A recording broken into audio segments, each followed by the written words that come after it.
I'm looking forward to playing against a lot of the new academy teams. I think that brings competition and stakes to the matches, so this should be a lot more fun.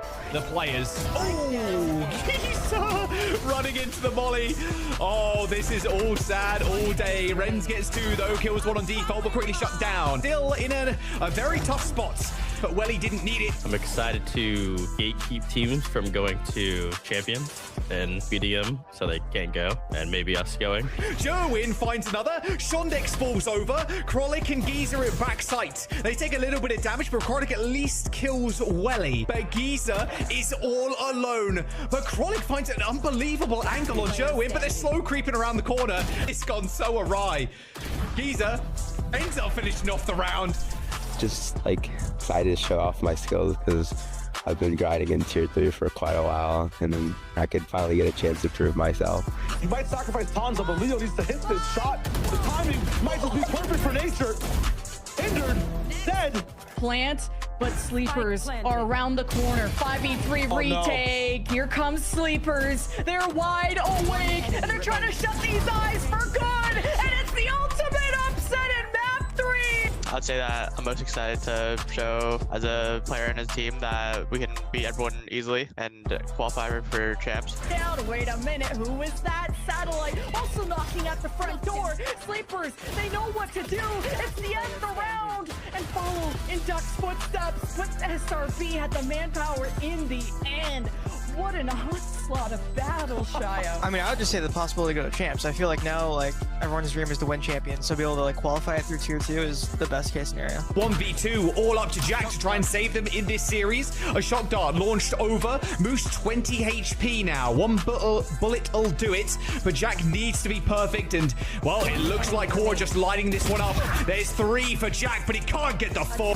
It's been exciting to finally play in tier 2. I don't know. I'm just excited to play. That's all I got. I don't know. Stallion falls though, and well, Moose is just hiding in the smoke. Jack B hopping through it though. Double shorty shot, easy kill. YFP still needs to clear smoke from this cubby hole though. From YFP. Yeah, unlucky. Didn't really expect that. Now smoke has to look 3 different ways at once, and with that HP, you ain't surviving long. Jack with a nice kill on YFP and make it 7. Yeah, I'm excited to play Shopify the most. I like nature a lot on that team. So other than that, it's kind of unknown. I'm excited to play the academy teams too. A lot of friends there too. But for now, we'll keep it very simple and keeping myself humble for now. He's got a flash ready. He's got the outlaw too. Core not careful. GMD, hello! Look at the spawn. You've been infiltrated by the enemy. I want to show that I could still compete. I do want to come back with some vengeance, and, you know, I want to be able to show that I can compete with the best, so. Taking a 2v2 near the Viper's wall, and Korg still makes his mark. ADG is trying to take angles around, surround, and conquer. Zerona, Mitch work perfectly together, and AG take the pistol. 1 up, 1 down, 14 to go. It's been a crazy week for Challengers North America. Let's run it back. All right, I'll start with the bad news and work my way up. Blue Water is out of stage 1. First, they went up against Pigeons and traded a solid retake game on Haven for paper-thin defenses on Abyss and Breeze, leading to a 3-map loss. Then they switched it up against Azure Dragon, giving Heartless the Duelist role, and while bold, it still couldn't match up against T-Dog, Stratting, and Hugh's first breakout match of the season. Azure Dragon will go up against a wounded Winthrop to stay alive in the Swiss. Meanwhile, the other sudden death duel will be between 2 teams that have been so close to finding their footing thus far, Nightblood and Rose. Pigeon stacked 2 wins this week, and the reward for such good fragging is playing the team that was slated to be the best at it, M80. After underperforming against an ever-improving core, they got to play a Winthrop with 2 subs, and it needs to be the game that gets them in gear. YFP also fell to core this week, which has kept them in the middle fighting against another team on a hot streak, Evictix. Their wins this week against Azure Dragon and Rose, 2 teams with very cerebral IGLs, came partially at the hands of Raccoon's improvement in that role. But Shaw's, Traded, and especially Scotty have been lights out lately. This match against YFP is going to go hard. EG Academy got dealt a rough hand this week, and for it, they'll play in the 2-2 against an Alliance Guardians that is looking very awake. You know who else is awake? I'm not tired. Are you? Sleepers! A team of relatively uninitiated ranked demons insta-locking Clove and running it down, winning every time. Where have I seen this before? And yes, a lot is a great clove, but my eyes have mostly been on Sorex and his Viper. Such aggressive control and incredible confidence. The whole damn team gave SAD a run for their money in the 2-0 round, but ultimately fell in 3 maps. But then they turned it right around and mollywopped AXG to get their confidence back. And if you don't know, now you know. Tune in when Sleepers take on Energy Academy. It'll feel like a dream. And on the other side of that 3-1, we'll see who between Core and Shopify has hit their stride sooner. But the team that's won the 100-meter dash here in the Stage 1 Swiss is none other than SAD Esports, who got that 3-mapper against Sleepers and then slugged it out in a 71-round slam against Energy Academy. In my opinion right now, Styles' coaching and Welly's IGLing are just a little ahead of the competition. They clearly came into this with a lot of ideas and confidence, and it shows on the field. But they're directing a fantastic cast, with Zaj and Payne being the breakout rookies of the season so far. This has been such a fun team to watch. We'll see the herd get thin the most next week in rounds 5 and 6. Make sure to tune in and support your team. Until next week. Together, fight together. Last player standing. Exactly what Core needs to do. Moves, delivering us the anchor. Spam early.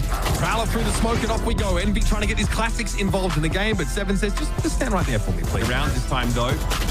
Not so serendipitous. Nerve here.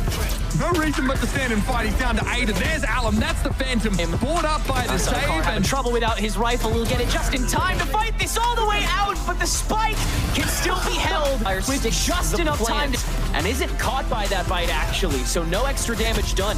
Early drop down, and Ange catches all of it from hell. Every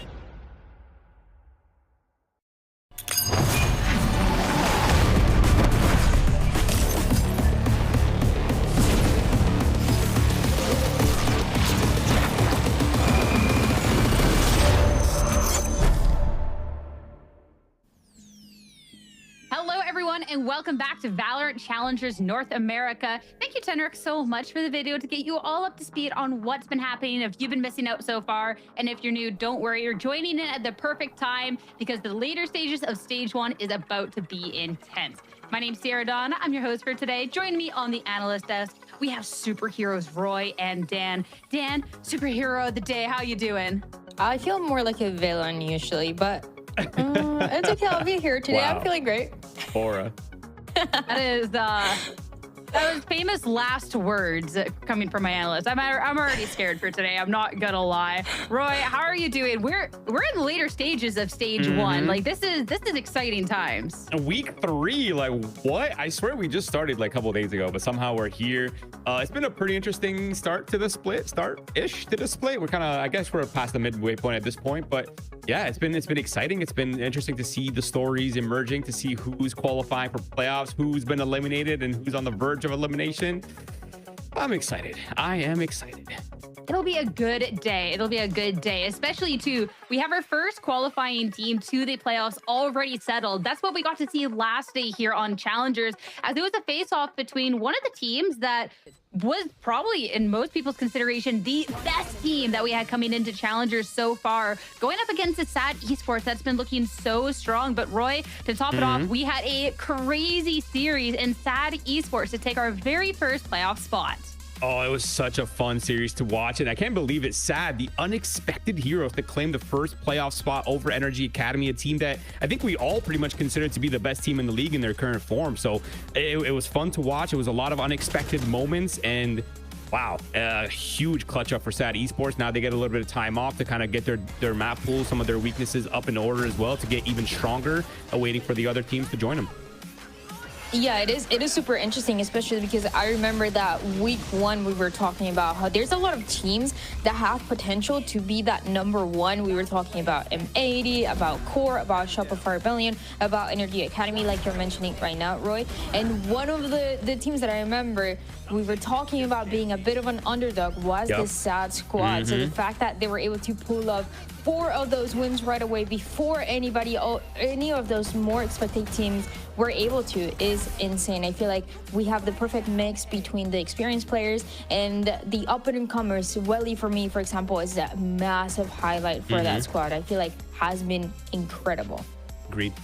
And if you're talking about teams that maybe kind of sleeper picks coming into this, YFE and Core are definitely 2 organizations known to Challengers, but switching things up going into the season had questions. But both rosters looked really promising, Roy, and it was a really interesting series playing out between them because YFE got off to a hot start, but Core really picked it up near the tail end.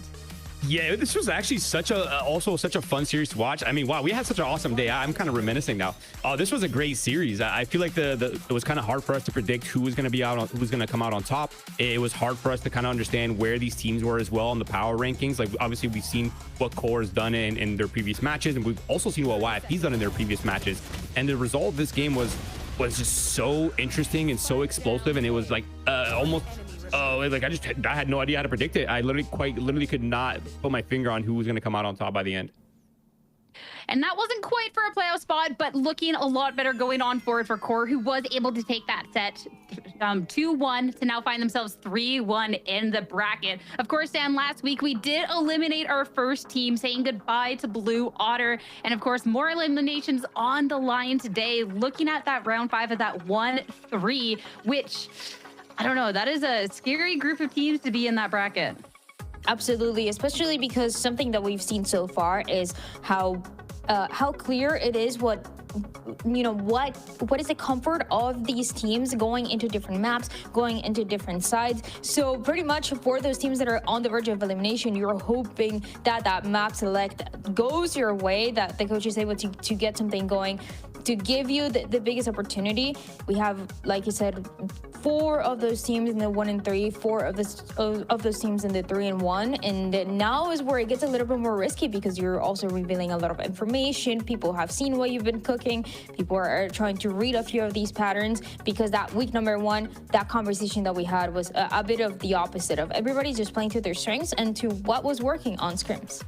I think also another interesting thing is EP is another kind of the sleepers, no pun intended, of the teams that we've kind of chosen to be the dark horse heroes of this split. They're doing so well. They're going up against NRG Academy. But if somehow, if NRG loses that series, there's a world where they continue to play extremely hard teams until elimination. Like, there actually is some weird version of reality where NRG Academy's place is actually not safe whatsoever if they can't close up this next series.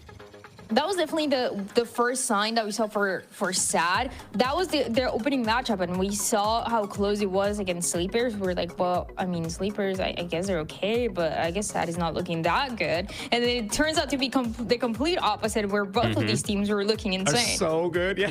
Yeah. So crazy. Hey, I mean, for the 3-1s, things can definitely start to spiral, but that's going to be a tomorrow problem, okay? We have to talk about the teams that are on the cusp of elimination right here, right now, starting with our very first matchup of the day, Azure Dragon Gaming going up against Winthrop University. 2 teams that, especially with the organization name of Winthrop University, and then just with this returning roster on the side of ADG, seems weird that they're fighting it out already, Roy. Right, these are not the teams I expected to be the first ones defending themselves from being eliminated, like, especially considering the players on these teams are actually veterans. They're also, some of the players here are Sench's attendees, but here we are, elimination match.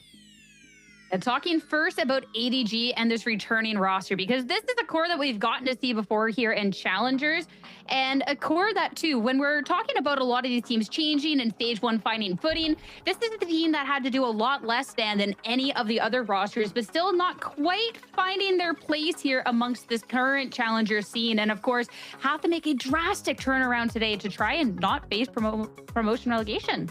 It has been tough for sure. We obviously highlighted chaotic non-stop because of the potential that that individual player has, but it just feels like the team hasn't been able to capitalize from those mechanics, from those strengths that chaotic has, and that's where the struggle is coming from. The team, even though they have some great moments, they just cannot close out those big series, as we saw last week against Blue Otter and in that matchup before. So I just have my questions on how they were able, or if they realized that one of the biggest win conditions here is going to be chaotic, and of course Sacred, that was the standout player.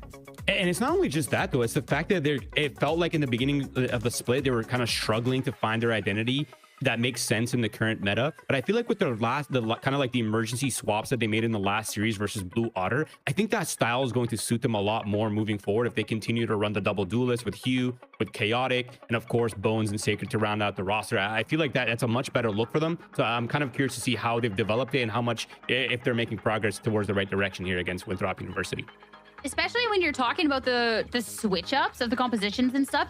I loved the glow up that we got to see from Q, and only reason that they really had a standing in the first half of their final map. But who was able to take it home? None other than Sacred. Roy, the step up that we got to see from the second map, the amount of multi-kills to keep ADG within the map, I think was really impressive. And I think something to expect out of Sacred going on forward and for ADG to have a chance. Yeah, I'm just like thinking back about the clips he had against Blue Otter where he's defending the B site consistently on Breeze, and it just looked so good. I feel like he's been the most consistent player for this roster. Yeah, he might not like have the flashiest stats ever, but in terms of like the impact, in terms of his presence in the server, I think it's impossible to ignore. And we're talking about that Breeze, but even in this map of Haven that we're looking at right now, I feel like it was really impressive because the team had that trust in him. They were playing a lot of this heavy stacks on the defense on that A side, leaving that Cypher completely by himself, kind of relying on those mechanics and on that communication to go for those retakes on C. And every single time, it just felt like Sacred was in the right time, right place to communicate with the rest, to make sure that they were closing it out or they were playing these fast floods. I mean, a ever reliable Sacred and a team that's switching things up. ADG looking to try and course correct to take a win, stay alive here in Challengers. But on the opposing end, time to see if Winthrop University can have a turnaround as well. This is, of course, for Winthrop University, a very different look. This is Move's swan song here after he already posted that this is going to be his final split with Winthrop. And we still have two subs standing in here, Roy. And it's definitely been a little bit of a tough ride here for Winthrop University in comparison to how we got to see, I mean, the Winthrop that were defying all odds. Like, if they're going to piece anything together, it has to be now. Yeah, this team has definitely suffered from the emergency roster situation for sure, and it's definitely hit their map pool quite hard, and even like some of the depths of their strategy book looks a bit shallow right now. But I feel like this team, there's been moments where this team has looked really good. And the consistency obviously hasn't really been there, and I feel like, you know, in terms of team play, they are struggling sometimes, like, you know, post plans and kind of, you know, breaking the rounds down in like a favorable way. But I feel like the individual players on this roster are really strong. It's just whether they can get on the same page or at least figure out a way to play to their strengths. It's pretty difficult as well because these two players, they get the call, Governor and Infiltrator, to go play for Tier 1, to also be those heroes for the squad. And, you know, you have to take that chance. But in the meantime, that main squad that you have been part of for now years is struggling and on the verge of getting eliminated. So the pressure is absolutely on. And like you said, like you're saying, Roy, they have to change a law. They have to fix the rules. They have to make this work in any way. But there's not enough time. Maybe it's not really fitting in the way that they want to with the maps. It's difficult as well to get scrim time because it's Winthrop, so they also have to, you know, go to class and do their exams, everything else. So there's a lot of things going against Winthrop, and if they're able to pull off a win today, it'd be insane. Yeah, I mean, things... Hopefully we can see some clicks today, but something that was being talked about was the individual level of these players. And I want to talk about one of the subs the team has, which is Recoil. Because Recoil, with his addition to TSM last year, was a player that I was pretty impressed with, right? So when you're thinking of emergency sub, I mean, you could definitely do a lot worse. And I'm definitely looking at when there's a piece still trying to be figuring out pieces and stuff, I'm looking for the individual performances here, Dan, to try and take that team through, with Recoil being a definitely big highlight for the squad. It is a highlight, and again, it's a team that has been struggling, but when you are struggling and when you're finding things out, when you're dealing with roles, the best thing that you can do is, hey, you know what, just shoot. Just let's try to get as many kills as we can, and there's the opportunities where Rico has been set up for that. I think, again, what we saw in that map of Abyss when he was playing that Sova, yeah, he was trying to set up Sim on this Yoru, but it still feels a bit uncomfortable in general. And again, I just think he's going to end up relying a little bit more on those strengths that ultimately gave him and the rest of the team a few of those rounds. I feel like there's not many players in Valorant that can flex between info initiators specifically and Duelist and still put up crazy numbers on both roles. I think to me that is the most impressive part about Recoil, is it feels like whether you put him on the initiator, whether you put him on Sentinel, whether you put him on Duelist, he's still putting up really good stats. So that kind of circles back to what I was saying before. Is I want to see this team play to their strengths. Like at this point, you're not going to match these teams on a deep strategic level. Like you just need to play to your own identity, play to your own strengths, make everyone feel very comfortable, and then just try to get into a flow of things where, you know, everything makes sense and there's like favorable macros happening. Hey, if shooters be shooting, I definitely think that Winthrop University has the shooters to make this happen today. That is 100%, especially too with our Duelist head-to-head. Someone else that we've gotten to see on TSM, it was known for like the numbers that he was able to put up. He hasn't been able to quite do that with Winthrop yet. I think that's something that is missing when you're needing a team to perform on this individual level. And Dan, we were talking about Chaotic earlier, and someone too last year was really fun to watch with his own quote-unquote chaotic style, right? So I'd love to see this head-to-head. And yeah, this way leaders to the period, like this will be a fun one.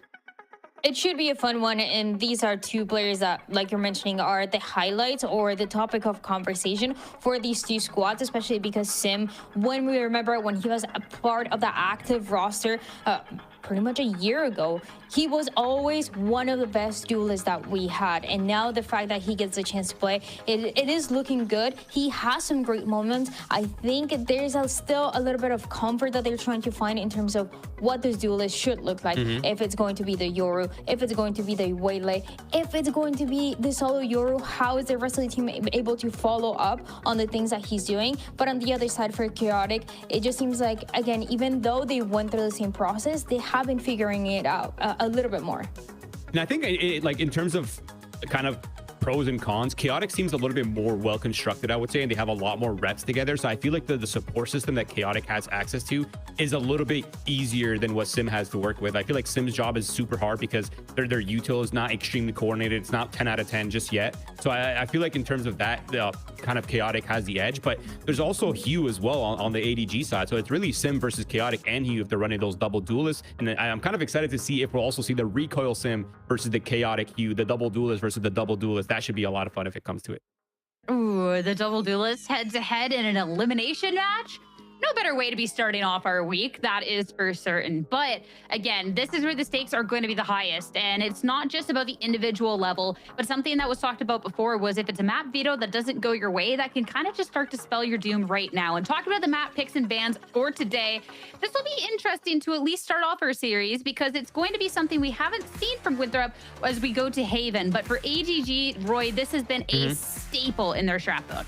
Oh yeah, ever since they swapped back to the ISO composition on Haven, they've looked so much better. It's very obvious, like the night and day difference in terms of their approach, in terms of how, you know, how they're playing the map, how they're working it with the double duelist, with ISO, with Yoru. So I'm not surprised to see it picked right here. Now that being said, there's still holes here for ADG. There's still weaknesses. They haven't been, you know, extremely favorable on their defensive sides or their offensive side. They've been kind of split in terms of the results. But I feel like what we saw from against Blue Otters was really strong attack side. And now that they're starting on the defensive side, it makes me kind of think that if Winthrop University could have a really good first half, it should be a little bit easier on that second one if it comes to it. Like you're mentioning, against Blue Otter, they started on the defense and they were winning a lot of those rounds because of that setup, that heavy setup towards A that they had. But even going into the attack side, I feel like they had some great ideas that we didn't really get to see enough of. And my question here is going to be, how are the duelists going to be supported? Because the eyes on the Yoru look great, but sometimes they were going for these pinch plays on A, for example, where there was a ISO going completely by himself. There was a Yoru towards long as well, completely by himself, not really getting those timeouts or those times for the flashes, for the rest of the support, for the players towards short to be able to push. So that's going to be my question as we get to see that attack side. And even speaking a little bit about Corrode, we've seen this be played by both sides. They're both also going for the double duelist, and I think that is going to be a testament of the growth that they've had in the past couple of weeks. Yeah, Corrode is actually super interesting because both teams are pretty good on that map. And if it goes to Abyss, I mean, that's been the go-to map for Winthrop University. So if we get to the map 3, it should be a really fun one. But to circle back on this first map, there's also a big kind of question mark, right? Like what is Winthrop University running? What's the meta? Who's playing what? They haven't really shown this map. So the element of surprise is kind of in the hands of Winthrop University in terms of how they want to approach it. I'm just curious to see whether they're going to lean into more of the double duelist style or if they're going to lean into the more meta Neon Viper composition. I don't know. I'm just maybe a little biased. I would love to see that double duelist, especially too if we're highlighting recoil to pick up some numbers. I just want to go like throw everything at the wall, see what sticks, let the fraggers go frag, right? But now that we've seen the map pool, I want to know, heading into our official predictions for this match, if this has swayed anyone's mind or if we're staying true to our original predictions here. As going into it, it is actually, wait a second. I don't know why I thought Dan was against the world here, but both of you guys, Roy, you're also ADG? Listen, I'm going with the team cam buff. I feel like time is in the hands of ADG. That's a huge bonus to developing a deeper map pool. I liked what I saw with the recent identity change. Obviously for Winthrop, it's been tough. It's not the Winthrop that we know and love. It's a very different version of it. And ever since the swap, they just haven't been able to get on the same page to a level that I'm confident voting for them. So I'm leaning ADG. I feel like, first of all, the Winthrop that we know and love. So this one we don't know and we hate, according to Roy, by the way. I can't believe he just said that. Okay, I can't believe he just said that. Oh, dang. But I think ADG, again, I feel like we're finding a lot of similarities between the growth and the adaptations that these two teams have had to make in the past couple of weeks to have a deeper run, to stay alive at least for a little bit longer. And I just feel like ADG does have the upper hand. It comes in a big part for sure with that Haven that we've been talking about, but I think in general the roles do look at least a bit more comfortable than the other side. Man, going into this, first off, if this is going to be the week that Winthrop gets eliminated from challengers, I just wanted to be said that I predicted them in the end. You know, I was on their side in the end, so I gotta stick with them. Okay. Second off, really going into this, Winthrop have had to change so much going into this stage. Like, this has just not been a kind stage to them with all of these changes. On the opposing end of it for ADG, you're talking about that team chem buff. Wow, try to say that 5 times fast. But it's also been a team that we haven't seen really be able to click and get those wins, despite the fact that within the stage of challengers, they are not probably just one of the longest standing rosters, like when you're looking back at the core that's played together, right? So if they're still at this stage, and then it's a Winthrop that can only, they've kind of hit the rock bottom. They can only go up from here, right? I'm kind of rooting for the underdog here, Roy. Like, sue me.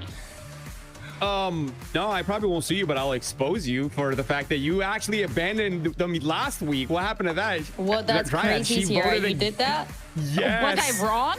Was I wrong? No, you weren't wrong logically, but so then it's it wrong sounds like I'm not going to be morally. wrong today either, is all I'm saying. I think I'm just cooking. So I think you two better start trying to think of excuses here when you're wrong at all of this. That's all I'm saying.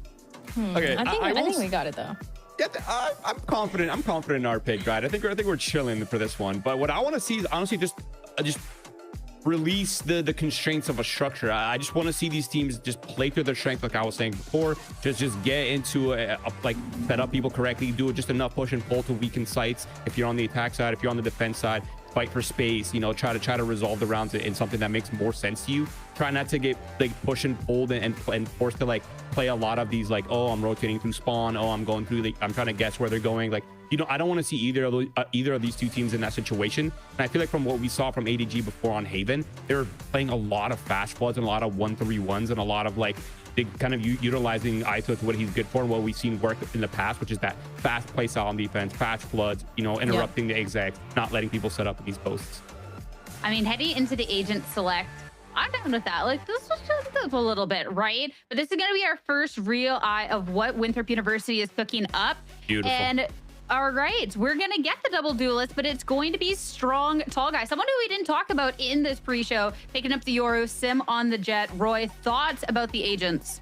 This is going to be really interesting. Is this, correct me if I'm wrong, but this might be STG's Yoru debut, if I'm not mistaken, right? So this will be super interesting. We got Rico on the solo. We've seen him put in work.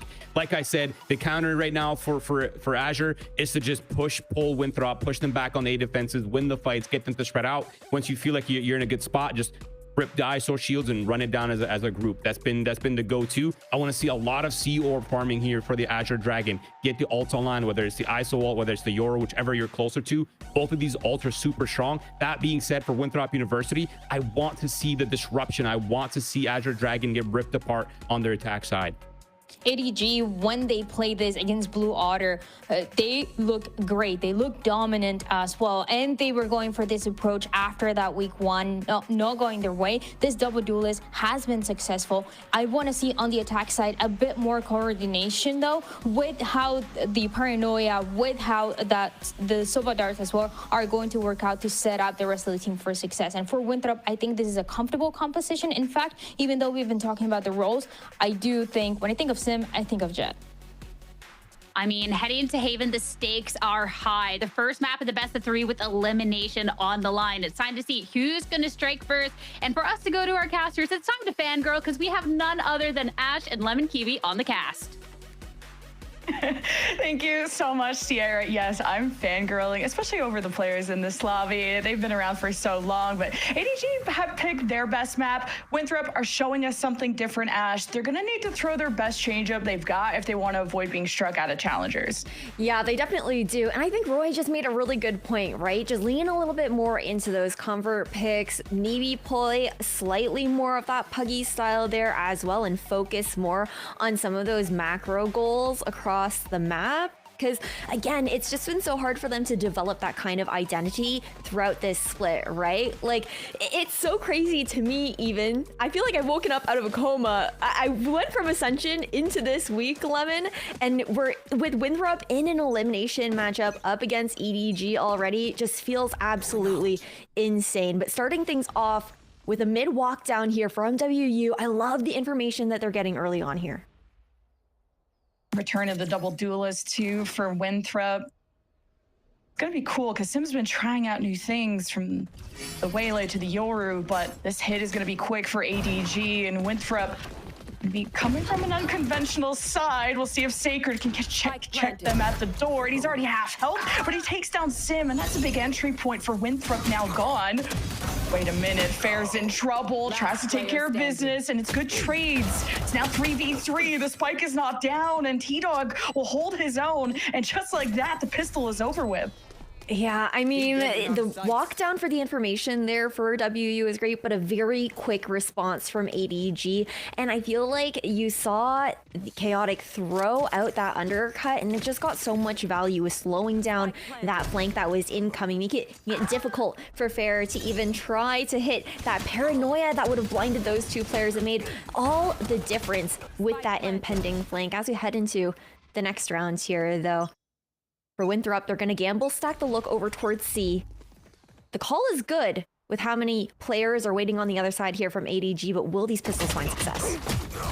There's that first exchange. Bones with a double sheriff kill, while Hugh is right there with the Outlaw. An easy lock-up, shields up for Chaotic. And this round is already concluded. And speaking of moves, I don't even remember the last time I've seen him on KJ. It's got to be at least over 3 months. And even on the other side, I don't remember the last time I've seen a Cypher on Haven. But Sacred is pulling out the same thing that he did last time against, what was it, Blue Otter? So it's what worked for ADG last time, and it's what's working for moves is going down with the ship. Yeah, I know it does feel a little bit funky when we've cemented ourselves in this double controller meta, but both of these teams definitely finding a little bit more comfort with the Info Sentinels, even though they aren't in the strongest place right now. And comfort, I think, is just such an important thing in this elimination matchup, right? We do want to see them taking some of those risks, but overall, it's most important for them to feel comfortable individually within their roles on these agents, as these teams continue to build chemistry throughout the 2026 season. And now this is where WU, we've seen some of their protocoling, that mid walk on the pistol round, that stack being called there by moves over towards that seaside. But with full weaponry in pocket, and considering how strong of a bonus ADG are taking into this third round here, it is imperative for WU to find a strong finish here in round 3. Absolutely, and ADG just showed us how aggressive, how quick they are with these executions already in the first 2 rounds, but just like they did against Blue Otter. My eyes are a lot on Hugh and what he's selling, whether it's going to be a fake, whether it's the actual execution. He'll lock up with the Outlaw. Offense, defense, he is that spark plug, and they're going to try and hit C again. Winthrop don't want that smoke, though. I'm going to see if they can at least establish some garage control moves. He's going to take a peek, spots the barrel, easy for him. Sim and doesn't want to deal with the follow-up. ADG trying to establish themselves, and it's Bones Deja Vu with another double kill to get ADG in a fantastic spot for the post plant. Yeah, if Recoil's not able to get the pick here, it's likely going to be the save situation on the side of WU. STG still trying to maybe see if he can get one, but Chaotic's just going to clean things up. And man, I love seeing Bones back into the server here as well. The desk was highlighting how great of a player he's been. He's been, despite his age and how young he is, he's been around the scene for just such a long time. And he's just developed so much as a player. And those heroic moments that it comes down to, not even, I mean, in that moment, it was not a, you know, they're 3-0 right now. It's not a hero moment, but he's still going to pop off with those multi-kills. Like, you could always count on him to be showing up, whether it's mechanically or when it comes down to that utility. Another stack here on the side of W towards A. These reads have been good coming out from moves when it comes down to that, but unfortunately, IGL will be falling early over towards mid. Just with an eco for Winthrop, they're gonna stack where they can, take the wins where they can, and ADG building some early momentum. I like what you said about Bones, especially because he's one of the youngest players that we have in the league. His future is so bright, and he's played every role under the sun except IGL. So I'm sure, like, you know, when you grow up, you're gonna get that voice, you know, and then he's gonna be just this untouchable player. And he's already looking so good. Multi-kills, first blood, ADG now setting up on B. There's that Winthrop flank special. We'll see how Sacred reacts. And man, too many targets, too many bodies to look at. And T-Dog with the Odin could just spam them down, keep the pressure up. Winthrop trying to take angles, and they'll poke and prod, but ADG have the better weaponry. You have STG with that upgrade. He could pull off some heroics, but this is where time is running out, and the information is revealed. What a recon. And T-Dog will just bodyguard here at the front, and ADG will get away with another round. Yeah, it's just about done and dusted here. For fair, not much you can do in this situation. For WU, part of me is waiting for the moment that they get that opportunity to get that operator online here for Sim. We talked about how badly wanted to see him back onto that jet. It's gonna happen into this round, but the other issue with it, as crazy of an opera he is, that ISO is that hard counter, and Chaotic has just been so good, I think, at leading that front line on these entries onto site, and I'm curious to see what the protocoling is going to be on the side of WU to ensure that Sim can get value with that first shot. That's important, right? I feel like you live and you die by the Sim, because when his team is down, he's been that one to step up. But right now, he's going to have to step up to the other side of the map, because ADG are hitting C, and it is completely open. Moves gets checked at the same spot as last time. ADG are not going to re-peek. Are just going to plant, hold their fortress. Winthrop did just drone, so it did not get any vision within the site. Recoil will get that recon in. Winthrop do flood off the clone of STG. Now off at the distance, there's going to be some exchanges. The smokes are up, and ADG are going to kidnap one with the kill contract. Fair versus Chaotic. Who comes out? T-Dog and Chaotic take care of the rest, and it's a 5-0 start for ADG. It's a great rewrap coming in there from Sacred too. ADG, the calling from T-Dog has been good. They have the understanding that when Moobs is trying to hold down C, Garage, and B all together, he's been throwing down that same turret, the left side of that C wall, to watch the main cross as well as into Garage. And ADG have been really good at just making sure that they can take that out. And it's forcing Moobs or whoever might be in Garage in his place to take that swing-in window there as well, because then they lack that information over towards the Garage side and don't necessarily know who's walking up. Now, the timeout to be called here from WU is no surprise. Chaotic has had insane value here on the ISO. Consistently, again, walking up, being able to take down the brunt of that utility, ensuring that that turret doesn't even get even a little bit of chip damage off on anybody else. And I think what I'm worried about here, Lemon, is it's not like W are struggling for a lack of trying. We've seen them change up how they're looking to default on the defense. They've taken different reads. Almost every single round has essentially looked different for them, but ADG have just been adjusting so well. can. You just have this frontline army that marches on with the ISO. You can't discount, of course, any backline pressure that can happen if Hugh decides to just gate crash in. And this double duelist has worked out so well for ADG, especially we saw the evidence of that against Blue Water. But it's Winthrop who have usually banned Haven, and that's at least one of their top considerations. And like the Dust pointed out, it's not a map they have a lot of experience on, but they can force the map 3. It's going to be a different story, and a lot of first bloods have been ringing in ADG's way. It is an eco for Winthrop, so they're going to try and stay together as much as they can. And I think Moob's realizing that, doesn't want to get hit by the drone, getting into C. Try to keep that garage control. That's something ADG have to address. Yeah, you can see them. They're almost looking for Sacred right now, right? Because he's been such a lurking presence, looking for those late wraps after that spike gets initiated on site. And that's what this mid re-clear is. That push out towards A as well. And Sacred, a great reposition deep into spawn. There's no way WU will go searching that deep. Blank. I know exactly. Winthrop, Sacred just cannot be touched. He is ever dependable. Now against STG, he'll get that upgrade button. They're all set, activated. AGG know what's coming. But hey, that was a closer round than expected considering all the shares that came into this round, and there's only 2 rifles left for ADG. And you can already see like how much more comfortable ADG truly are with this Yoru ISO composition instead of trying to force themselves into, you know, the pocket of that double controller meta where they had to play a lot slower. We see them just grouping up, taking these fights together, and it feels like it's sometimes almost the opposite on the side of WU, right? This is why I do like a bit of a shift of how we're seeing the defense being positioned here for Winthrop. Previously, we saw, I feel like, the group of 3 players together, but the op over here for Sim is not going to land. Not yet. It's something for ADG to know about. Hunter's Fury pressure for T-Dog. There's been...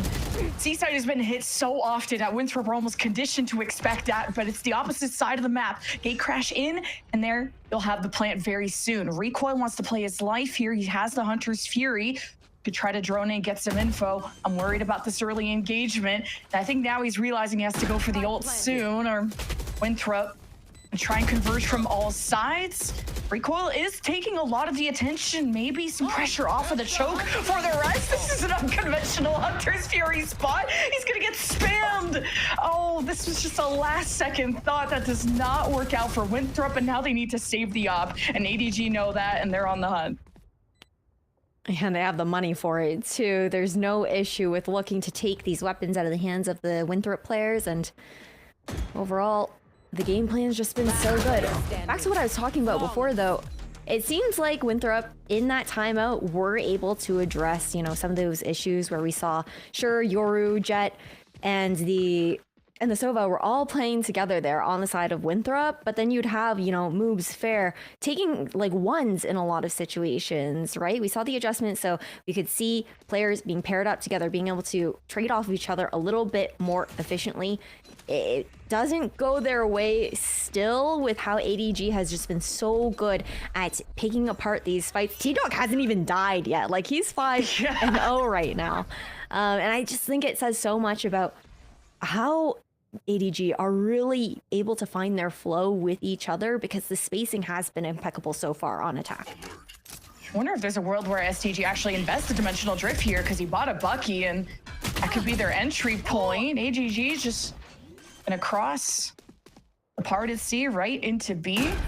That usual first blood goes their way. It is an eco for Winthrop, so we'll temper our expectations. The shotguns will exchange. ADG have cleared mid, and it's STG against the world. And that's all it takes. It's gotta feel tough right now, Lemon. I mean, for anyone who's just tuning in, we have to keep in mind both of these teams are 1-3 right now. You get to 4 losses and you're eliminated from the switch stage of split 1 of VCL NA. And for Winthrop University, it's about trying to keep that mental up right now, right? You're down 0-8 in your elimination matchup. Of course, this is the map pick of ADG for Winthrop. We didn't really know what to expect going into Haven. But again, there's just such a stark difference, it feels like, between how these teams are looking to work together in a lot of those firefights. It's you and me. Just that crunch into garage, trying to find that turret. The kill contract doesn't pull anyone, so there's a silver lining if you squint hard enough for Winthrop, but getting ahead of the game. ADG catch them by surprise, but Winthrop have the power of friendship on their side. It's a 3v3. This will be Winthrop's best chance, and they had the ults to do it, but unfortunately, the people with the ults are dead. So it's going to come down to heroic plays from STG, who really has to step up. That secondary Duelist. Oh, Sacred's through the top of the site, and Winthrop are getting sandwiched from all sides. T-Dog also has post-plant pressure with the shock bolts. And Recoil and Sim are trying, or at least just Sim is trying to draw him out, and that's just an impossible position to find yourself in. Again, Sacred has consistently gotten so much value out of those lurks, those late flanks that come through. His timing has been impeccable so far throughout Haven.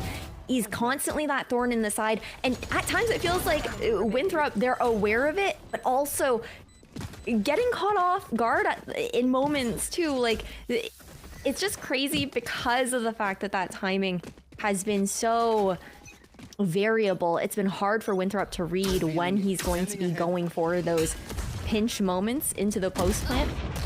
But this round, half eco coming in here. Again, first blood into the hands of ADG already. Looking to swarm onto this A site.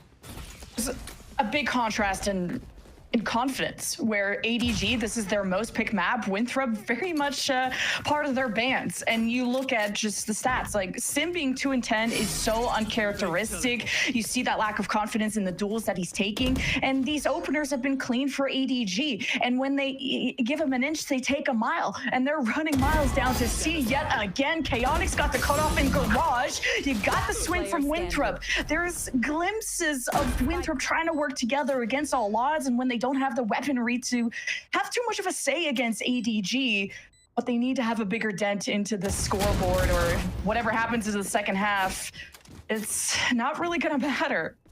No, Winthrop need to win this next round. Yes, there is also that conversation of maybe even just looking forward into Corrode here as well, but if they want any chance of a comeback, it starts now with this buy out of Winthrop. They've got a lockdown available into it. On top of that, the second timeout now invested before you hit that next half, and it's needed.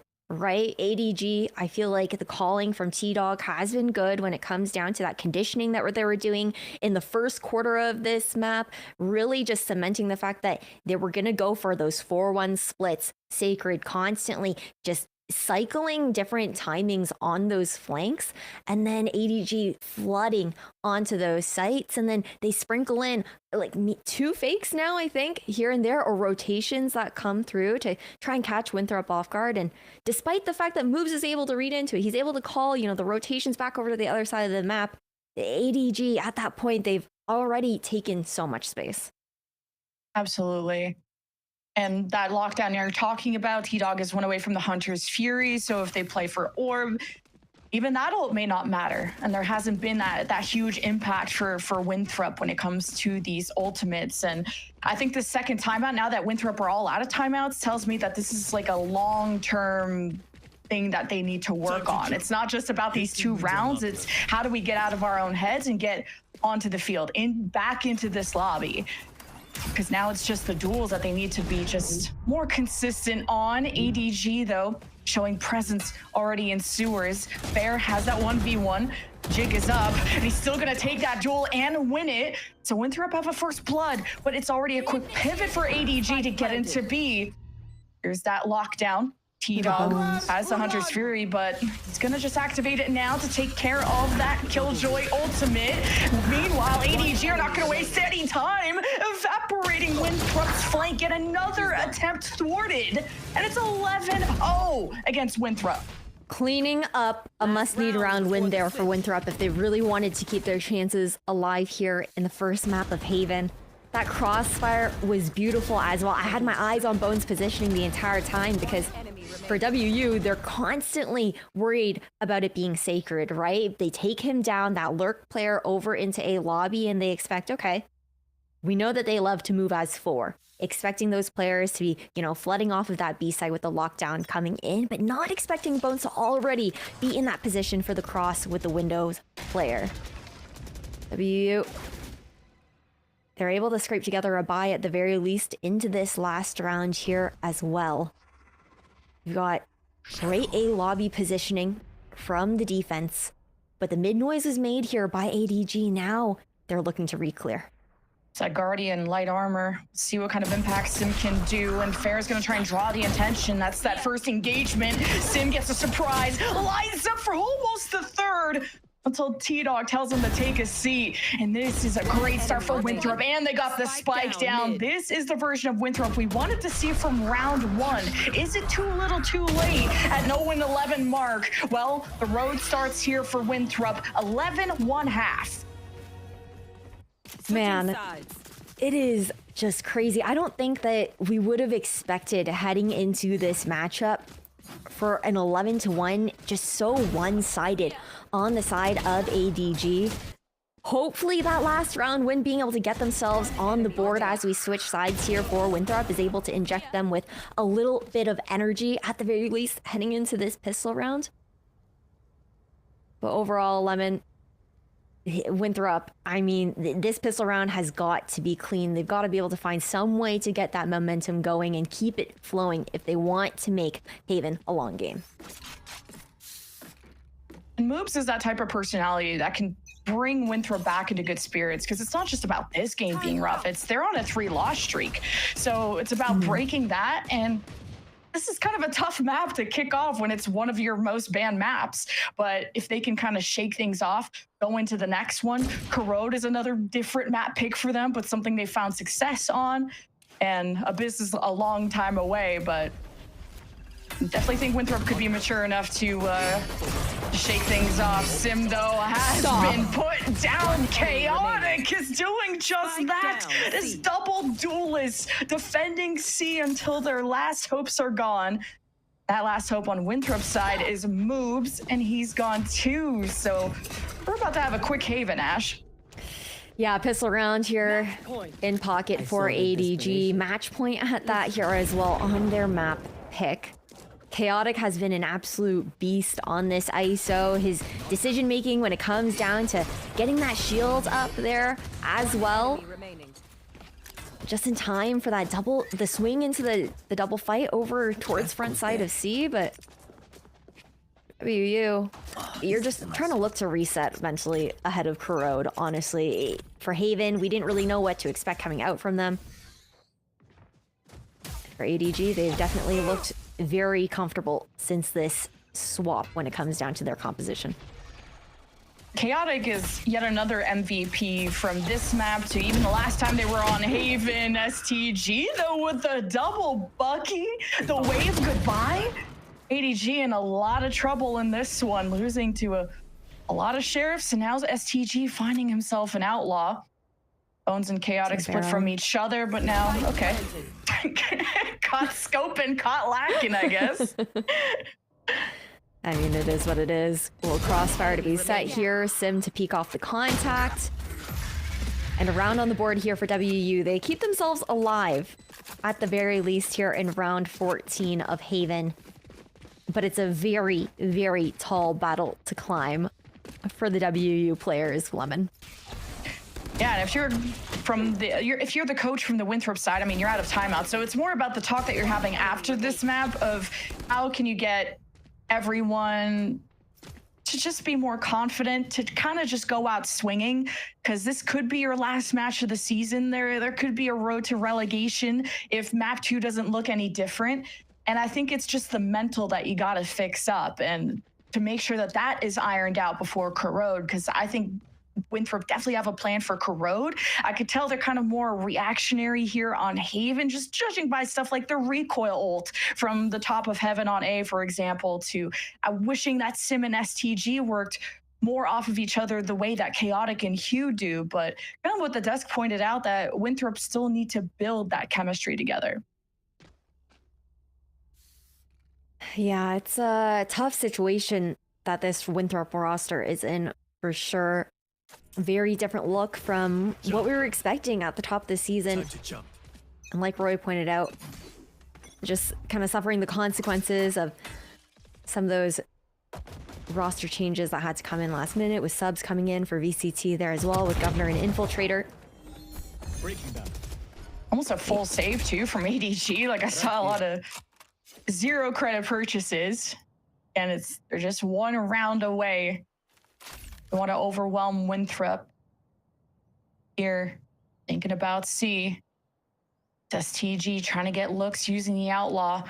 Bones ready to close the door on this. Metaphorically, physically, he's got the shotgun, he's got the first blood. Sim trades, and Winthrop is pedal to the metal. But lurking is Hugh with just the classic, and Winthrop just kind of need any round to, I think, help the morale especially, but keeping as many guns as possible. If there was a world where a miracle would happen and they could come back, you need to build that economy quickly. Yeah, we should be able to see them carry these weapons over into the next round as well. Yeah, Moves is able to pick up that Outlaw and fix up that economy a little bit more, so WU can look to build that up earlier on into the second half now, with that win on the anti-eco coming out from ADG in round 2. Overall, yeah. Oh, just like the big thing is, I think that kill contract coming up. Making sure you win that against Chaotic. You know that likes to be popped early, especially if there's any presence. So I think that would be the first stepping stone for me if I'm on Winthrop. Make sure I win that duel. But Winthrop just collapsing onto the site, easy. And Hugh just sitting in the corner watching them entry. Nobody checks the left side of the C site there, and the trigger discipline to come out big with the 2K. Even ground as Chaotic goes for that flank, moves to shut him down here as well. Was a big one, especially catching Moobs catching that one on the jump up. It wasn't the cleanest round for Winthrop, but will be secured nonetheless, unless Bones. Okay, I got real scared there because Bones has been putting up numbers. I mean, everyone on ADG's putting up numbers, but Winthrop get away with the skin of their teeth, and more clean rounds out of them. We'll start to maybe get some cope generated from people watching. They're definitely looking a lot more comfortable on the attack than they did on defense. Just being able to set the pacing of these rounds themselves, right? But at the same time, something that I'm constantly keeping my eyes out for, where Sacred is placing a lot of those Cypher trips too. Like we've seen the ones towards backside C, just very much so ready for those TP plays, those dash plays to come in from STG and Sim. But into an eco round here for ADG. Not really going to get a preview of what I was just talking about. WU playing patient, waiting to see if ADG will bite with any sort of information push, knowing that they don't have the same amount of info utility to spare into this round to go info seeking early themselves. Yeah, and I'm not going to get a preview of that kill contract I was hyping up for Chaotic, and I certainly don't think it's going to happen this round. You never know. Chaotic is trolling, but we'll have to see. First, Winthrop. It's quiet as ever, but up close, Hugh with the shotgun could get a nasty upgrade here. Sim is gonna check it, and Hugh check him out for good. That'll be an upgrade for Hugh as well. And he's actually just gonna dimensional drift to kind of confirm this Winthrop push, or if they've pivoted as Winthrop tries to set up on the island around their turret, and battling through that has worked out. And meanwhile, they already got the objective down. You asked for the kill contract, it came out. We didn't quite get to see the battle that happened inside, but moves now. It will shut down Hugh, and it's all down to T-Dog in a 1v3. Bandit in hand. Not looking. I didn't think he was going to get that kill. I'm going to be so for real. What are we doing right now? We gotta stop trolling. Okay, the ADG, we need to stop trolling. Like, yeah, Recoil, you got some young knees there, but that was way too much damage into Winthrop. Why did we start trolling in the 1v3, bro? We were down 8 rounds. We were down 8 rounds before that. You guys are starting to make me stress out. I do like the dimensional drift that came out from Hugh. ADG, yeah, I mean, Hugh himself, he knew that there's a world where there could have been more players short, right? So he chooses a safe option that will keep him alive, do a little bit of that information scouting for his team, but Yeah, I'm just gonna reset into this round. I think you've got the Hunter's Fury online here for WU for some zoning, or for that post-plant dimensional drift on their side. It's STG that'll get great info. They go for the combo, but doesn't quite land. Yeah, because of that full clear on the site, Recoil can just focus this Hunter's Fury on the cutoffs. Another first blood. Now for Winthrop, retaliation from ADG. This could be for the win. It's 4v4, and Hugh's on the way with the op. No smokes will be hindering him, so Winthrop have to play a deadly game of hide and go seek. Sim is getting spammed through the wall. He's just sitting there taking it, then he swings. And ADG take care of business. Equal numbers, time on Winthrop's side. They can't let go of this now. Recoil with a well-timed swing, betrays for ADG. They still haven't gotten the defuse halfway, and T-Dog is too low HP to really contest it. So Winthrop get away with another one. The climb is looking more possible the more rounds that pass by here, Lemon. Again, being able to set that pace on the side of WU has done wonders for them. Now ADG to call a timeout of their own. They weren't able to get anything so far on defense aside from that initial round in the pistol. We've seen different looks at how they're trying to go for these stacks too. Some bait plays over towards short for Hugh to play a little bit closer with those close range weapons like the Bucky. And info seeking there as well. So ADG, they have been swapping things up here and there. I do feel like as interesting as some of the setups that we've seen out from Sacred when it came down to those tripwires, they also aren't quite getting the value that I was hoping to see so far, especially when you have, you know, Sim on that Jet going alongside the Yoru there for STG, where the Jet nowadays can be a little bit more punishable when you're comparing it to that Waylay pick that has been a lot more popular in her place. Yeah, and I'm already seeing Sim and STG really sync up better when Sim's putting smokes down, Fair too. Like STG's all up in there. I'll have the op, and I'm trying to figure out is who's going to be carrying that. Usually it's moves that kind of ops a lot on this, and on the attacking side it's less common. But Sim's got ult, expecting him to kind of explode onto the side, have STG follow up with a quick TP in. We'll see if ADG will put up any resistance, but judging by the buys, not thinking so. ADG playing it safe for the most part here, aside from the walk up over towards a lobby. Bones is just trying to get a little bit of information, maybe take down that alarm bot if he's able to. Has to be careful here because anybody left behind is a sacred neural theft opportunity. There is one, but he's kind of far away to be able to use that. So for now, Bones will take his one. And Winthrop will have to pick up the pieces. And Moobs could have given them that kill contract. And one slip up could be the end of this map. And to have it happen on a Thrifty would not be cute at all for the mental. But Winthrop will march ahead anyway. Yeah, just trying to see if anyone's gonna walk into his crosshair here for Recoil right behind that trip. Gets shot out finally. C-site is ripe for the taking. Nobody on the site here. Garage control fully in the hands of Sim here as well. Left. This is a really nice setup already for the post plant on the side of WU, but that flank is looking scary. Yeah, T-Dog just gets caught like that. Winthrop and extend out. They're watching all sides. Here's that resistance coming out of Garage. ADG, okay, just crossing barely in front of the op. And Sim, oh, with the knives out, gets put down. Chaotic now with the Sheriff. ADG have a chance. They have numbers. Sacred pulled out the neural theft. They have the information, but Fair's got a better shot. It was fun. I mean, it's a great one way there that he gets to work with as well. The clutch to come in from WU. Was that the smoke thrown from Fair? I actually didn't get the chance with everything going on to pinpoint which controller threw that one way down on the double stack box, but overall, a great recovery on the side of Winthrop. That was really dicey though, considering that it was an eco round that did come through. But man, WU, they are looking good on this attacking side once again. ADG have been struggling to deal with the double dive. And ADG are using ults in these eco situations, like Chaotic with his kill contract, Sacred, that neural theft. Winthrop, they're really getting the ball rolling here, and Sim has been activated. Definitely weakened up that A side. T-Dog is not even going to exit. He knows reinforcements are right around the corner. You being as quiet as ever.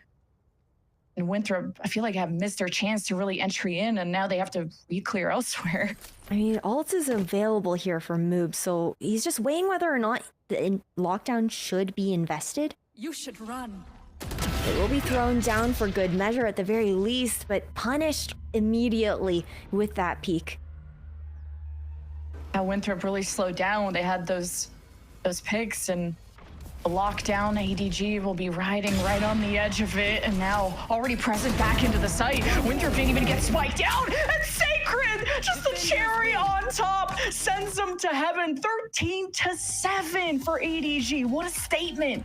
It was a dominant first half from ADG. Winthrop, they finally found their footing a little in that second half. We saw them looking to control that tempo a little bit more, but great adjustments. ADG is, despite, you know, not being able to close things out as early as I'm sure they would have wanted to, they did make a lot of those rounds very close there as well.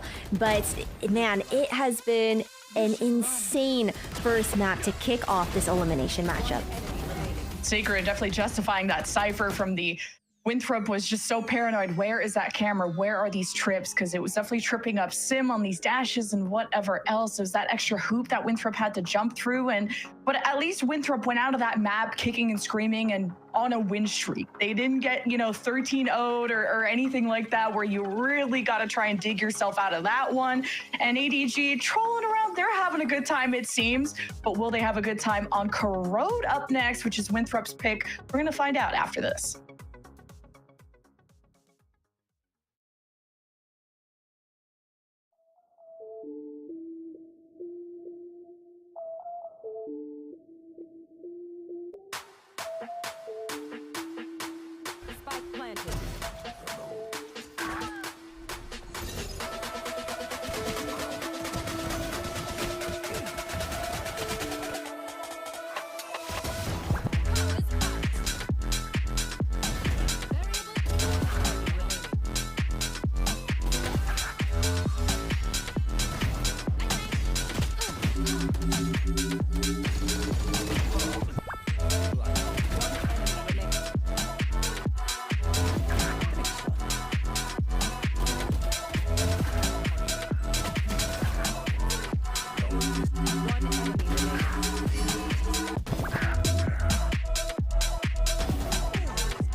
fight together. Exactly what Corrode needs. Delivering as the anchor. Up through the smoke and off we go. Envy trying to get this class around this time though. But the stand and fight, he's down to Ada. There's Alum, that's the Phantom. Brought up by the save and trouble without his rifle. Way out, but the spike can still be held with just enough time. And isn't by that bite act done. Early drop down and Ange catches all of it from hell. A dominant first half to Haven coming out from ADG. And once the side swaps, Winthrop University, despite finding their footing a little bit more, it was only enough to delay the inevitable 13-7 victory on the side of ADG to be up 1 in this series and one step closer to finding themselves not eliminated from challengers. I mean, going into that map, Roy, that first half, I mean, the fact it was 11-1 before we got into the side swap, it was dire. Yeah, I mean, ADG, one thing's for certain, they're not screwing around today, Sierra. They're trying their hearts out. They want to continue the run. They want to keep the dream alive. And what we saw in that first half was just that passion, baby. It's beautiful. And I feel like there's also no response from the Winthrop University side. It felt like all their ideas were getting thrown out the window, whether they wanted to push, be aggressive. It was getting countered by ADG, whether it was trying to hold sites. They couldn't hold the sites against them. Felt like no matter what game plan Winthrop University came up with in that first half, felt like ADG was just bulldozing them. Absolutely. It felt like a little bit of both of the things that you're mentioning. ADG that looked very comfortable, very confident, if anything, going and playing fast for these side hits. And on top of that, playing for these post plans in different angles that made it really, really hard for the retake. But on top of that, you had a Winthrop University that was definitely struggling to find any sort of answer. They tried fighting up close and they were losing those 1v1s. And when they were trying to play for those retakes, again, they were pretty good protocols coming through from their side at ADG. So it's a mix of both, but it's something that we talked about. It was a map that last time for ADG looked pretty comfortable, looked really good, and now they show it even more. Yeah, this new identity from ADG on Haven is definitely suiting them a lot more than what they were trying before, that's for sure. But another aspect that we kind of need to consider here as well in this first half is whenever you have like an ISO that's popping off to this degree, it all comes up so often, and it's so annoying to deal with because a lot of people aren't really game planning for that. Like they're not really taking into account a person getting 3 or 4 ults and a half. Like does so much pressure on that attack side, and then we kind of came into this knowing that the first half was going to be very difficult for Winthrop University. For me, the story was how many rounds could they get on the defensive side. If they can get more than 4, if they can get more than 5, they would be looking good in that second half. And honestly, they showed life in that second half too. So maybe had things been a little bit different in that first half, had they gone at some more rounds, things could have been different here for Winthrop University. I mean, yeah, they had absolutely no wiggle room when you look at 11-1 and then ADG taking the pistol. The fact that Winthrop got 7 rounds is 6 more rounds than I was expecting considering that first half. So it definitely gives me a little bit more hope for the rest of the series. But looking at the performance across the board coming out from our players, I mean, when we had talked about a Winthrop stepping up on an individual level, I mean, Dan, we didn't really get to see that on the first half. Fair had some great ideas in that second half to really be able to hold his own. But ADG, like, they were popping off. They are popping off in every way, and that is what you want to see from these teams. They were playing with so much confidence going into this map, and we mentioned it before. The last time that they played that I felt like they were looking good was on that defense and that setup that they had on the defense. But when they have to run it down, like Roy was saying as well, when you have the ISO ultimate, that helps you even more to isolate, win, and get more confident. You just have everything to win this map. It was ADG that was ready for those fights, where everybody was willing to take those fights, that were willing to play together, and even if they were overextending a little bit more, it was at least 1 or 2 ready to trade. And we got to talk a little bit more about Chaotic, especially since he was someone that we highlighted at the top of day as being a bright spot for the team. And that's something we really got to see in this map. I mean, they've changed up this Haven composition a couple of times. The ISO we've seen splashed here and there. But Roy, when you have someone like Chaotic who can put up numbers, as you called it, the ult could be so annoying. Like, this is what we get. Like, these numbers are crazy. Yeah, this is not the player you want to be feeling it this early in the series, to be honest. Like we've seen Chaotic take over. This was kind of the highlight for this. Actually, it was the narrative for us when it came to this team in the beginning of the split. Is this player? He's looked so good in the duelist role. He was putting up insane numbers all of last year. And whenever you have a player that's popping off on the ISO, it can be so hard because of one, the shield refreshes, right? Like that alone is so good for multi-frags, and when a person's feeling crisp on it, it can get so problematic. And then yeah, like we were talking about, the stacks of ults that Chaotic kept getting in that first half, it's so hard to game plan against because you don't know when he's going to use it. You don't know if it's going to be early. You don't know if it's going to be later in the pulse plan or if it comes up with kills. He was just a huge problem for them. Yesterday, we saw it from Baby Bay and VCT. Today, we see it from Chaotic and Challengers. You never know what's going to happen with these ISOs, especially because it comes really unexpected. We're talking about a meta where, yes, we are expecting a lot of the double duelists, but the ISO is not one of them. Even in this map of Haven, where it was kind of the norm, people really stopped going in for that approach and trying a couple of different things. So I really like the way that slowly but surely this team is finding themselves in a composition that was already proven by other teams before, and they're able to adapt into it. I mean, it was nice seeing the ISO, but have to say goodbye to it for now. A second map in the series, assumingly no room considering what we've seen from these two teams. We're headed to Corrode, Winthrop University's map pick. And again, the second half for Winthrop showing more signs of life, I think is really promising going into this map. Because Roy, this has been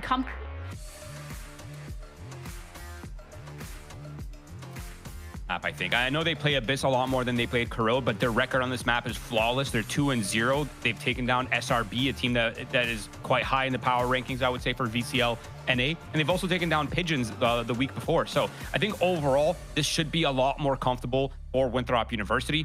Again, it's really just going to come down to the composition that ADG is going to be selecting. Because while they did show it last week, they're kind of going through the identity restructuring. Like, it's very possible, especially with sleepers and now with G2 running this composition, it's very likely that maybe Azure is taking inspiration. Maybe they want to try the ISO on this map. That's what I was thinking too. And even if they're not changing that composition too much, like you're saying, you know, we saw that ISO being played in VCT yesterday. I feel like they can at least swap the duelists that are being played. And we just saw it, right? We just saw Hugh on this Yoru doing pretty good, finding actually a few openings too in Haven. So now if he gets the chance to play the Yoru and then Chaotic gets to play the Waylay, then maybe. Let me check it. Let me take a look. No, it's actually, they're keeping it the same. Running it back. Yep. Yeah, this is going to be super interesting. The double dualies with the chamber as well for the Winthrop University. This has been their best map. This is their chance to run it up, guys. This has to be a clean first half. Keep that momentum going from the last half. You may not have had the win, but you had that late round momentum. You had that late game momentum. So I want to see Winthrop University kicking it off well. Use the fade to push back the lanes. And when it comes down to those site hits, keep an eye out for the Waylay. Keep an eye out for the Yoru to explosively take over those sites. Azure Dragon on the defense, looking to interrupt. It has been a season so far very difficult for Winthrop University, but if there's somebody that can bring them back to life, it's gotta be that reliable player in moves. He's back into one of the roles, one of the agents that we know him for, one of those that can also take over. So I'm excited to see him on this chamber and see if they can take a win. I mean, the first map of the series was the ADG's comfort pick, and that showed through and through. But now we're going to Winthrop University's home turf of Corrode. Is it going to be enough to take us into a map 3 and save them from elimination for one more map? It's time to find out with none other than Ash and Lemon Kiwi. Thank you so much, Sierra. I'm excited for this one. I just love a good redemption story, you know. Ash, we watch enough anime. We know what happens when, you know, you kick somebody down. They get back up usually. I like how you added usually at the end there. That's sometimes they die, a little but bit like... of a contingency added to the end of your sentence, Lemon. But I definitely agree with you. I feel like on Haven, we also saw moves. He was taking some risks with a lot of those peaks because he was that, you know, solo player anchoring one side of the map. He was forced into some of those situations when his utility would go down really early on. And back onto the chamber, he's gonna have that TP that's available, right? The rendezvous is going to make a big difference, and he's going to be able to play that aggressive style that I think is a lot more comfortable for him here as well, right?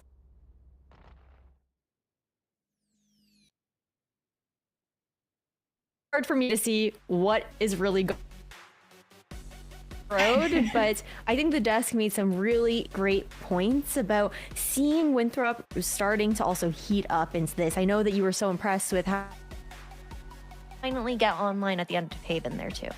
Yeah, definitely starting to heat up. I did not like the start that Sim had, and he's the one that I feel could put up those numbers to save the team when they're at these deficits, and he's been really putting in the time when it comes to this waylay, and he's already dead actually now that we're in game. So I'll talk about him another time, but hey, they got a second duelist for this very reason.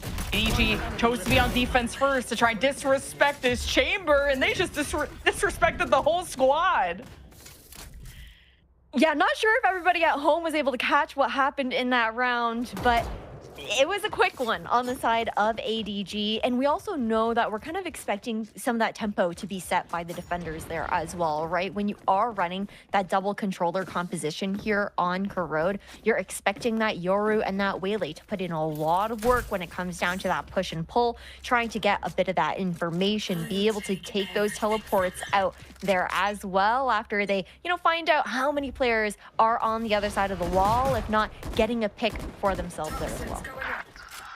And Winthrop had success overshot by Rebellion Black on this very map, so there's some cope that we could still have a good series on our hands, but with the pistol in favor of ADG, they've definitely made strides of their own improving their Corrode compared to that 13-5 loss that ADG had to Evictix in week 3. Right now, it is just ADG protecting B after that exchange that got rid of K.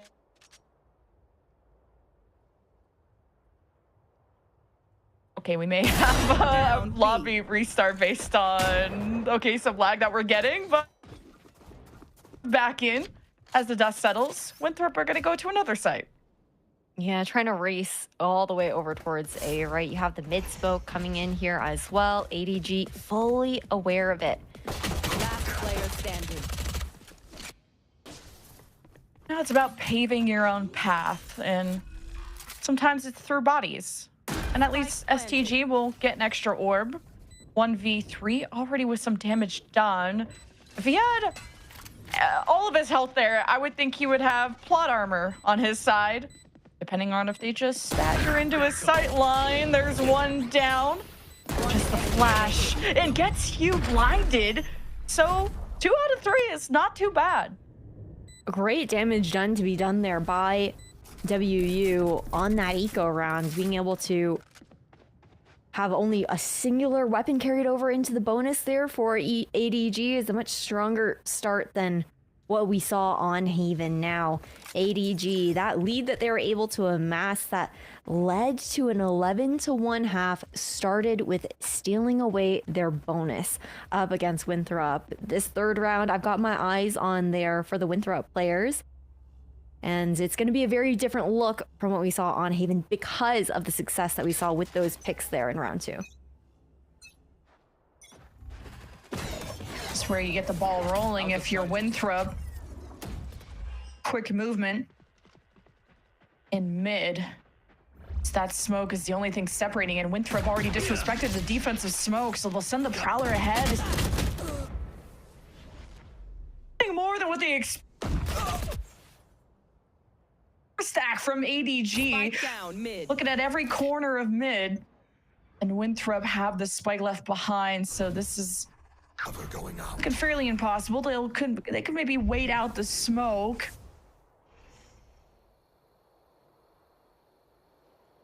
For sure. Spike should be just near impossible to be able to pick up. STG alone in a crossfire for the days. You've got the anti-flash being played there by Bones in the left corner, just in case it does get popped out. Won't be utilized.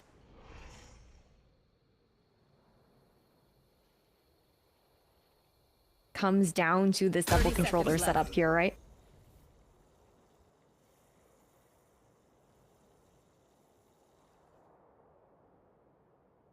And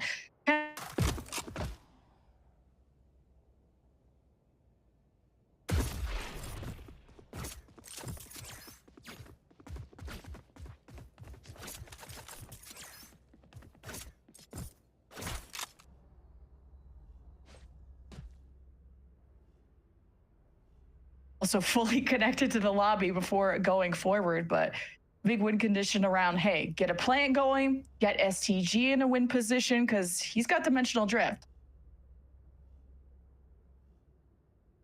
Yeah, that he does. We've seen him on the attack, Bucky, as well, on that Yoru. We know that he can definitely work wonders when it does come to finding the opportunity to make that weapon worthwhile here as we sort ourselves through this tech pause. But ADG, we talked about the fact that last map, Jen, this bonus is what was able to help carry them into that 11-1 half over on Haven when we started out this series. And this is a round where we didn't really expect ADG to find that same kind of success, considering the bonus that they were carrying into this coming round here as well.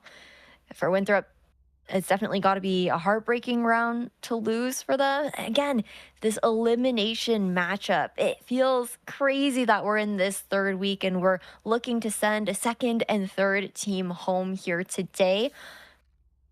But ADG, I don't know what happened since, you know, the success that they found in the last week, but they've definitely been building that chemistry, and it's been coming into fruition when it comes to results here, when it matters most.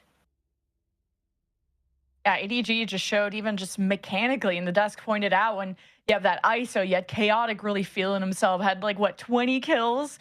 It was insane, the performance that ADG had just off the rip. And their play style is so aggressive. So I'm kind of surprised they started on it. They chose to be on defense. But when you see moves on Chamber, you don't want to give Winthrop that ideal push and pull position where they've been able to kind of humble moves at the moment, who's been that first point of contact for Winthrop, hasn't had that opener that he's looking for. But now, once we have maybe more stable buys and an ult to throw in, and once Winthrop find their footing, this could be a more even game. Definitely could be. It took a bit for Winthrop to figure out how to do that over on Haven. We did see the brilliance that came through in the second half of our first map. But here's to hoping that they're able to break through the momentum that ADG is able to muster earlier on into this second map, the map pick of WU at that here as well. Wow, just not even caring about the smoke, just going right into A, and there's clones that Bones has to chunk through. And that is finally a fight on Winthrop's terms. Around the corner, Chaotic just waiting for the walk down, gets hit by the paranoia, is gonna brilliantly disappear into the shadows. And ADG take hold of the site just when you thought Winthrop had a chance. It dissipates. Gun here. I mean, huge weapon disadvantage there on the side of Winthrop as well. Just not able to find those fights together over towards the back end of A. Perhaps not even, I don't know if they necessarily expected all three of the players of ADG to have rotated there so quickly. With this buy in hand, that dimensional drift that you had been talking about for a couple rounds now, looking perfect alongside the Bucky on the side of Winthrop. My eyes have definitely got to be on Strong Tall Guy for how this execution is going to look with Chaotic tucked into the corner behind. STG is not going to be able to check this. He only has so much time, and he's already at the back site. So when will Chaotic emerge? It's now, and it's to pick off Sim, and as he falls back, it's right into the lap of Fair. So number still for Winthrop. Yeah, after that dimensional drift, that was perfect from STG. Here comes ADG on the retake, and Fair gets ahead of the game. The drone is still going to mark him. That means he'll have to reposition. Retake is not finding any hope, as T-Dog is the last one. He'll earn himself the Hunter's Fury there, and Winthrop will finally get on the board.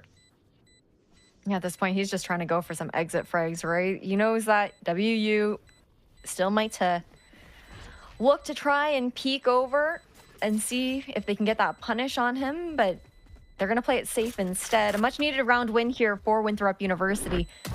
And Fair was such a big part of rescuing that round there as well, being able to shut down Chaotic after he's tucked away in the corner behind that toxic screen. Very similar to what we saw Hugh do over on Haven in that corner on that C site just last map.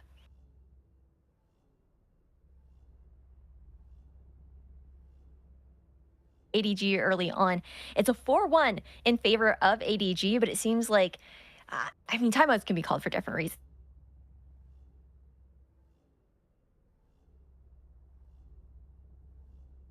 Cluttered, and other times it can be a moment where let's maintain this lead. I have some sort of read on what I expect WU to do into this next round, so let's see.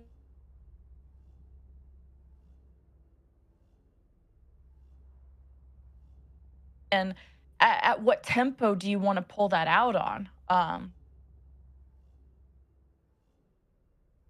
Very different beast. Already pulling out gimmicks like Chaotic and that Toxic Screw out, and then there's always Hugh with the Convergent Paths. So many tools, and kind of a surprising timeout, as you said, because I would think ADG are in a comfortable position, but I don't feel like they've been tested quite yet. Maybe have to discuss what Winthrop could be pulling out, because they've got some scary stuff too. Got Chaotic on the Yoru op here as well, looking to take the A line early on.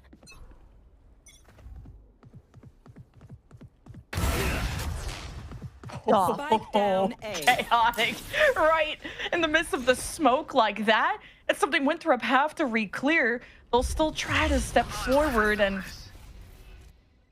kind of cover their tracks at the A elbow side.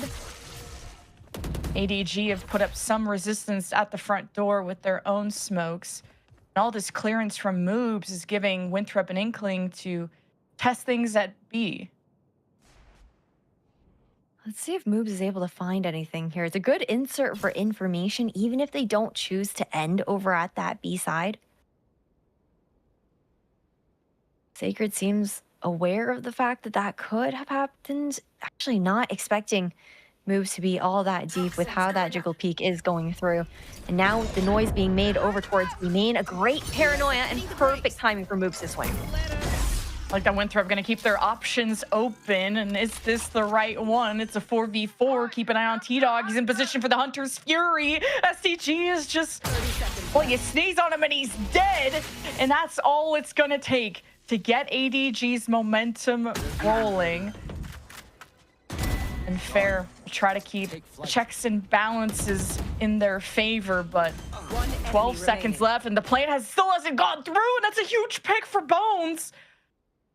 5-1 now for ADG. Spike down B.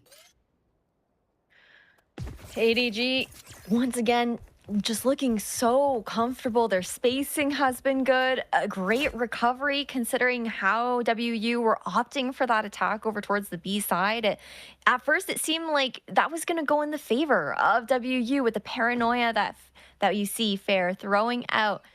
That backstab coming in from Moobs, just great comms, great timing. But the flood back in from ADG was too strong. And now for Winthrop, you've got Nightfall still in the back pocket here. Odin online for recoil as well. I do wonder if they'll go for a little bit of a different pace into this next round, try and throw that out early. But at the same time, they're also wondering, you know, where Chaotic is going to be with that operator. Yes, you can util him off of the line, but we've also seen like him going for those cheeky positions, getting that peek through the corner of this smoke where there's just a sliver of A main that can be seen. Curious what the game plan is going to look like after this tech pause. From what we could digest from that round, Bones, I think, has had these really big shining moments, and I just feel like he's so underappreciated for just all the different roles that he's played, all the hats that he's worn. From the first time I've been casting with him, he was that raised duelist that was so insane to watch. And now he's still on kind of like a playmaker type role on the Omen. To shut down that potential plan for Winthrop at the last second is probably what secured them the round, along with a lot of the first bloods that even happened on Haven. I think he had like 4 around there. So he's been huge for this team, as it seems like ADG have really found their stride as a unit. That is for certain. And I think that's been a little bit of the conversation, right, as well throughout this split, just what the veterans see of certain players are going to be able to bring to the table with other younger players stepping into the fray. But the Nightfall to be used on the execution towards that B site, looking for a faster tempo attack here on the side of WU, something that we hadn't quite seen before. And a little disconnect, perhaps, just taking a moment to try and get back into this matchup. Planted there, Lemon, around the corner somewhere. 1v3 there for T-Dog. I've seen this one before, but I don't think we'll see any trolling from WU this time around. Yeah, T-Dog has been trying to anchor mid, and as an initiator would, and there is that big difference between the Fade and the Sova in terms of what information you're getting, what kind of fight can you create off the Fade, and T-Dog, who's been either often buying the Odin, I think he just recovered the op, he's not the typical opper for that team, to preserve that for someone, I mean, usually Hugh has been the big opper, and I like that T-Dog has found some stability amongst his team as a big veteran, a big vocal player on this, someone who's going to bring a lot of direction to ADG, which so far that direction has been incredible. I mean, 13-7 on Haven to that 12-1 start. Had some questions on whether ADG were going to have these improvements happen fast enough with sort of being in this 1-3 or, you know, close to elimination scenario. Close to elimination. Elimination just fully being on the line here as well. Just for the side of ADG, like you're mentioning there, this strong start here on Corrode on a Winthrop pick where, yes, we've seen both of these teams on this map and they have looked good. But when it comes down to how Winthrop have been looking this split, this map was their bread and butter so far. It is still a close matchup at that 5-2. But ADG, they also are the ones with that comfort, right? Knowing that they have Haven in their pockets. Worst case, they do have to go to that third map, but Winthrop are really the ones trying to fight to keep themselves alive. We're going to fight to get our connection solidified in the lobby because everyone be looking like Yoru clones out there, and we'll find out what happens after this.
Cutting through. Thank you everyone so much for your patience and the technical issues, but we're just gonna jump in right into the second half where Winthrop won the pistol, and wow, we had a 6-6 half, Ash. Yeah, kind of crazy with it starting out with that 3-0 on the side of ADG, and now for Winthrop, looking for this deep entry already into that B side here for ADG. Recoil with the clap back over, although the saturate landing nicely. Liking this a lot. ADG thought they had all this momentum with that 5-2 start that we had before the technical pause, and Winthrop, they want to go out kicking and screaming. Moobs and Sim gonna watch each other's backs. It's huge, just within the site at 1 HP, just trying to be bait so maybe the rest of ADG can actually have a little bit of a crossfire. You see Chaotic hasn't given up on his one teammate. Moves with the 2 and Sim with the 3rd. Winthrop are back in this. It's a great collapse for the 2 players on Winthrop University. The defuse coming in there for their side, and now that lead cemented into their hands. Not exactly sure necessarily how that first half played out, right? But by the looks of the timeline, now that we've gotten that preview, the first time that we're seeing Winthrop find that lead in this series. Again, they are fighting to keep themselves alive in this elimination matchup. ADG with the comforts of Haven behind them. Corrode is a different pick than usual, just to kind of reiterate what the desk was saying earlier, that Abyss has been their go-to, but map-wise, they've had so much more success on Corrode with that very strong win over Shopify Rebellion Black. And now that Winthrop have gotten back on their feet, they've won the pistol, now the anti-eco. Gotta try and run away with this, but A seems completely open. ADG gonna leverage a toxic screen.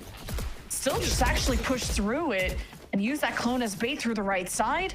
It's full clearance, even the paranoia thrown in. ADG are gonna realize that no one's home. Yeah, this is a great plant here for ADG, not having to pressure too deeply into that site, but the retake quickly coming back in. Oh, and that flank getting activated from Sim. We want to see more of this on Haven, but it's so difficult to get past Sacred. And this time, it's just from front to back, and Chaotic just spams through for the 3K, trying to get ADG's momentum back in their favor. Fair with a Bucky could be doing a lot of damage, and AGG realize and keep their distance. Make that a 4K for Haven's MVP. Really nice push towards that A site coming out from ADG. They get all of the information necessary in elbow. They know it is free space for the taking, and then take those numbers towards the left side of that A site, scaling up into yard, into the side door, knowing that they have that toxic screen to provide that additional cover to divvy that site back up, make it really uncomfortable for WU to try and bob and weave through into that toxic screen. Even though we didn't necessarily see that come into play in that round, that's something to definitely keep our eyes out for as we see these attacking rounds develop here for ADG. You have Moves who bought an op this round, but ADG, they invest a dimensional drift, they full clear the site. Winthrop opting for playing for retakes, just like the last round, but now time is of the essence, and Sim can't take that off angle he was hoping for, but would they expect Moves to also infiltrate from mid? ADG trying to hold their angles, but they're getting converged on, they're at least winning their duels, and that's what matters. Fair doesn't have a paranoia, he'll at least combine with recoil, still has the prowler, they got the upgrades, convergent passes thrown in from Hugh, try to get the advantage in that duel, and Winthrop out of members, out of time. ADG, a much needed tying round. Man, Winthrop University losing out on that round. ADG now being able to tie things up like you were mentioning there. Lemon, you've got the attack side operator online here in the hands of Sacred as well, just being so aware of the fact that WU does like to go for those push and pull plays, that aggression that you're expecting to see when it comes down to their composition. Trying to work the map by taking some of those deeper angles, early fights alongside the chamber. Whether it's Moobs, strong tall guy, Sim, it could be any of them or it could be all of them depending on what the call is. Into this eco run though, a lot of it's going to rely on the shoulders of Moobs, and STG stuck in the corner has to force that teleport out. Because there's no Viper on the Winthrop side, there's really not much delaying. It's just fair, and he's been removed too. He tried to cheese the corner with a shotgun, and ADG checked their bases, and now they're not slowing down at all. They're even extending past the site. 14 HP, first point of contact is Hugh. No, it's Bones that finds that crucial double kill. Sacred still holds the op and the angle, and Winthrop are saving this round anyway. So this will be 3 in a row for ADG, trying to get to that finish line to send Winthrop to elimination. Flawless round there for ADG up against that Thrifty on the side of Winthrop University. And ADG, it seems like they really understand the win conditions on this attacking side for themselves, right? We're seeing a lot of high pace, fast tempo hits on these sites exactly because of what you called out, Lemon. The fact that WU are opting for this chamber composition. We're not seeing that double controller that has been favored in Corrode throughout this meta. They just don't have that stall ability, and ADG are fully taking advantage of it. For WU, so much of their game plan does rely on winning out those early engagements. Now, the timeout to be called, WU stack didn't quite go in their favor with having that chamber over on the A side during that eco round.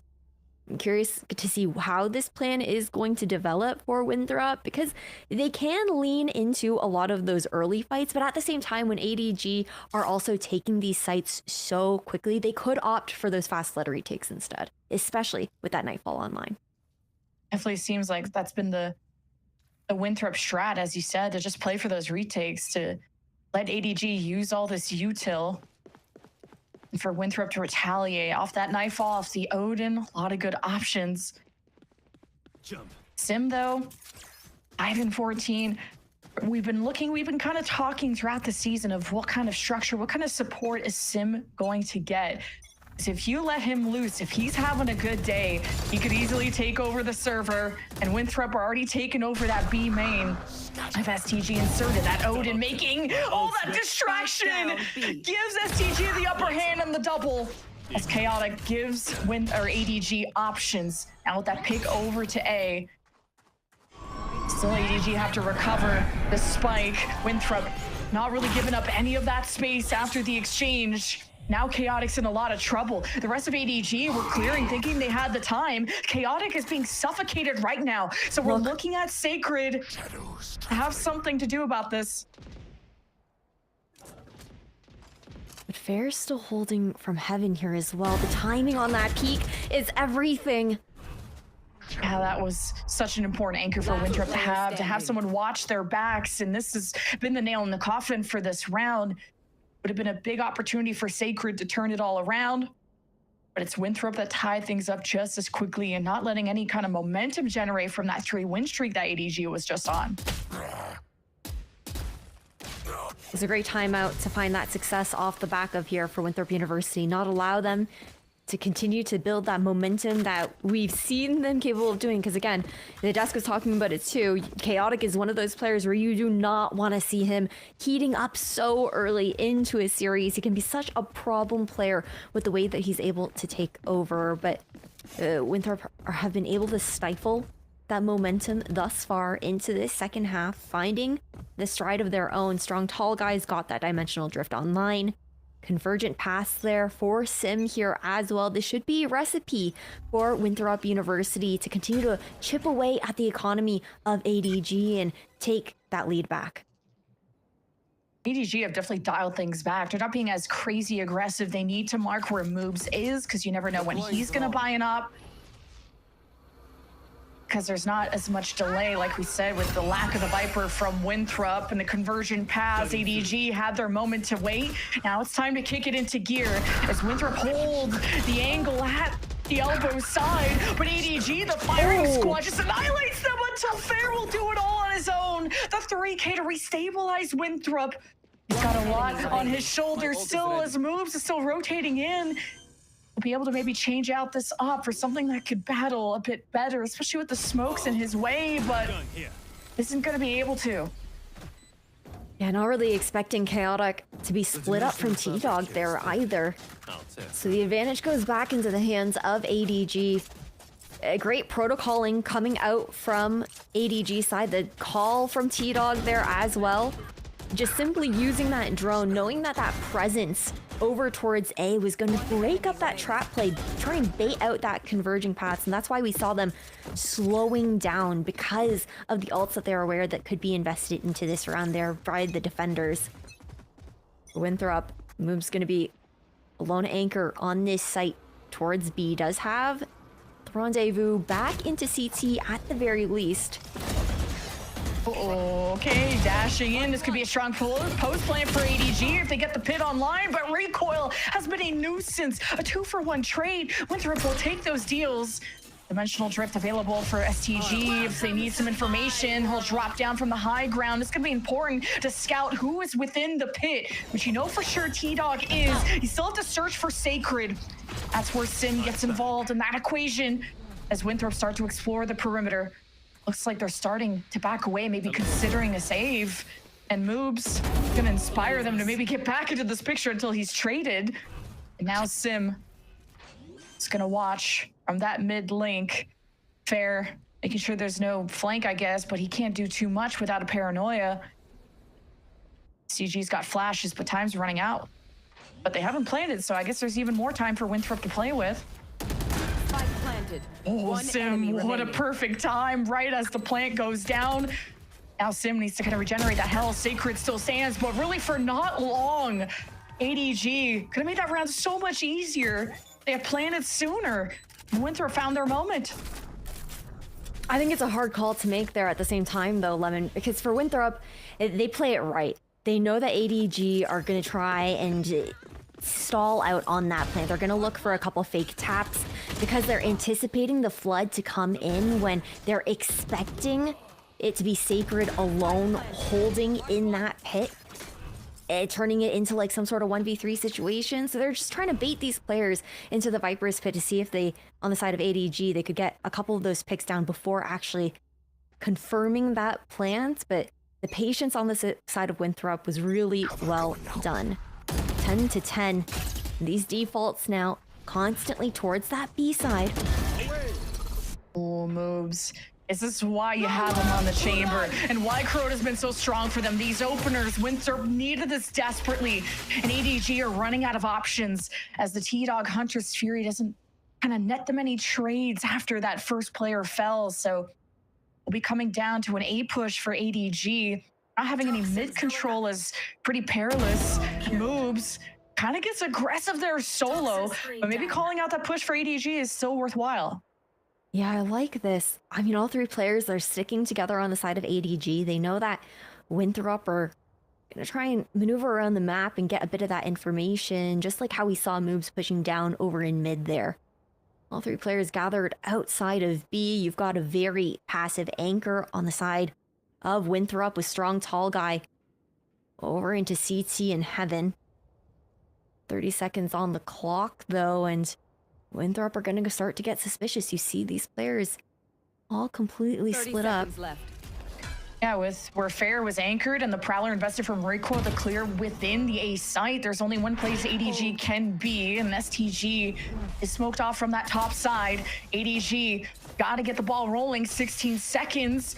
That tower is still smoked off, and now STG can have a say about this to deny too. The window has closed, and ADG lose their spot in this site, perhaps in this map, as Winthrop get up to 11.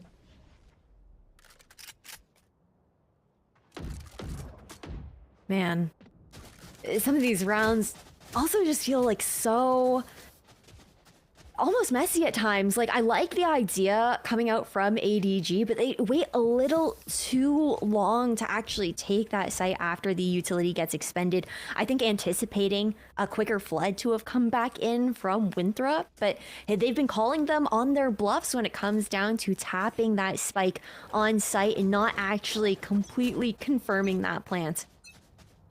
Now for ADG, might be that shift back into these quick hits that we had seen previously. Over towards this B site. That's kind of the vibe that we're getting here. The dash goes in. Oh, how can you hinder ADG? They're suffocating the way these double duelists take care of business. Winthrop on the other side. aren't even going to have a chance to come up with a plan with a dimensional drift, is forcing a fight out of Winthrop that they just were not equipped for. Just based on macro, Fair and Sim are on other sides of the world and unable to support STG on the front side. These teams will continue to trade round for round and to tie things up. Fair in a 1v3. Some injuries on the ADG side, but considering you still have a controller in the post plant, it's not the easiest situation for him to navigate, so. Yeah, I mean, Fair, even though he's, you know, Sacred's like half health here, it's just not a round that he's going to look to break back into. He has been pretty insane, though, on this map of Corrode. Fair's had some really standout moments. A lot of those multi-kills, heroic just opportunities when it comes down to some of those fights that he was taking to actually claw Winthrop back into some of those rounds. But when you're looking at economically what is going on the side of Winthrop University, especially if you're maybe considering getting that operator online a bit later into the last 2 rounds of this game here too, you don't want to take that risk of losing out that rifle. Just so you don't have to worry about that buy going in. Moobs will be picking that back up. An ADG shift back over towards this A side. This toxic screen constantly providing a lot of value, and Fair laying a smoke down of his own so he can play in it in case that screen does drop for a cheeky play here. ADG trying to leverage the Viper's wall, and now the smoke to maybe swing out as a team. It forces the step back from Fair. And Sim lurks for his moment, but at 47 HP, he's got to temper those expectations. Winthrop there to support, though, with a Prowler catching Chaotic, and Fair for a backstab opportunity. He's smoked off, and I mean, the same backstab opportunity for Sacred, who's going for a long flank. It's all going to be about timing. They don't have a single clue. You talked about Fair with that positioning. The 2 picks is massive, but Sacred could be the difference maker alongside Bones.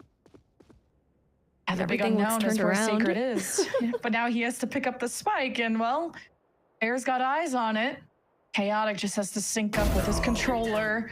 Not gonna happen. Fair is gone. Spike back in ADG's favor, but just like the last round, I feel like this is gonna come down to time and timing as Sim strikes at the perfect moment while the pan is hot, and now B doesn't become an option. The only option is to go kill Chaotic, and we've seen you do it before. Recoil lines up the Odin, and Sim protects, and Winthrop are 1 round away from going to Abyss. Match point massive on this map pick of Corrode here for WU. They're fighting for this opportunity to take us to that 3rd map like you were just talking about here, Lemon, in this elimination matchup where the loser will play in promo relegation after this split to be able to fight for a spot heading into split 2 of 2026. Overall, a lot of these rounds have been starting to look a little dicey. I don't understand how we had 2 players in spawn on the side of ADG there, but this one is for everything. That opportunity here for WU to close it out in 1 or a potential overtime incoming, depending on how it swings. ADG, the same strat as last time. The haunt from Winthrop knows they haven't entered yet. Spike being planted, Winthrop wants to disrupt, and here comes Sim, and Hugh has been left behind. ADG trying to pressure back with the shock bolts, and the jump with the Bucky. An unexpected strat, but one that works out. And Hugh will just defend for himself. T-Dog in the wings. Winthrop, a 2 versus 5. Looking for any kind of economical damage. And it's a near flawless for ADG to send us into an overtime. OT here for ADG. Massive considering their 13-7 win here on Haven as well. Trying to close the series out in a 2-0. Overall, these rounds have been... I wish I could say more about what we can expect, I guess, with Winthrop on the attacking side. Unfortunately, we didn't get as much of a preview with it, but it's not a surprise here, I think, to see the 4-1 split coming in here as well. With Moves being that lurking player, that's what he's really been known for throughout VCL, and that's what everybody has come to expect from him, right? But instead, it'll just be everyone grouping up as one. The trip over on the other side of the map, and T-Dog is going to be all alone on this A site. If he hears any rumblings in towards A main, can expect him to probably look to back up and play his life. Last cannon up will be there to watch mid while the rest of Winthrop carve their way into the A site. And staying within is T-Dog all by himself until Hugh has to dash in and gonna help reestablish ADG. Winthrop have taken full control of the right side. Not confident enough on their push yet. Recoil waits with the spike. What glimpses Sim can get. And now moves, is able to walk down mid, catch you on a link. Now ADG's options are very limited, and it's STG that helps to break in to within the sight of ADG until Sacred gets involved. Winthrop have the numbers. We've seen heroic plays from Bones before he pulls off the double K. And now T-Dog falls, not without taking one with him. 2 versus 2. Bones at half HP. Plant still hasn't gone down yet. 30 seconds to play with if you're Winthrop. One enemy remaining. Last SDG will force the 1v1. 7 HP versus 55 though. The gate crash within the site just to kind of break that sight line against Bones. To find that moment. Knows the plant didn't go through and catches STG. The 4K for Bones in overtime is exactly what his team needed. Absolutely insane. I was liking the game plan out from Winthrop, that pause over an elbow. We knew that the round was going to start with moves because they were waiting for him to get that pick over in yard before actually trying to flood into the site. But that hold was just too solid. Great utility to be used by the defenders. Now ADG, I'm curious to see what kind of round we're going to expect out of them into this OT, because we've seen those fast-paced rounds, Lemon. We've seen them just absolutely like obliterate the ability to go onto site and just fully dive in, but we've also seen those slower rounds, and looks like that's the recipe this time. Moves not scoped in, so weird. Winthrop have been investing in that glass cannon up, and ADG just step all over it. Opening up the pathways to A, can bring up that Viper's wall yet again. Sim knows he has to go sicko mode to try and put a stop to AGG's win and to stop Winthrop from elimination. And it's recoil with prowlers, with waves, but look how even Winthrop are paranoid about that mid control they've given up. They think ADG could be flanking too with all this time going by. I don't blame them for being this paranoid. It's ADG's patience that you don't expect. They're such an aggressive team. And T-Dog still, it's a shock bolt, chaotic with flashes. Now it's chaotic, that entries, the spark plug. He's been hindered, fantastic smoke. Try and cover their tracks. Actually, Winthrop just protecting the site, putting up some resistances. On the other side, it's STG that has to stop the pivot, and you have Bones on the cutoff at the top towards spawn. This is crazy macro-wise. And STG is already being a disruptor. And the clone has been shot. STG is going for a fight that his team wasn't ready for, and it's working out beautifully. Now mid has been cut off by the nade as well. ADG sensing the danger. T-Dog trying to find any safe space he can and coordinate with Sacred, who does it again. And it's recoil in a 1 versus 2. And there you have it. ADG take the series in overtime, and Winthrop will have to fight through promo relegation. 14-12 there for ADG. Heartbreaking for Winthrop. A completely different roster from what we were used to seeing heading into Split 1. But ADG, there were questions about this roster, I feel like, heading into this Split, Lemon.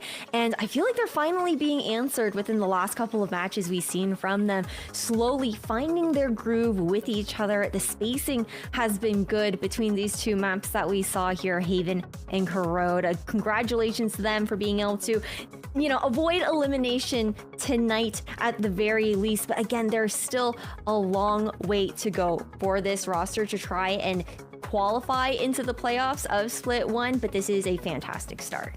Yeah, I have no doubt that Winthrop could easily requalify into challengers, and this seems like more of a long-term project because it did take Winthrop University, the old roster, some time before they were that playoff, that ascension threatening team. I could easily see the talent on this roster do that again. It's all been about synergy. But ADG, they've built up quite the powerhouse for themselves. The double Duelist really kicking into gear, and they knew how to lead that with so much confidence, even on Winthrop's map pick of all things. And Winthrop kind of blossomed at the end, being down 6-2 and tying things up 6-6 and giving it their all. But that will be the end of their challengers run, but not the end of today's broadcast. We have one more series around the corner, but first we'll have to hear from the desk and we'll have an interview with ADG, so you won't want to miss it.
Fight together.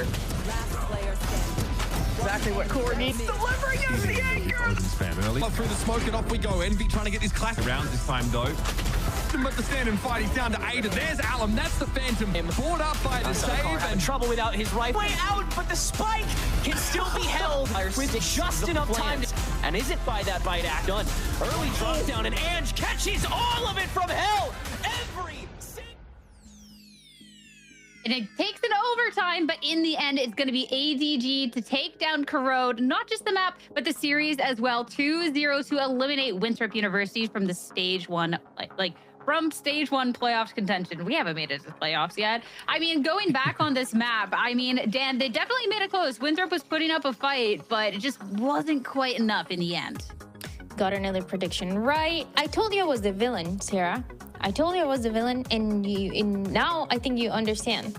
It feels good. No, but actually, for the side of ADG, they were looking pretty good going into this map. I feel like they understood and they were able to punish a lot of the mistakes that we saw on the other side, whether it was taking those 1v1s or on that second half, going for those retakes as well, winning retakes that seem very unlikely they were going to close out on that B side, and also forcing that chamber for moves to play back, even though that game plan was to have the map control with the chamber. It was just not something that was possible. It was one of those win conditions that once it gets shut down, everything becomes so much more difficult. And it seems like the emergency identity shift for ADG is suiting them so much better. They look comfortable, they look confident. It feels like everyone is, they kind of have agency over the results of these games, and I think that was something that was lacking a lot in their other 3 losses. But I mean, this is kind of crazy because like at one point this looked doomed for ADG, but now they're sitting at an 0-3 record, and it's honestly looking looking recoverable.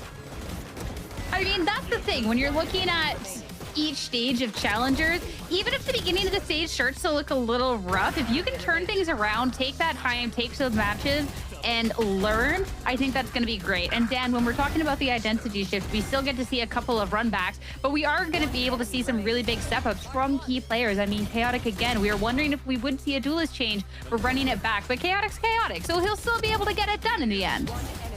Absolutely, an incredible Yoru when it came down to that first half that we saw, because it really seems at some point that it was going to be a Winthrop looking confident on this map and able to close it out. But again, it was Chaotic, one of those players that up close was able to punish those mistakes. But on top of that, Hugh and what he was doing on that waylay, he ends up getting on this map 8 openings.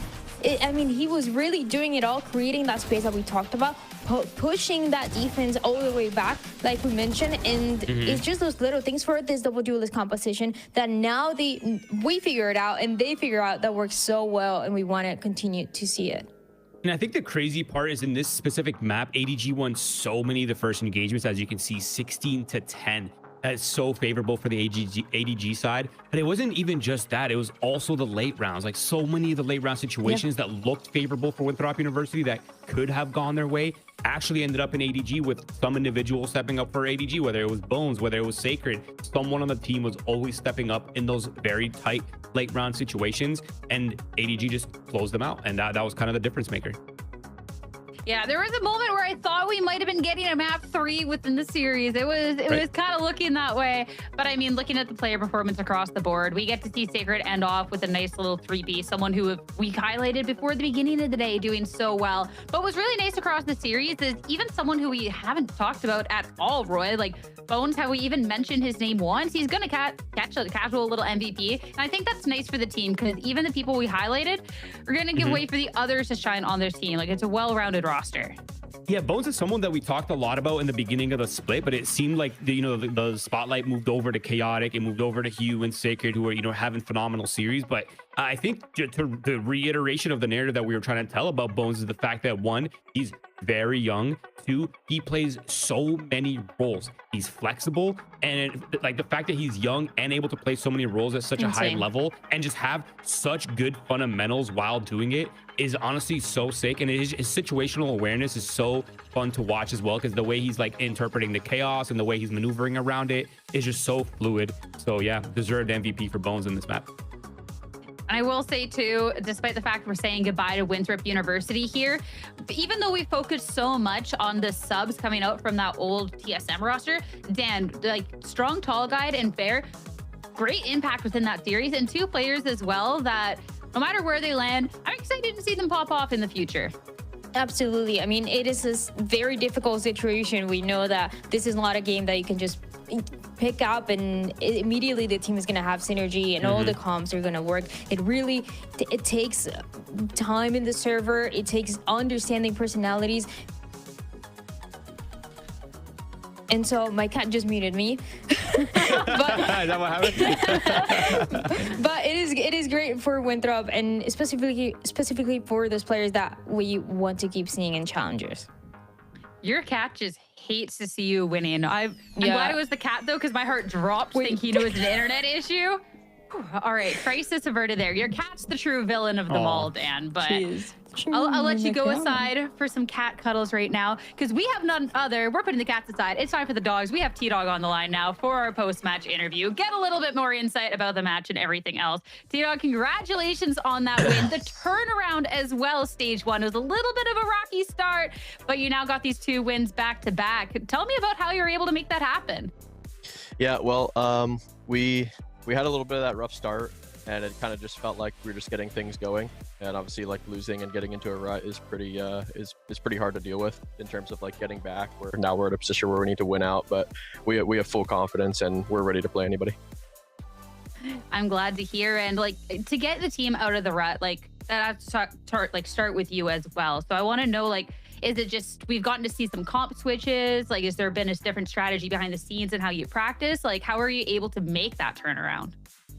We just had some team talks and really just made sure that everybody is comfortable and confident in their ability to do their job. I think that's like the most important thing that I've been pushing is everybody needs to do their job and we need to trust each other. We don't need anybody to be a hero. Anybody on this team can make a play in any given round, clutch any type of round, multi-kill any type of round. So if we just play our game and do our job, all these things will come naturally to us. I love that mentality. Next off, we've gotten to see a couple of different identities. One that we've really enjoyed seeing is this double duelist. So I want to know how that's been incorporating a little bit more of that across the board, especially with this ever-changing Haven composition. It seems you guys landed on one that you enjoy. Yeah, it's been fun, honestly. Changing comps, I have like a pretty I guess just like confident belief in myself that I can call anything. It doesn't actually matter, you know, regarding the amount of like practice or like whatever it is. So whatever people are feeling that day, they can run and we can do good on. But with the double duelist, it's just super easy having some younger players just being able to run around and focus on the crosshair and be confident. And it's also sucker punch kind of like dynamic where a lot of people don't know what to do when they get punched straight in the face.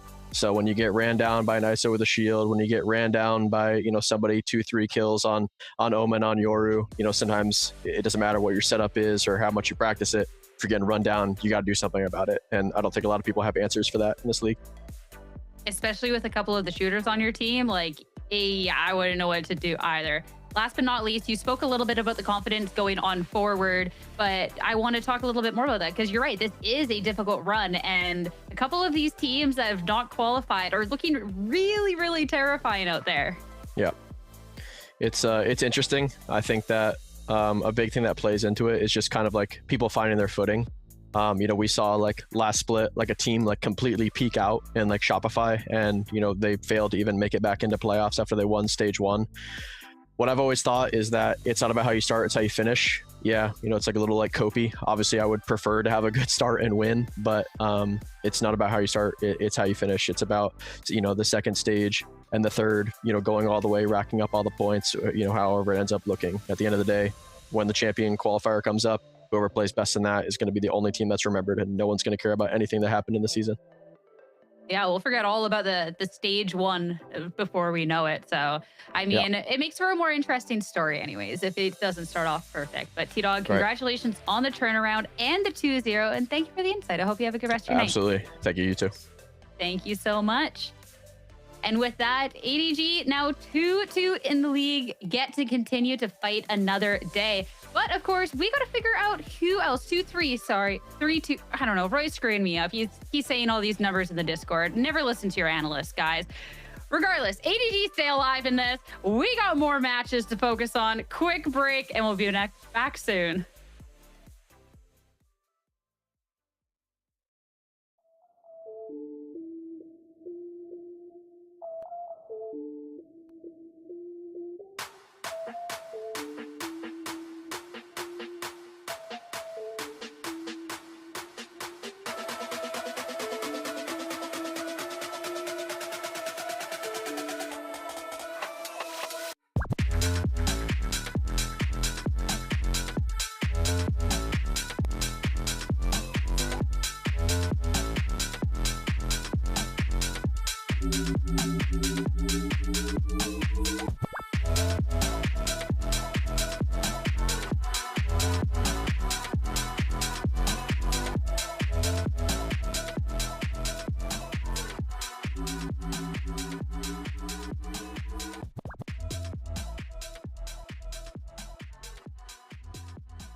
Hello, everyone. Welcome back. Sierra, Roy, Dan. I can't count. Sorry, Roy. I'll throw out. You know, I was wrong. That's okay. Thanks for trying to save me. But, you know, we're a team, right? Yeah, we're a team. You just said never listen to your analysts. Yep. and also said she was smarter than us before the predictions happened, and said she's always right. We're always wrong. Attacks us personally on the. It's you know what? This is not. This is not something like a team. You know what? In the words of T-Dog, it doesn't matter how you start, it's how you finish, right? So we can put that all in the past now. We can end off the second half of this broadcast as a team, especially as we gear up for our next series. We have Evil Genius Academy going up against Alliance Guardians. Two teams sitting at a little bit more of a positive record. So, you know, Dan, we're not looking at elimination yet, but of course, you don't want to be on the verge of elimination. You want to get the wins here and now. Absolutely. And these are teams that have shown us great potential, especially when they're facing those teams that we talked about early on, the 4-1s, the undefeated teams as well. Evil Geniuses, for example, has surprised me a lot. We talk about the experience that the roster have. We've talked about Mitch. We talked about Jake as well. And the way that they're mixing together is working out. I feel like the teams that we're seeing, these two, are going through the normal adjustment process that any team would go through of it takes a couple of weeks, it takes a couple of matches for us to get used to it, to understand what maps work as well, to understand what things that we do in scrims can transfer into these officials. And so, okay, now it's the turning point for them. I think for me, the interesting thing with these two teams is they've had such different paths to get here. It feels like Alliance Guardians have been a little bit blessed in terms of their competition. Like they haven't played a lot of the teams that we consider, you know, the top of the power rankings. Whereas like for EG Academy, they are 2-2, but they've also played the best teams in the league pretty much so far. It's been a hard path to get here in this 2-2. I feel like this match will really solidify where EG Academy is, how their growth is going, and for Alliance Guardians to see if they're deserving of this 2-2 record, to see how they fare against teams that, you know, are fundamentally sound and have a high level of competition and you know, some really good players. I love the call out of Evil Genius's schedule going up to this point, because looking at the team, I definitely feel like the talent is there, but the losses that they took when you're looking at an Energy, when you're looking at SRP, like those are really difficult matches. But across the board here, I mean, Dan, this roster is just absolutely stacked to the brim. They have been incredible and have had really, really good moments as of recent. I feel like Pancakes, for example. I mean, I just mentioned Mitch and Jake because we know their history with Cloud9 as well as the experience that they've had in those rosters. Mitch specifically as well with that IGLing role. But for the side of, you know, Pancakes, Zerona, Stona, all of those, we've been highlighting very specific plays, very good moments, and when they're able to close out their rounds. Pancakes, for me specifically on this chamber, I feel like it is one of the ones that have the most potential, and it comes from exactly what Roy is mentioning, those teams that they have had to face. It was YFP, it was Energy Academy, Shopify Rebellion. Not the easiest opponents. It is the opponents that we see at the very top of the table, and yet these individual players are able to put on really good performances. Yeah, and before I get really super serious, I just want to say they did my boy Jake really dirty with these pictures, man. Why do you guys make him look so short? Get him an apple box. Get the man boosted a little bit. Sorry, that's crazy production. But yeah, I do think this roster is headed into the right direction, and it's really just a matter of time before everybody on this team is comfortable and activated. Like the talent is definitely there. It's really just whether they can be, you know, dynamic enough to find a style that, you know, that suits everyone and kind of allows everybody to shine. Because there are players on this roster that we haven't even had a chance to talk too much about. Like specifically Zerona, who my standards for are really, really high. Like my expectations for this player is crazy. He's very vocal. He's very intelligent. And like mechanically speaking, he's been really, really good. But it feels like in matches, he hasn't really quite found that comfort, or he hasn't found like his place to pop off. And obviously everybody else on this roster has been popping off. So not really much needs to be said about that. I mean, we'll talk about a pop-off, okay? And we'll talk about Mitch, especially, too, leading the team. That's the thing. If you can lead a team and also put up numbers in the server, that's just doubly impressive. And Dan, he has definitely been leading the way here for the squad. Kind of doing it all, and I really like specifically what we saw in that last series. when they were facing Shopify Rebellion, where we saw that Sova play that I feel like we didn't really get the chance to see that much previously. We think about his year before, and it was a lot of the sky, a lot of the following up in a different way, those Duelist players. But with this Sova, he's not only able to set up those side hits, but also go in when things are going wrong, when things are going a little tricky for Stuna as he's going in with the Waylay. I feel like Mitch has always been incredible, and this is turning out to be a team where he can shine again. And I feel like he's the type of player that, like, he doesn't really need to pop off because his calling's already doing, like, he's already doing well on the calling. Their attack percents look great, but whenever they need that extra oomph, whenever they need that extra, like, X factor or clutch factor, like, Mitch is there to remind people that mechanically he's still on par with some of the best players in this league, and it's really just a matter of time. I mean, going into the other side for Alliance Guardians, when we have this team full of a lot of these known quantities, and Alliance Guardians, where this has been like the discovery phase here, this I think is really exciting to watch through. It's definitely not been the same run, Dan, that EGA have had on their side, but we got some respectable wins, we got some respectable performances, and if they can take a dub today, that just speaks volumes to what they have up their sleeves. Absolutely. And again, even though we're talking about the other side and how good the teams are, I feel like something that we're seeing this year and this stage more than previous years is, you know, pretty good competition across the maps. It's really dependent on the maps, but even the teams at the bottom can fight, can win those. And that is exactly what we saw for Alliance Guardians when they were winning against, for example, or fighting against Sleeper. So it's a team that you still need to keep your eyes on, but is at that turning point again where, okay, you had enough time to fix it, to figure out comms, to understand how those little things can be adjusted, and you're going against a pretty tough opponent. So are you ready for the challenge? That's exactly it. But you're looking at players and stuff. Maybe even if last week wasn't performance, I wanted to go back and talk about the week before and talk about Poseidon here, because Roy, we have definitely gotten to see some big step up moments from someone who's playing a lot of different roles. I mean, we even got to see the veto.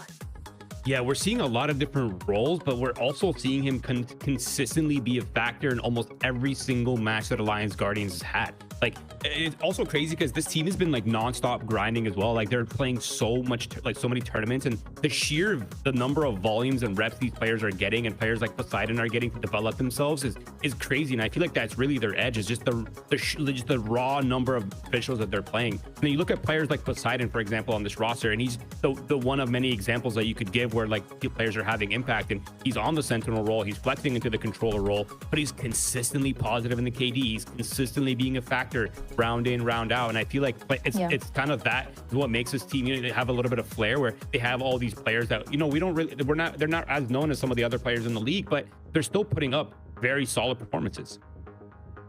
Yeah, and I think that's going to be, again, the question I have going in today, because I feel like we definitely have a little bit of a David versus Goliath situation when you're just looking at names on papers. But what we've seen coming out from Alliance Guardians, I definitely think is promising. If we can get this win today and see these step-ups, that's definitely going to be redefining some expectations that we have here. But we talked about Poseidon and some of this flexibility, and we have to talk about two more very flexible players, one on each side here, and talk about our head-to-head going into this matchup.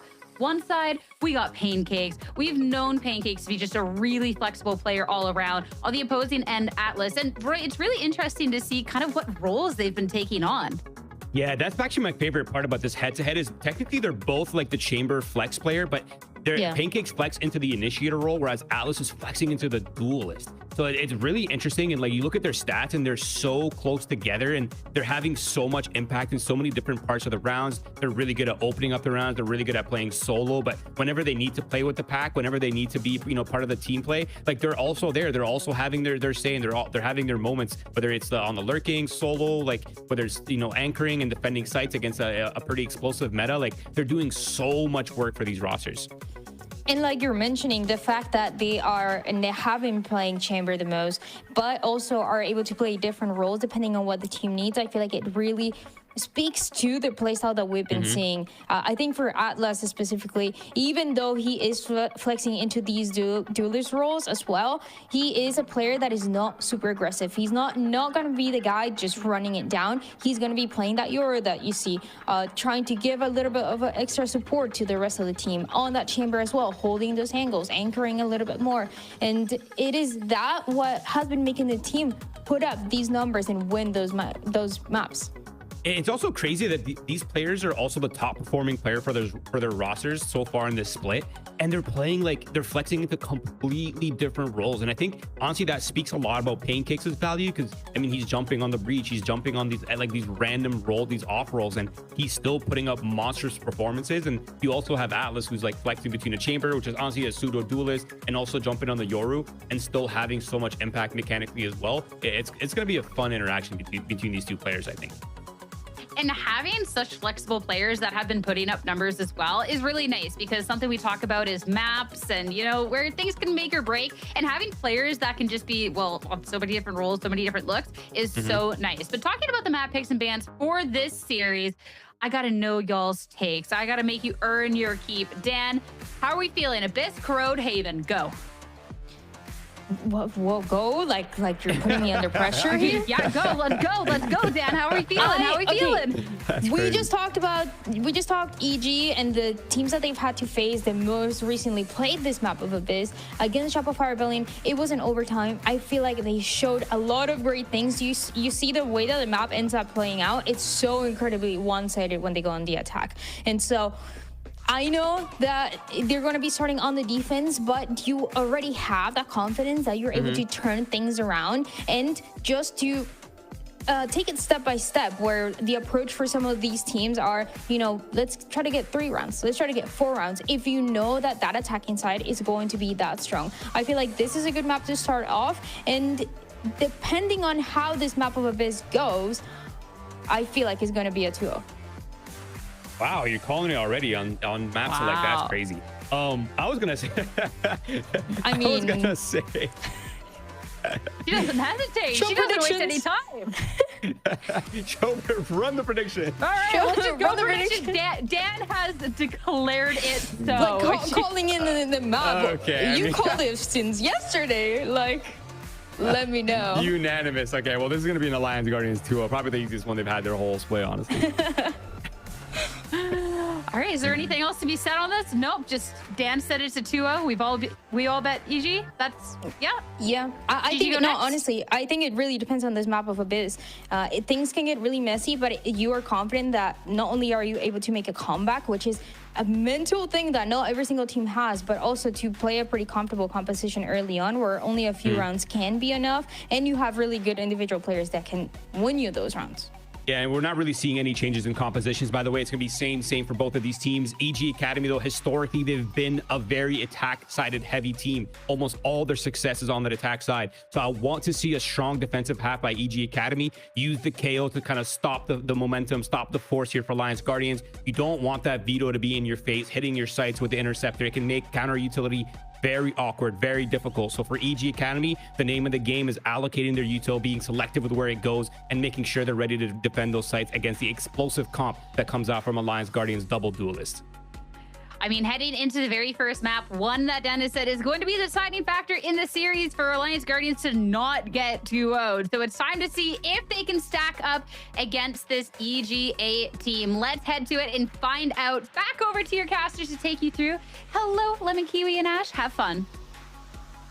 Hello, Sierra, and hello, Unanimous Desk. About the predictions, kind of a crazy one, but if you watch EG's attack on Abyss, the last time they went here, it was near flawless, Ash. They were up 10-2. Just, we'll not talk about the second half. As you bring it up so casually. But I'm really excited for this matchup, though. I am looking forward to seeing how this head-to-head goes between EG Academy and Alliance Guardians, especially because EG Acad are going to be running that double initiator, and I feel like Poseidon on that veto, depending on how that interceptor is placed, it could also make all of the difference, especially when those flashes are going to be thrown out by Zerona or the drone there for Mitch, and what is going to be able to be done to deny a lot of that initiator to Utes.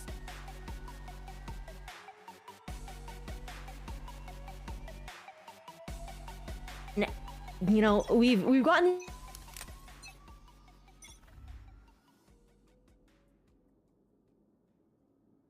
one looking to get a little bit closer to that qualification potential.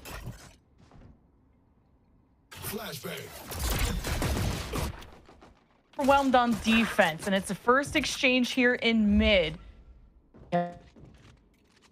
It's with a fiery start up by 1, and just quick decision to go over to B. Right on their tail is going to be Pancakes, trying to even start up a flank. Alliance Guardians did take some damage, and now that time is on their side, it's going to be even better. Now you'll see. Okay, EG is on the flank, and now that I can see everything going on, Pancakes is having quite an impact, and Stunna is going to kind of do this push and pull. And there we go. That's all EG really needed to get a foothold. Just hit all the angles at once and not really let Alliance Guardians breathe. Yeah, great flood back onto site there into this pistol round retake for Evil Geniuses Academy. Overall, looking forward to seeing what that plan of attack is going to be on the side of Alliance Guardians as we head into their eco round. And you know, same story for EG too, because there are just some of those insane rounds that we've seen when it comes down to a lot of those ecos that have been able to just completely go the way of the eco team when we don't really expect it. But overall, I am kind of curious to see if the investment into the Outlaw is actually going to go through there for Atlas. A bit of a risk to be taken there as well, but also calculated when you do consider the fact that on the side of Evil Geniuses Academy, you've got a lot of those light shields just sitting over there ripe for the breaking. Yeah, and the Dusk talked about Atlas's role, whether it's flexing to the Duelist or the Chamber, and he's that opper or the outlaw haver of the team. And he's so calm under pressure, a very extremely clutch player.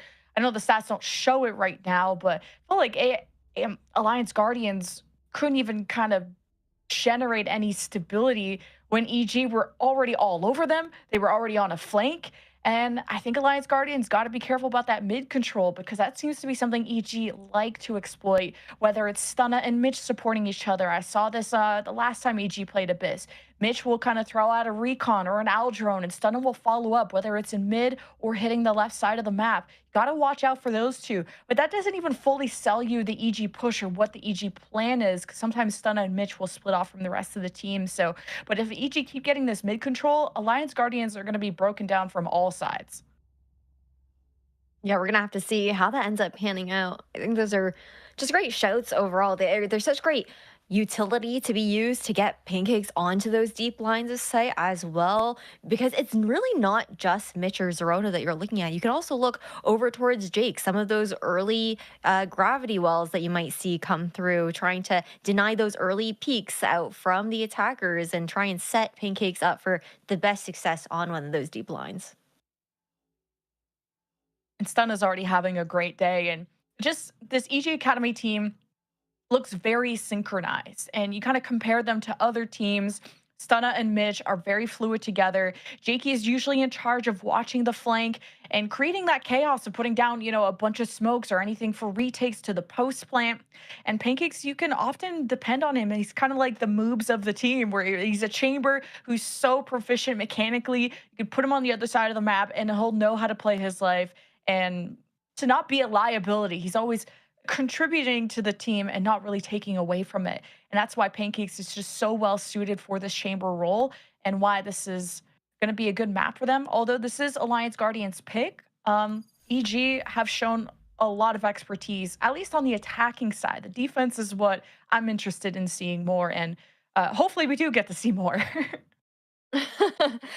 Yeah, that is a good shout. Really strong defensive side once we do get to that second half there for AAG with a 64% defensive round win rate.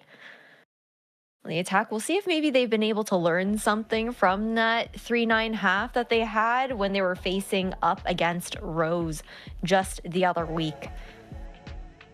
Yeah, and just facing a veto is something not a lot of teams probably have practice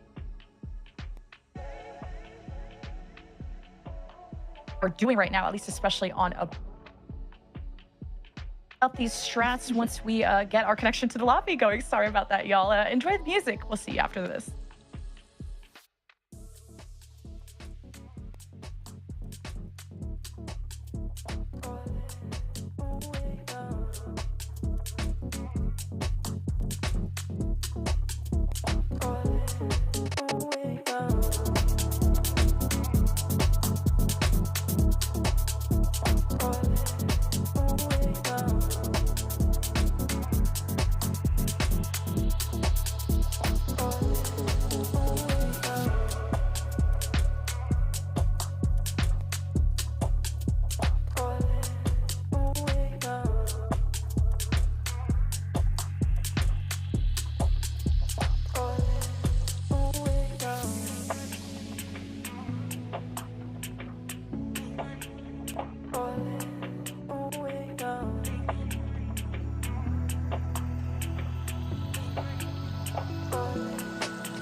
Welcome back to everyone who is still with us. Thank you for your patience. And it looks like we are established back in the server. We've missed so much, Ash. A 6-10 scoreline, but well, I guess we'll get to talk more about it because there's a staring contest in mid. Yeah, we missed a little bit, but you guys are following out on that score. Like Lemon was just talking about on your screens earlier on, Drone to come out, actually not going to clear out Pancakes. And when he does go for that peek, the damage to be done from the other side instead here. Kind of crazy that we're seeing Alliance Guardians up into this map here of Abyss.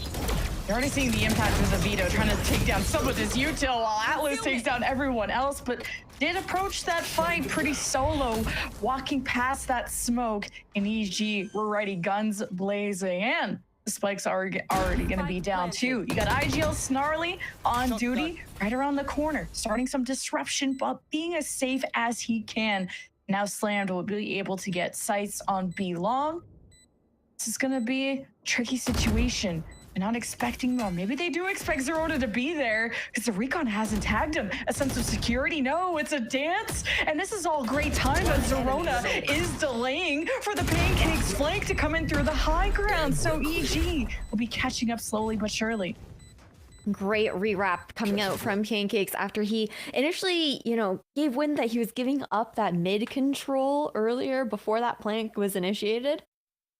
Overall here, that was an important round win there for EG, right? Trying to claw back, trying to tie things up with Alliance Guardians ahead by 3 rounds now. And I was always curious to see how that first half was going to play out because both of these teams were starting out on a bit of their weaker side and now onto their strong halves for both of them on the side of EG.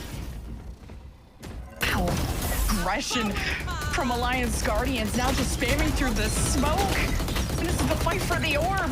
And Zerona's able to put up some resistance to keep the numbers equal. And it's not the strongest of buys from Alliance Guardians either when you have a Stinger in the picture, but the rest of the rifles are decent enough.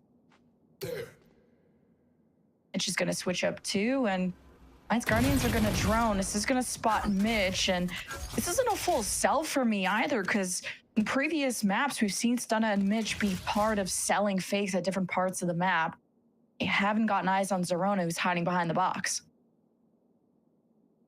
No, already the reposition taken there by Alliance Guardians, and side of EG, they weren't close enough to actually hear that TP go off. Still waiting to see if Alliance Guardians were going to go and re-clear into A main, but the defenders playing patient, especially with that Stinger in hand here for Snarly. The drone will come through to clear out close. Knife ready too for Zerona. Null command. If things get a little scary, Alliance Guardians pinged at the front, and EG have to address this, and Cheeky will do so. Beautifully set up. As EG now go above and beyond, and Atlas didn't find a moment to escape. 13 seconds, and Poseidon won't have much to say about it. So this could be potentially back-to-back rounds for EG, depending on if Poseidon can find an angle. Zerona will be watching. He is half health, and Poseidon's focus does get split, so EG do confirm that round. Yeah, finally truly finding their footing into the second half too, right? Because I think that for Evil Genius's Academy, the reason why I say that is that heading into Abyss, everyone had really high expectations after that 10-2 performance that they put on last time on the attacking side versus Shopify Rebellion Black. For Alliance Guardians, though, the defense is where they've always shown through there as well. And the timeout to be called here from Alliance Guardians, they don't want EG to be building any further momentum. Sure, it might be an eco round, but even in that matchup that we saw earlier with Winthrop versus the likes of ADG, we saw the investments of those ultimates on these ecos like you had talked about previously, right, Lemon? And it comes down to when these players who are on these ecos, this team is able to find the openings that are necessary, the picks that are necessary, and then it makes the use of those alts, worthwhile to really try and drive home that opportunity to convert into a thrifty. For Evil Geniuses, though, they want it to be a clean round, right? And even if things do go awry, they do have some huge ultimates of their own, but ideally for them, of course, being down rounds, they'd like to conserve them up against the further rise of AG. Pancakes could be left to just kind of absorb the aggression that Alliance Guardians presented last round with that kind of stack towards A. And with Jakey's ult, they've usually positioned and leveraged that ult around B to kind of seal in that site. Maybe Alliance Guardians expecting that after the timeout, considering this 3-2 approach, mid completely open. And lucky for EG Academy, this is something they can exploit. Yeah, just looking to walk up. Maybe a little bit of pressure, hearing the door break on the other side of A tower, thinking someone could be just around the corner. Despite the owl drone going out, it also doesn't catch the timing on these players here in B-Link. We'll see if Atlas has a chance here, and the bandit does hurt. And unfortunately for Mitch, he wasn't in a position to trade. He backed away and hesitated. And now the spike is pretty deep, and if Mitch gets caught off guard, this could be difficult. So EG are going to back him up, and we'll see if they'll continue this wraparound to the back of B rafters, I should say. And now they're drawn towards the back of the side of A. Could be an option. All depends on these picks, but this Thrifty, ooh, it's getting dangerous. Alliance Guardians now have 2 picks, but no upgrades for these weapons in sight. Burning off time for EG. It'd be a big win condition for them. Zerona, a little overly patient.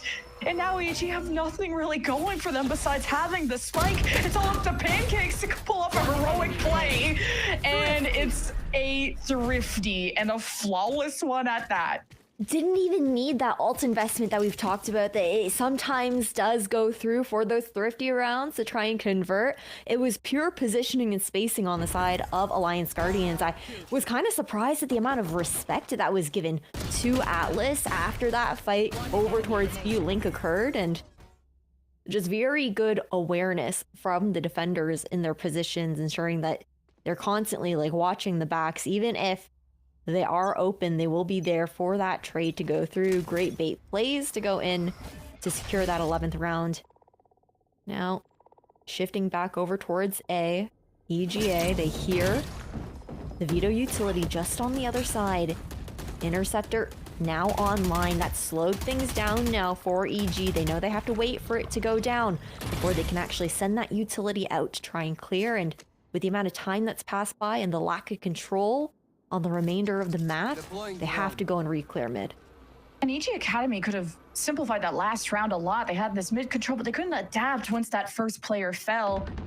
And I think Mitch was just obviously trying to survive as that IGL to kind of coordinate what is going to be the plan B, and the options really dwindled. Would have liked to just simplify off of Jakey, Cosmic Divide into B, flood on in, and take that fight. I think EG definitely have the mechanics to pull that off, and now slowing things down. I think we're going to see a fake situation here, right? You're looking at the Waylay KO on the other side of the map, popping that ultimate as well, and just trying to find and make this opportunity for the rest of EGA to walk into A.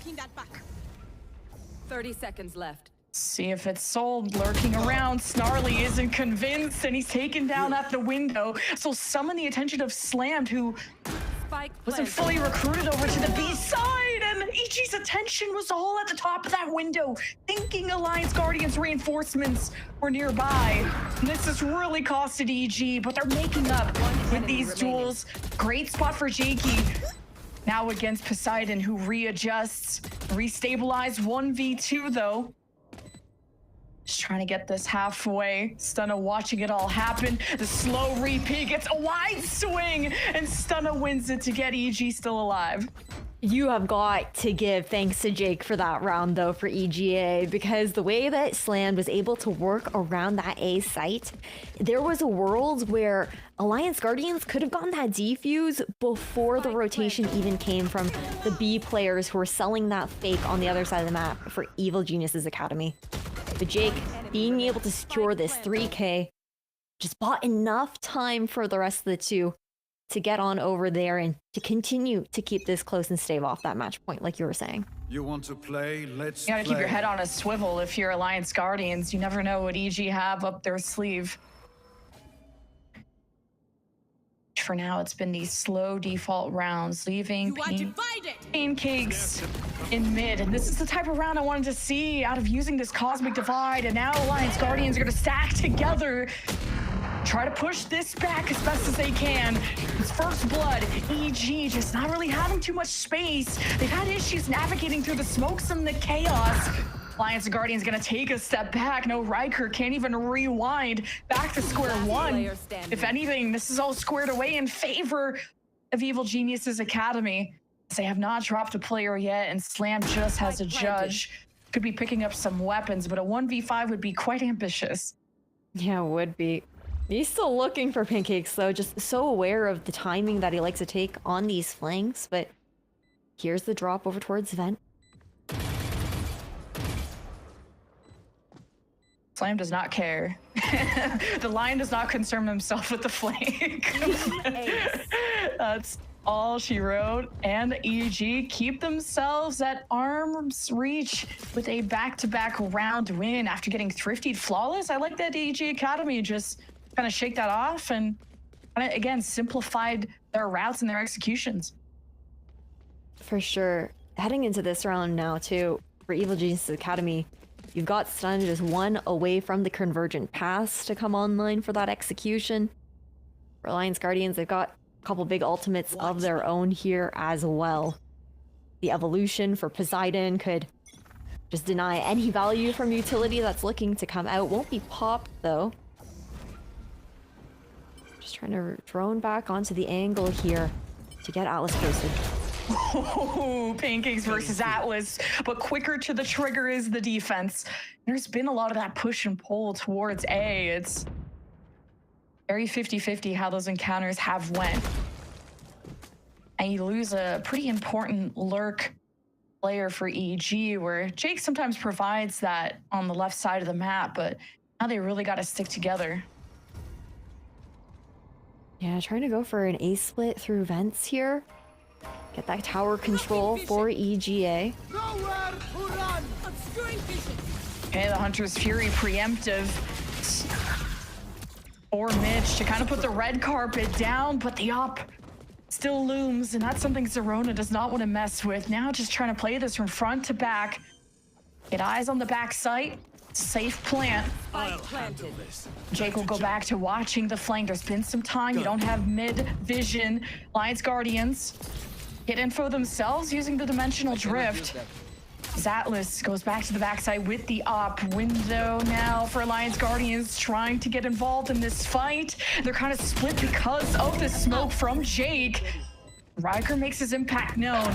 Alliance Guardians take a step in, and EG find themselves 6 feet under. All they have to do is prevent the defuse. That convergent paths from Jake will just make it so slow for him to even have a say about this. And as soon as he does, Riker was ready to receive. Very nicely done into the retake there from Alliance Guardians. That dimensional drift. Just finding all the information that was necessary there. On top of that as well, I do think it was a good attempt there in the post plant from Evil Geniuses Academy. Some good flashes to come through out of Zerona, trying to delay that flood back into sight off the back of the dimensional drift, but just wasn't quite enough. Now, one round away here for Alliance Guardians on the map pick of Evil Geniuses Acad for map number 1. That evolution there for Poseidon. Thought I heard something suspicious. And yeah, with the 3 ults that Alliance Guardians have, Snarly already going off with the call from Alliance Guardians to hose down with the Hunter's Fury down A main, but EG will not cower away. But it's the conversion pass. Was it all a fake? He got the knife in, and usually that's the go sign for EG. The seal in the site with Jakey's smokes at the back, but there was some hesitation there. Maybe it was a fake and a ruse all along, depending on what Pancakes and Jake do with this mid-map control, trying to cut off Alliance Guardians when they shift into B. Could be a big moment. Great drone and awareness coming out from Snarly. Just trying to re-clear that information. The timing on that, just unpeaking the angle. Oh, is he giving someone a haircut? Yeah, I was wondering if he's gonna spot someone walking past, and the barrels, all the heads up Atlas needs. EG, it'll cost them blood, sweat, and tears, but it will be a plant. And this is for map 1 win. If Alliance Guardians can pull off the retake 4v3, this needs to maybe take some high ground control. It might have to be Atlas that splits off from the flock. And oh man, it took some heroics from Snarly and Mitch. It's a 1v1 showdown. Not a lot of time for Slammed. He knows it, running with the knife out. Mitch just has to play hide and go seek at this point and not take a peek, not take a duel. He doesn't need to. Cosmic Divide. Slammed. He's trying to maybe cut off some noise on his walk-up. Provide some sense of safety. Mitch peeks out and keeps the team alive with a 4K. The IGL to save Evil Genius's Academy there, right down to the wire as well with that 5 HP that was left. That was a body shot that got off, but thankfully for him, the Phantom is going to do him one better. But that was icy. Things got really nerve-wracking. Now it's all up to Evil Geniuses to try and take us to an overtime here on Abyss. Again, these two teams are both currently 2-2 in their standings for this last round here as well. That is where Alliance Guardians wanted to end it, right? Because now this bye is looking really awkward. There's just been these ult investments in these crucial 1v1 situations or to sell fakes.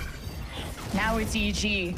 I go back to the regular execution. It's Stunna dashing in off the recon, and it's Pancakes that just is the tip of the spear. This bait and switch from EG. This is what we're used to seeing. And Alliance Guardians got slammed. Well, they don't have slammed anymore, but they got slammed on their defense. And now they have to split off and pull off a miracle if they want to keep this in regulation. Yeah, that's what's going to be tough here about this retake. A 2v5, but they're split up, like you were saying. Nobody giving anything with a high-low. You have to try and break apart here in main.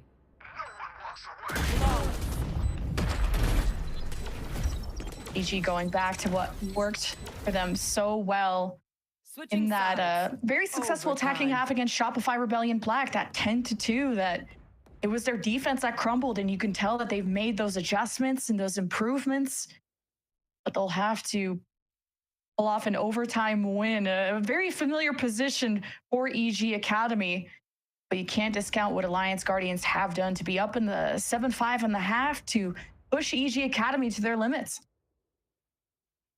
Yeah, that is for certain. I think for EG Academy, you're talking about that overtime for them. They also don't want a repeat of history, right? Because the last time they hit that OT versus SRB, they ended up losing that 12-14. But honestly, from what I've seen in the last couple of rounds, yes, it could definitely go either way, but it does feel like the momentum is on the side of Evil Genius's Academy.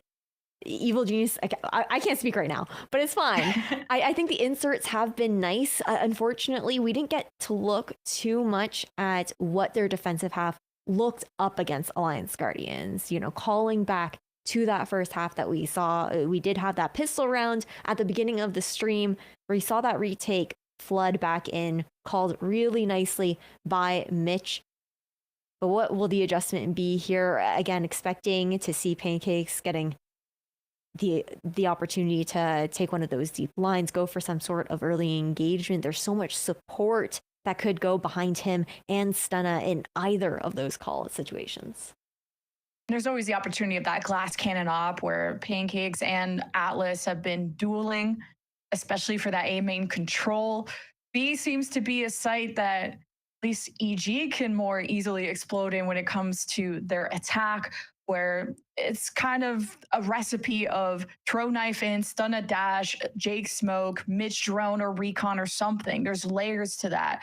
While as Alliance Guardians, they're operating around that veto, that sentinel, that it's more stronger on the defense. They still have the double duelist, but you don't have that extra initiator to, you know, throw a knife in like Zerona, or that flash that can kind of give them an advantageous fight. It's all off of the info from Snarly. Yeah, curious to see how it's going to develop, especially now that, you know, they've played a whole half. Well, actually, they played a whole... What am I even saying? I was going to say they played a whole half with EG on defense and with Alliance Guardians on the attacking side. So there is that understanding of how they want to play up against each other. They've seen the adjustments that were made. Now it's about what these IGLs are able to call in this moment here as well. What are they going to anticipate that their opponent is going to lean into for their strategy heading into overtime? Will they look to go back to the typical defaults that they had seen previously in that first half, or are they going to look to try and change things up, catch the other team off guard? Just a reminder of the kind of like the differences between these two teams. Like there's so many rookies on the Alliance Guardian side. Of course, Snarly brings all of that Challengers experience as that IGL, someone who has to bring everyone up to speed. But they fought through promo relegation. You know, they're used to these high stakes or just these important matches to get through. And the whole desk was pretty unanimous of EG Academy. Even Dryad in her villain era was like, yeah, this is a 2-0. Like she called it that early, even before seeing maps. So it's, you have that much confidence in the experience and the resumes that EG Academy have, and this is EG's choice. So you know they're revisiting this with a whole brand new approach, but still it's we're in overtime for a reason, you know? Yeah, and this is kind of how things have played out in previous seasons as well. These underdog teams where they don't have those same expectations on their shoulders compared to teams backed by orgs with more storied players. Old Tricky. It's Alliance Guardians already testing the waters at A, and they have EG taking a step back. It's that usual default, but what I like is that Slammed is on the left side of the map, kind of not letting any push-ups happen from EG, also letting their options stay open. Oh, they have so much information right now on the side of Evil Geniuses as well. It should be a pretty comfortable read that it's going to be this hit over towards the A site with all the positions that we see on the side of EG over towards that B side. You can see the rotations being called here. The prime spot to go for a fast flank later on, maybe if they allow that plant to go down. Right, EG have a sense of security. Mitch is about to get surprised. He spots the barrel, but the flash and the hit as Alliance Guardians will go in without hesitation. And Jake has to do something, but EG fall over. They fold like a lawn chair. And the only chance they have is this flank, and Slammed is on duty. Stunna has to be a hero in a 1v3, and he'll get a second chance. Still, it's a mountain even for him to climb, and he's spotted at the back. Or he spots one at the back. He finds the split. Slammed, able to delay things. Stunna immediately back on it. Only person that can really contest is Slam. Now Riker at the window is just playing with his food. And the first overtime round goes to Alliance Guardians. Really nice round there, and that's with all the information EG had there as well, right? They had full control of that B side. They walked down mid. They knew it was completely clear. There was really only one place that these Alliance Guardians players could have been unless they were waiting really deep outside of B or going for that later rotation that I think the side of Evil Geniuses Academy was maybe anticipating, in that with how they were still looking to position, not really expecting that re-hit, anticipating that they would look to re-clear towards mid or towards B once again before, you know, cementing which site that they actually wanted to slam. But overall, I think it's also just how good the spacing is when they are trying to go for those executes. There's always some sort of follow-up when Riker is looking to dive into that site. Somebody's still capitalizing off of the utility that he's using or the information that he's able to find while these players are looking to run out. And unfortunately for Mitch, he was on the other side of a spam while he was trying to play a little bit of a cheeky angle there just on the edge of the smoke. But as we work through another technical pause right now, guys, again, this is EG Academy's map pick. And for them, they've played a long Abyss previously, Lemon. We've seen so much from this team, and we've seen success, and we've also seen that heartbreak with not being able to close things out on defense. And now EG Academy have to face Alliance Guardians on their defense when they have that veto. And you saw how much that has shifted EG Academy's approach to their attack compared to how EG fought against Shopify Rebellion Black. They were able to kind of speed in, flood in, flash, knife, smoke, stun, a go in, go kill. And that's not the case when you face Alliance Guardians. You have to look, where is Poseidon? Because you don't know when that veto is going to be randomly taking down your util, and then you're left without the normal advantages you're used to. And it's maybe you're just approaching your attack very differently, the way that Alliance Guardians have tape on you and how you've been executing too. So we'll see what EG have up their sleeve, which a full lean towards B is going to be interesting. I'm also curious how quickly Alliance Guardians are going to try and scale up mid as well. Right off the gate, you have Riker pushed all the way up and the drone to come out here from Mitch. Shooting out that chokehold there as well. No stall left. Oh, it's important for Poseidon to win this against Stunna, but the trades, Pancakes is always close to Stunna's side. Alliance Guardians are thrown in to know where that plant is, and that's interrupted. This flank could be everything to get Alliance Guardians the win. Riker, Jake is always on flank watch.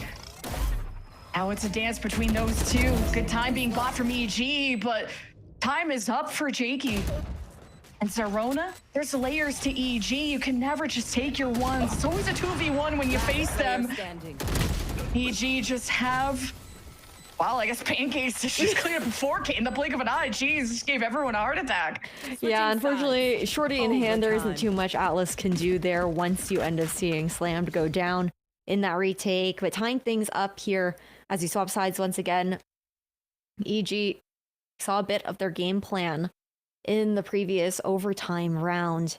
That push over towards mid, the walk down, trying to really triangulate over in B main, but the read not having been quite there this time. It will be that aggressive mid control to come out here. Poseidon at risk of being punished, being a solo player towards the mid side, but backing up to play his life, and while the rest of the team groups towards the B side.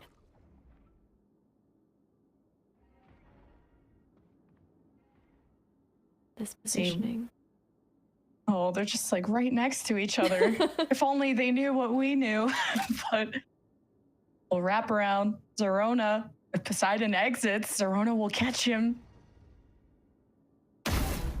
There it is. Oh, and even more than that, Zerona is feasting. Now he's going for the ace, and Slam doesn't know what hit him. He's done his job. He's lurking. But now he's got to do 4 other people's jobs. Get the spike, bring it over, entry plant, post plant. He's got to do it all against all 5 of Alliance Guardians.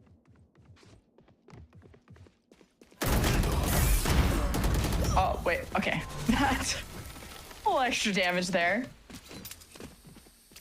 I was holding my breath for a second. But really nicely done. I mean, that was actually just insane out of Zerona. He had such great discipline in that moment. His choice and who he wanted to get the pick off on as well. He even saw Atlas was staring over onto Catwalk, so he opted to change who he was going to shoot at to confirm the kill first. And that's kind of the protocoling that we saw in the last overtime round, right? Trying to get Zerona into that position down towards mid. The read wasn't there the last time, but it works out perfectly in favor for Evil Geniuses. Now, for Alliance Guardian, they're trying to take it back to 14-14 for EG. They want to be closing this map out here as well. You also consider the fact that, you know, it's a long day, right? You have Corrode coming out next. You don't want to draw out that overtime for too long, ideally. Try to keep that momentum going.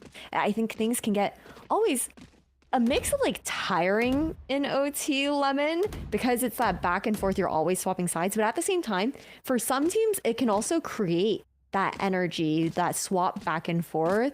It feels like overtime can always go either way in that kind of sense when it comes to that momentum game. Guys, the technical pauses are not on us. The teams are having some comm issues, and we need everyone to hear each other loud and clear, especially EG if they're going to want to close this out in overtime, because they're up by 1 and they got the attacking side. That's where they've looked their strongest. But addressing that veto and especially that op from Atlas will be a situation for EG. And then you never know who's going to be lurking around. That Zerona, the Zerona stuff in mid really caught us off guard. I like this early info search from Alliance Guardian, though. You have this really deep off angle being set up from Riker. And they're trying to go for another pinch towards B, anticipating that usually the veto is Poseidon just anchoring alone on that site. The deep push from EG, does it pay off? Atlas, may want to just chill out. I don't know about going after a stack with an op, but hey, EG are not going to waste any time accelerating, and Riker's in a particularly difficult position. Yeah, sandwiched from all sides. Atlas, Snarly slammed, have to work together. There's really no info left for Snarly. It's just going to be dry peeking in. The walk-up Snarly is bait. You at least know Jake's on the high ground. Mitch off into the corner. Easy pickings for someone like Atlas. But if he misses that shot, the window was now gone and slammed in familiar position. 1v2, but easy for him to do. He can split off with the smokes, but Spike's about to go off. Slammed has to activate now, where EG takes the map. He'll get the defuse maybe halfway, and the shorty will end it. That's just the cherry on top for EG Academy. They'll take their map pick. 15-13, not looking to repeat history from the SRB matchup. And Evil Genius's Academy, they look good when it comes down to that calling from Mitch. Was just really impressive in the remainder of Abyss that we were able to see the adjustments that were coming through, the hero moment out of Zerona as well. I cannot wait to see what Corrode is going to bring. On the Alliance Guardians pick, and hey, this went into overtime, so I think our expectations already have to shift on, yes, we had a lot of high expectations for EG Academy. They delivered that win in overtime. I guess we expected it to be even cleaner, but clearly Alliance Guardians did the work. They studied up on the tape. They're able to adapt. We missed most of the map, so wish we could have more tidbits about it, but we'll leave the difficult job to the desk to break that all down, so we'll see you after that.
together, fight together. Exactly what Core needs. Delivering as the anchor. Odin's fan early. Through the smoke and off we go. Envy trying to get his class around this time though. But the stand and fight, he's down to 8. There's Alum, that's the Phantom. Brought up by the save. And trouble without his rifle. Way out, but the spike can still be held with just enough time. And is it by that bite act done? Early drop down and Ange catches all of it from hell. I heard earlier, guys, that it's not about how you start, it's how you finished, which is a good thing because we don't know how that map started off, but we do know it's going to end off with an EGA victory, though it does take a double overtime to achieve that 15-13 in the end. I mean, once we got into this, Dan, you were so confident at the beginning that it was a 2-0 for EGA, and I was kind of doubting for a while because Alliance Guardians popped off. Wait, that's not true. I said whoever wins map 1 is going to be a 2-0. That's literally what I said. And are we being gaslit? All right. Wait, what do you mean? That's literally what he said. That's why you guys were shocked. No? No, I was in shock because you literally said it was going to be a 2-0 and you were so confident in EG's win. Okay, but... well, no matter what, it was... I mean, it's still going that... Even if I said EG... So, okay, this is the deal. If EG win, then I said it. And if they don't, then I didn't say it. Classic. Okay, yep. I like it. Yeah, I mean, what we did get to see was kind of fun, actually. It was some good Valorant. There was a lot of crazy moments, and I think the kind of the power dynamics between these two teams was shifting throughout that second half and going into OT, where we saw Alliance Guardians. They had that really good start. They were up in the 9-5, and then things from there just kind of started slipping through their hands. It felt like EG was starting to feel a lot more confident as the attack side kicked in, but we came into this match knowing that EG's attack sides weren't really ever the problem, right? Like, we knew that's kind of where they got the majority of the rounds, and in this map it proved to be true once again. Even when it seemed like it was going to be over, at least. And I really like the quick adaptation that they had, because when you see that EG, they start to win a few of those rounds in that second half, when they start to make that comeback, they're going for this simple 4-1 side hits. They are pushing, they're getting a lot of space when they go towards that A side, and they're just winning those 1v1s too. So a lot of the simplicity ended up working. Then you see in the last few rounds too, a response from Alliance Guardians where they're fighting those sides a bit stronger. They are winning a few rounds, but it's, like I said, it was a matter of time because the EG Academy, they've been having such a good attack. A few more rounds, they push it to overtime and finally close it out. I mean, looking back at how the match went, though, like, because we had kind of counted Alliance Guardians as like the underdog in this series, and maybe they were outdone on the first kills, but they get the thrifties. Roy, seeing a couple of the plays that they were putting together, getting to this overtime. Like, I feel like too, like they put up a heck of a fight going into this, and EG had a lot of, like, near the tail end, a lot of big step up and like hero moments to be able to get over that finish line. Yeah, look at the first kill difference, first of all, is crazy. 18-10 and still a 15-13 game. I mean, that just goes to show you that Alliance Guardians are really good at clawing back from those disadvantages. But in terms of, honestly, also talking about the thrifty, I thought that round almost sealed the deal for Alliance Guardians. Like, as soon as I saw the way that round unfolded, I was like, oh, okay, momentum stolen. But EG, they kept their foot on the gas, and they kind of kept it rolling. And we also got to see like a huge individual heat up from Zerona towards the end as well. We got to see the 4K and OT that saved EG as well. We got to see Pancakes kind of being consistent throughout the whole map, ending at the top of the scoreboard. And of course, the Riker pop off for Alliance Guardians, almost getting them over to that finish line. A fun first map, I would say. Yeah, going into the series, we had highlighted the flexibility of Atlas and Pancakes, and both being able to pop off within their roles, even though very different on this map, was really, really nice to see. And I want to talk a smidge more about Zerona, because Dan, Zerona, I mean, there was that 4K at the end, stolen away from the ace, of course, but Zerona is someone who we haven't really gotten to talk about too much, and had a really nice performance. Yeah, has been incredible, and Roy was hyping a little bit of Zerona, because it has been really impressive to see not only the plays that he's making for himself, but the plays that he's making for the team. He ends up this map with 17 assists, and you see it in the way that they start to answer in that second half, and why this attack side ends up being so good, and why they're able to close it out. I mean, that 4K mid was insane. Almost gets an ace, and it's just a testament of how good these individuals on this side of EG Academy are. really are. But Alliance, again, that was such a close series. Riker popped off, and we'll have to see if they can take that momentum, even if they were just stolen from a win, to try and convert into a win on the second map of the series, especially to heading into their own map pick of Corrode. This one is quite interesting for both the teams. We've got to see a little bit of information from both. And Dan, specifically looking at the composition coming out from EG, I'm very intrigued. I have so many questions about how this is going to play out, because it's one of those maps that we've seen for both sides where, I mean, we just talk about pancakes on the chamber. We're going to continue to see that. But the more that you look at the composition, the more you're like, wait a second, what's going on? Because they were playing with Zerona on Sova and Mitch on the Fade. So you have double of those initiators that you would never expect to be working together. They still have flashes to work with though, but I'm wondering, I mean, you have the flash with the Omen Paranoia and the Yoru, but I'm wondering if they're willing to change a very, very odd composition that, in a way, it can work.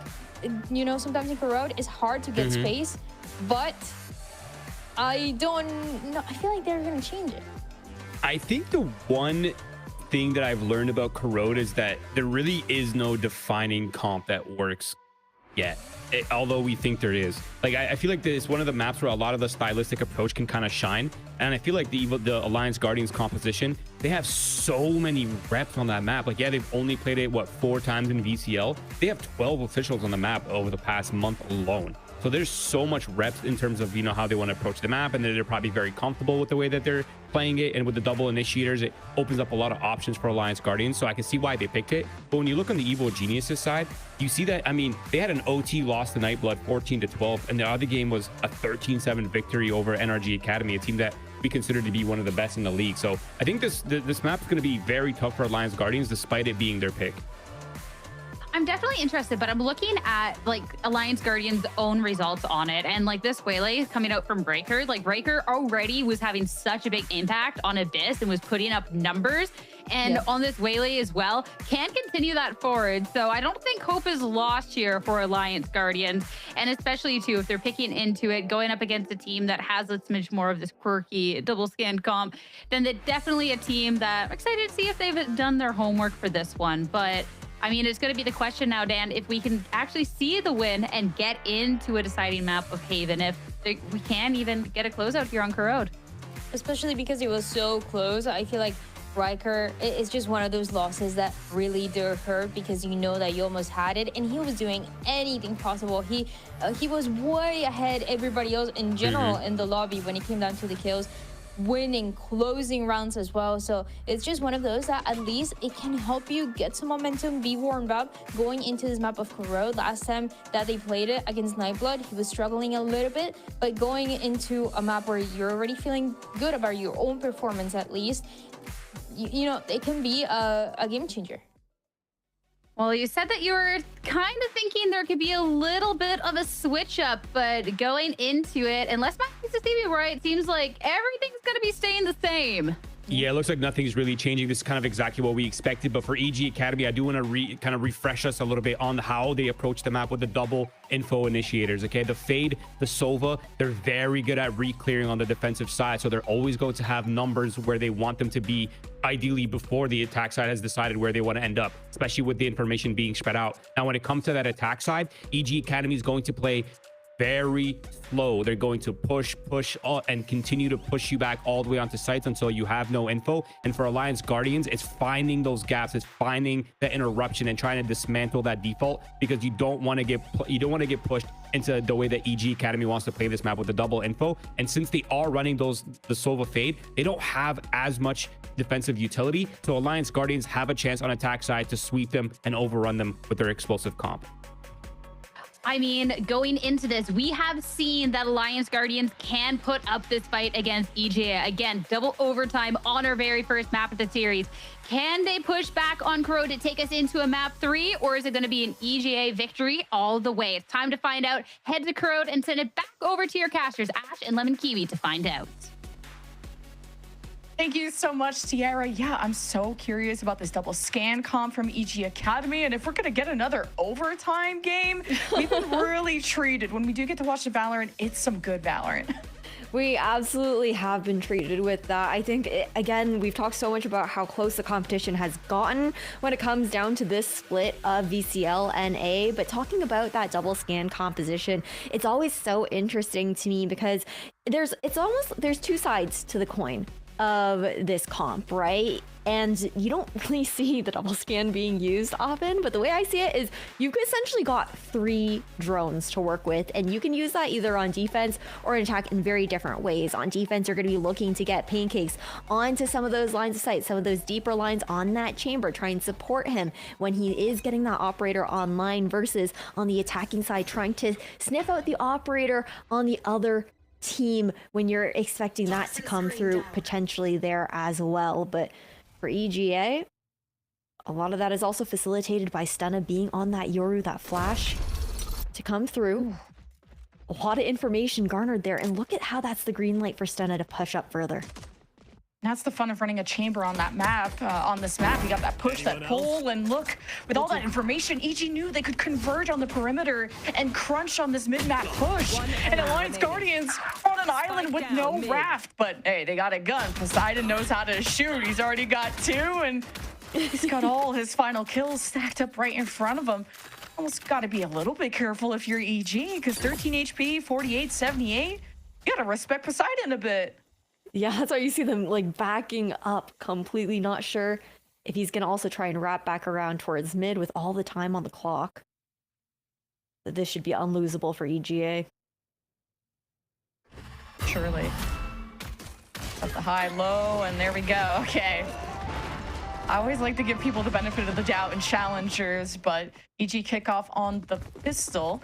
Wonder if Alliance Guardians would want to force anything here, but just judging how this map started, I think they just got to stick to their fundamentals, which is making sure that Pancakes does get punished if he is going to push up like that. Yeah, that is for sure. I think all the pistols around, it always gets a little bit interesting too, right? But once those weapons are in hand, actually Pancakes is going to be opting for the Marshall instead, so potentially saving for a hero rifle into the bonus. Depending on how picks go on the side of EGA.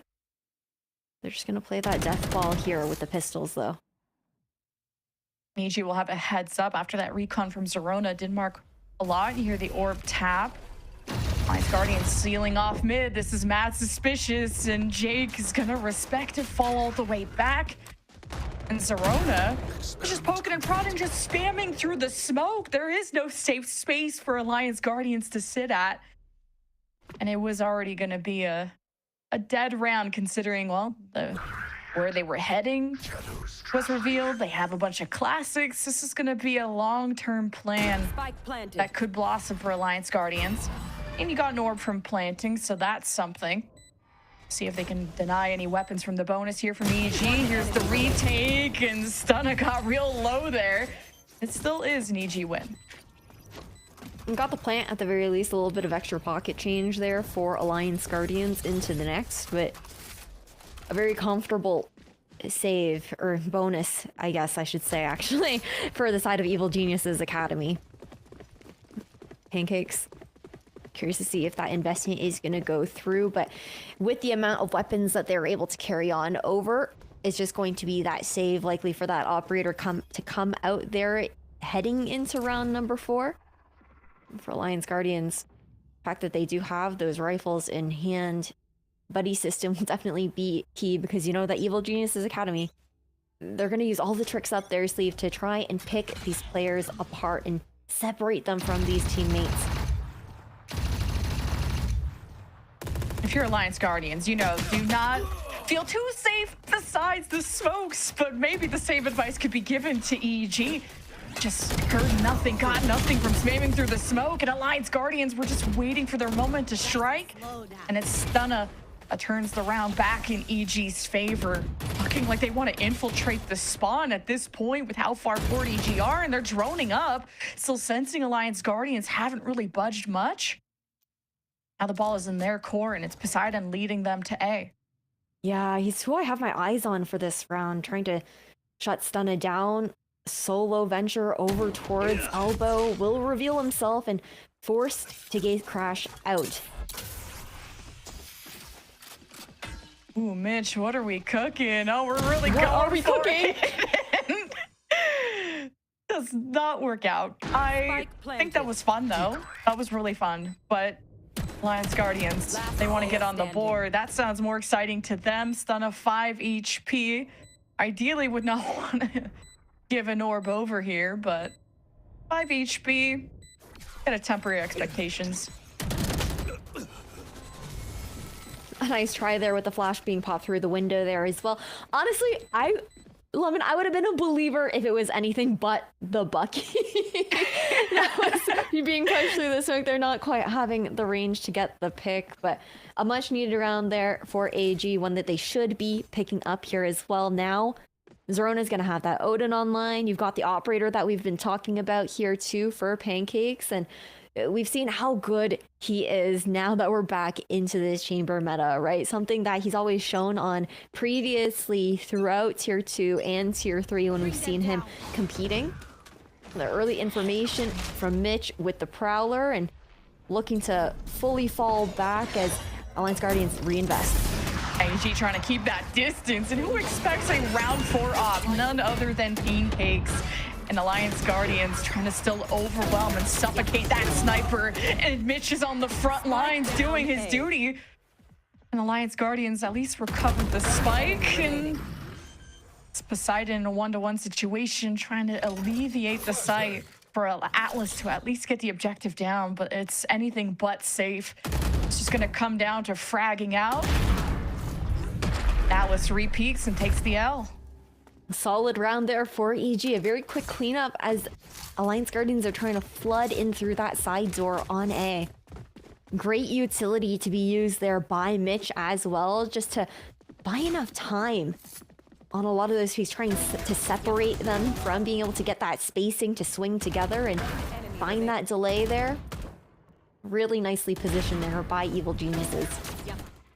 For Alliance Guardian, so much relies on Riker, right? Finding success on that first pick, being that dive player here for Alliance Guardians. Meanwhile, usually you're expecting to see Poseidon, working the other side of the map, trying to find that opportunity with the lurk while Riker is causing all of that chaos. It gets a little bit harder into an eco when, with the Bucky, he's trying to get all up into somebody's space, but EG are going to be aware of that, playing a bit further back in all of these choke points.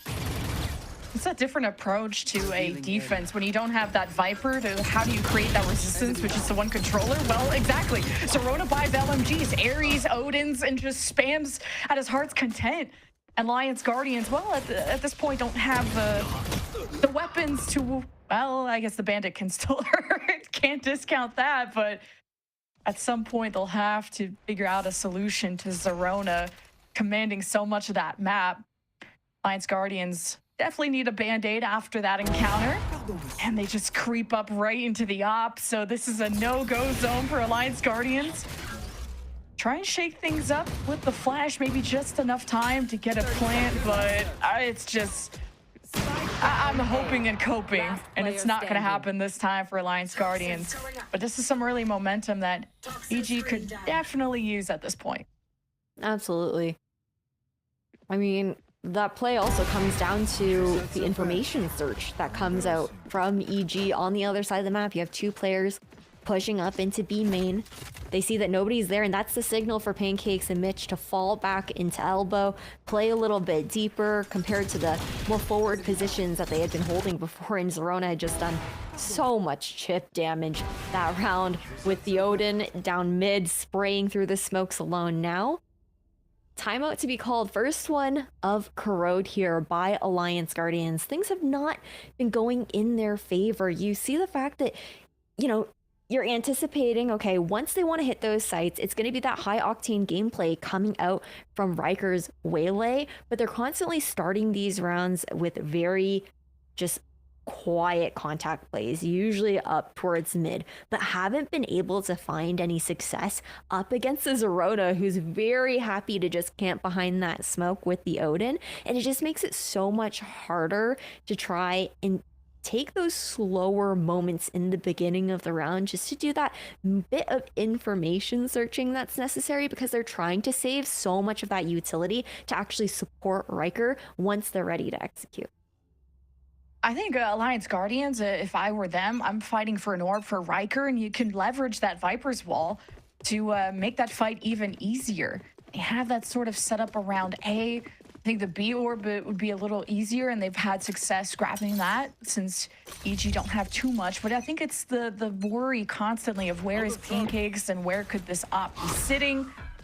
But setting up Riker for success, as you pointed out, it's going to be quite important for Alliance Guardians. Still have Snarly with a Hunter's Fury, so you may not even need too many bells and whistles, as EG will be hearing that ringing. Oh my god, stun has already been put down. Playing around that Viper's Wall has really worked out. Alliance Guardians just sit back, let all the action come to them, and the round already feels almost gifted for Alliance Guardians. Yeah, it's a cool trap play that they're setting up over towards A main, but biting off a little bit more than they could chew, trying to push back past that toxic screen that you were talking about there. And Alliance Guardians, they took that opportunity to sit back a little bit more. Now Mitch is gonna need to get one. Oh, quick and wide swing from Riker too. Narrowly dodges that headshot that Mitch was really aiming for. Alliance Guardians knows he's lurking around. He has to fully exit, and Mitch gets away with murder. And it could have been even a third if Mitch did not look away. But it gives a chance for EG to maybe still make this winnable. Now the spike has only just gone down. Oh, but the Viper's Pit. This is going to be a mountain for EG to overcome. And with a nod, maybe Pancakes could train this out. But too many corners, not enough eyes to look out for EG. So a clean execution from Alliance Guardians. Really nicely done there, just trying to swarm onto that A site, especially after initially just waiting for those picks to come through as well. That push just a little too far over towards A main after the investment out of those Prowlers, and it was so heads up as well, I think, when we saw the Viper just playing a bit further back into A main, very aware of the fact that there was going to be that trap with the change in utility, how it was a little bit more aggressive.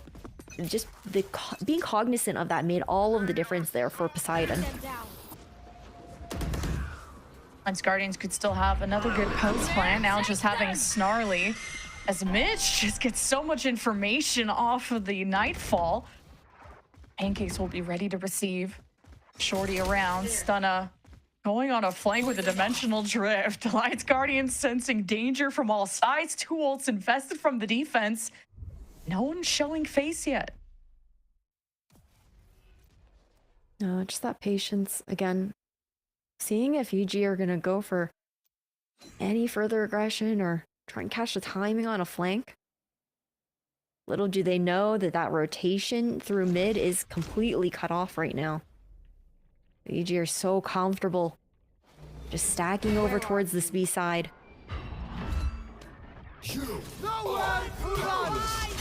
All right, the plan has been foiled, and Alliance Guardians head in, and Riker chases it down before the Hunter's Fury could claim more lives. Zerona's answering with his own, so there is not really a safe space on the map to sit on. Alliance Guardians are barely being able to protect their planter at this point. Stunna could have good timing here. Zerona's coming in from mid. That's a pain sandwich, and Alliance Guardians are on the menu.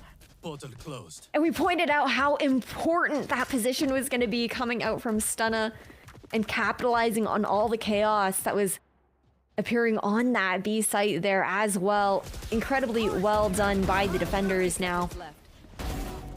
It did look at first like it was potentially going to be a round for the side of AXG, but that 3K put the round to bed there for EG. Now Alliance Guardians, unfortunately, they haven't been able to chain any rounds together to find that momentum so far on the attacking side. Constantly stuck in a bit of an economic cycle here as well.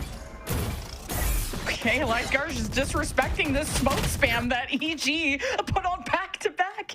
And even when you just try to run down Zerona, he humbles you with an Odin. 22 HP, though. I think he should also be careful. EG kind of reinforce that mid control, something that Alliance Guardians are so desperately fighting for.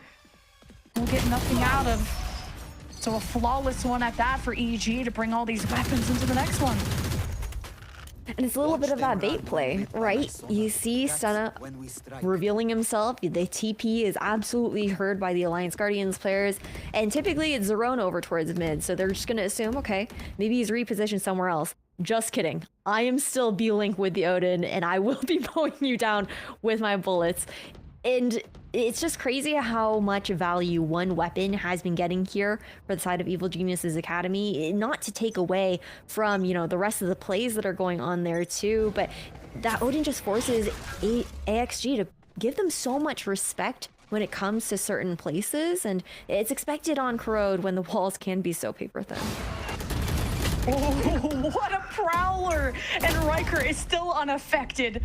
Alliance Guardians will march on through A-Lane. Coming up from behind could be Zerona with a good moment. Alliance Guardians have dotted their I's, crossed their T's. They're crossing up EG like it's their job. Mitch tries to go for another heroic play, and Alliance Guardians were ready for it this time. Clutch player, though, is Jakey, the widest swing ever. Atlas caught off guard. 1v3 now. This would be insane for Jake to pull off. They know exactly where he's coming from. Fake TP.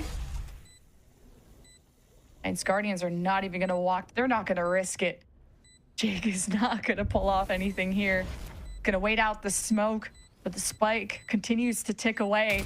Snarly's going to go investigate, and Jake will get away with one, but still EG double Alliance Guardians score.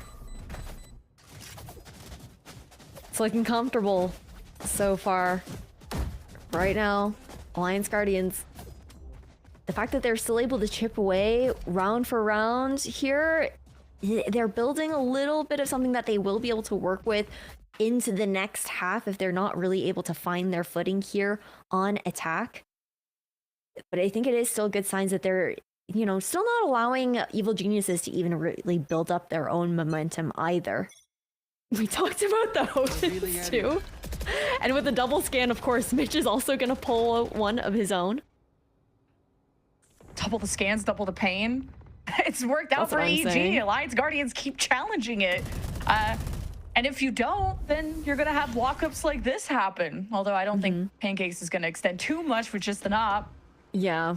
And it works so well when they're running the double controller on the other side too, right? Because it's like, if you're doing a sight smoke to get in, it's fine. I have an Odin. I'm just going to spray it down. Doesn't matter. Oh, yet the conversion pass is just right directed at B-Link, walks in the smoke, and EG hose him down. The fire has been put out, and Alliance Guardians, this plan did not work out. Too many angles for them to, well, try to win at, and EG looking pretty good there. That's the other thing with the EG composition, right? We talked about the double scan, having two initiators that have those drone type abilities as well. I mentioned earlier about what that can do for Pancakes for setting him up on deeper lines. But we also didn't quite have the conversation about how it's such a good counter against these double controller compositions as well, right? You just have so much more utility, even though to re-clear past these smokes, you might not have the same stall potential. But when you're going for these plays where you're fighting so early, it makes such a massive difference. These sprays already, Zerona managing to get one completely unseen. I want to know a stat of like kills through smoke, because and Alliance Guardians, they're on an eco just like before. You got to throw something at the wall and see what sticks. And they got Stunna, but they know Zerona's around the corner too. He's kind of just going to abandon ship and let Alliance Guardians cross that sea and see if they'll sink or swim. There's such passive plays here on the side of Evil Geniuses. Happy to give up that mid control. As long as they can maintain elbow, it makes that retake so much more comfortable for them over towards A, but Alliance Guardians aren't going to be opting for the right side of the map instead. Shifting over at B, where that operator, as well as Zerona's Odin, is still online. Just 10 seconds for that recon to come back up here for Evil Geniuses too.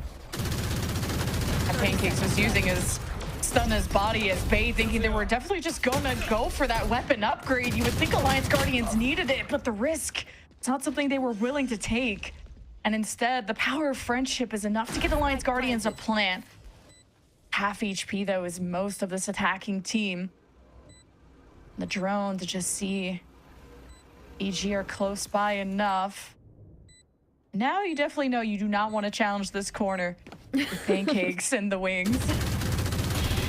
Haunt is available here too. They don't even need it on this retake. It's going to be a quick cleanup of these Alliance Guardians players, and unfortunately for them, there just wasn't a single weapon that was feasible for them to pick up, despite managing to get the entire site of B as well.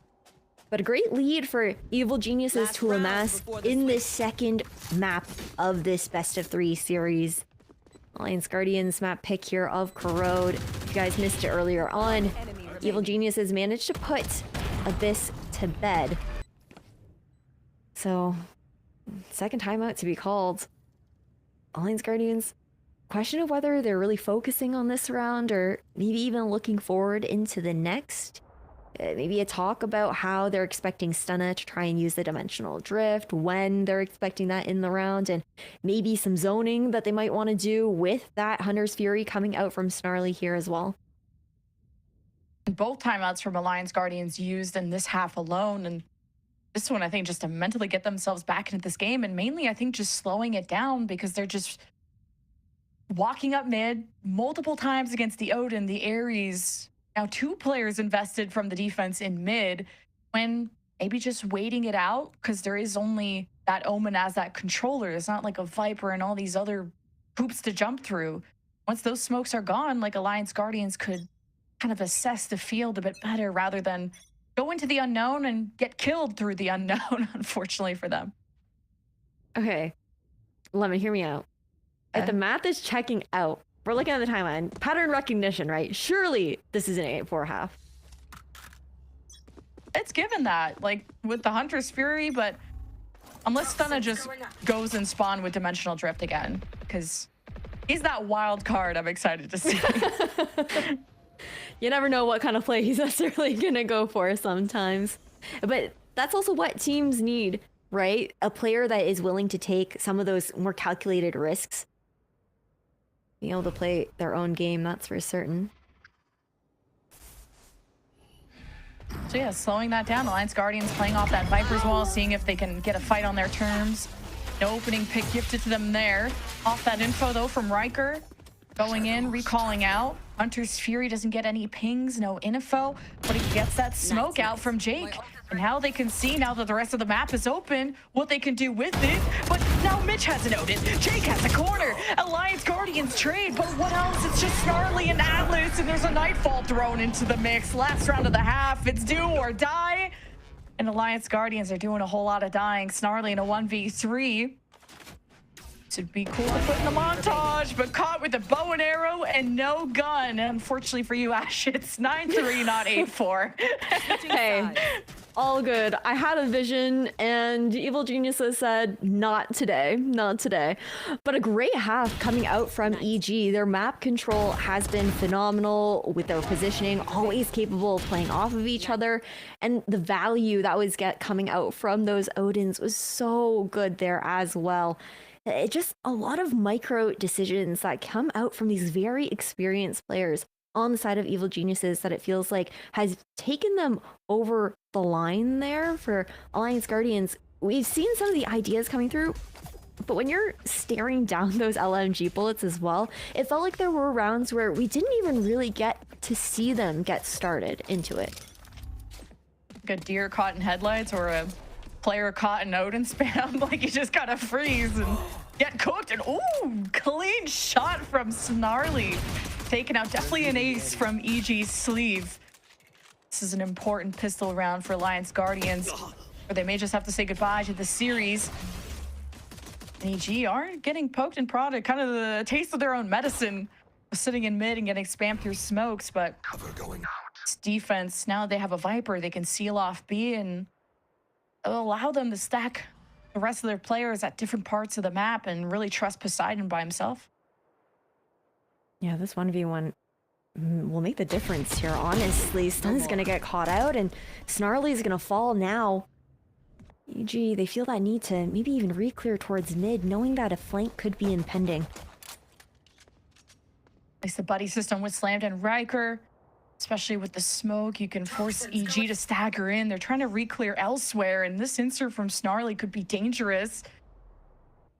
How much damage can he truly do? And even Poseidon can swing in, and yes, that's the teamwork from Alliance Guardians to potentially even get them a flawless pistol. That's incredible.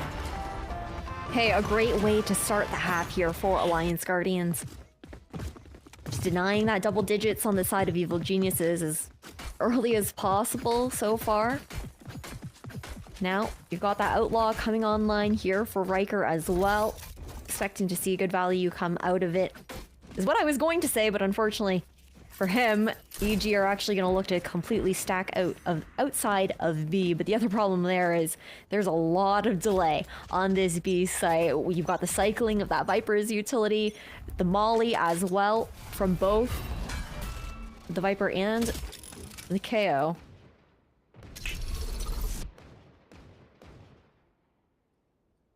Now EG have to try and traverse through the Viper's wall. Poseidon, oh, is going to bring that out. And what a punish on Stunna. Very ambitious.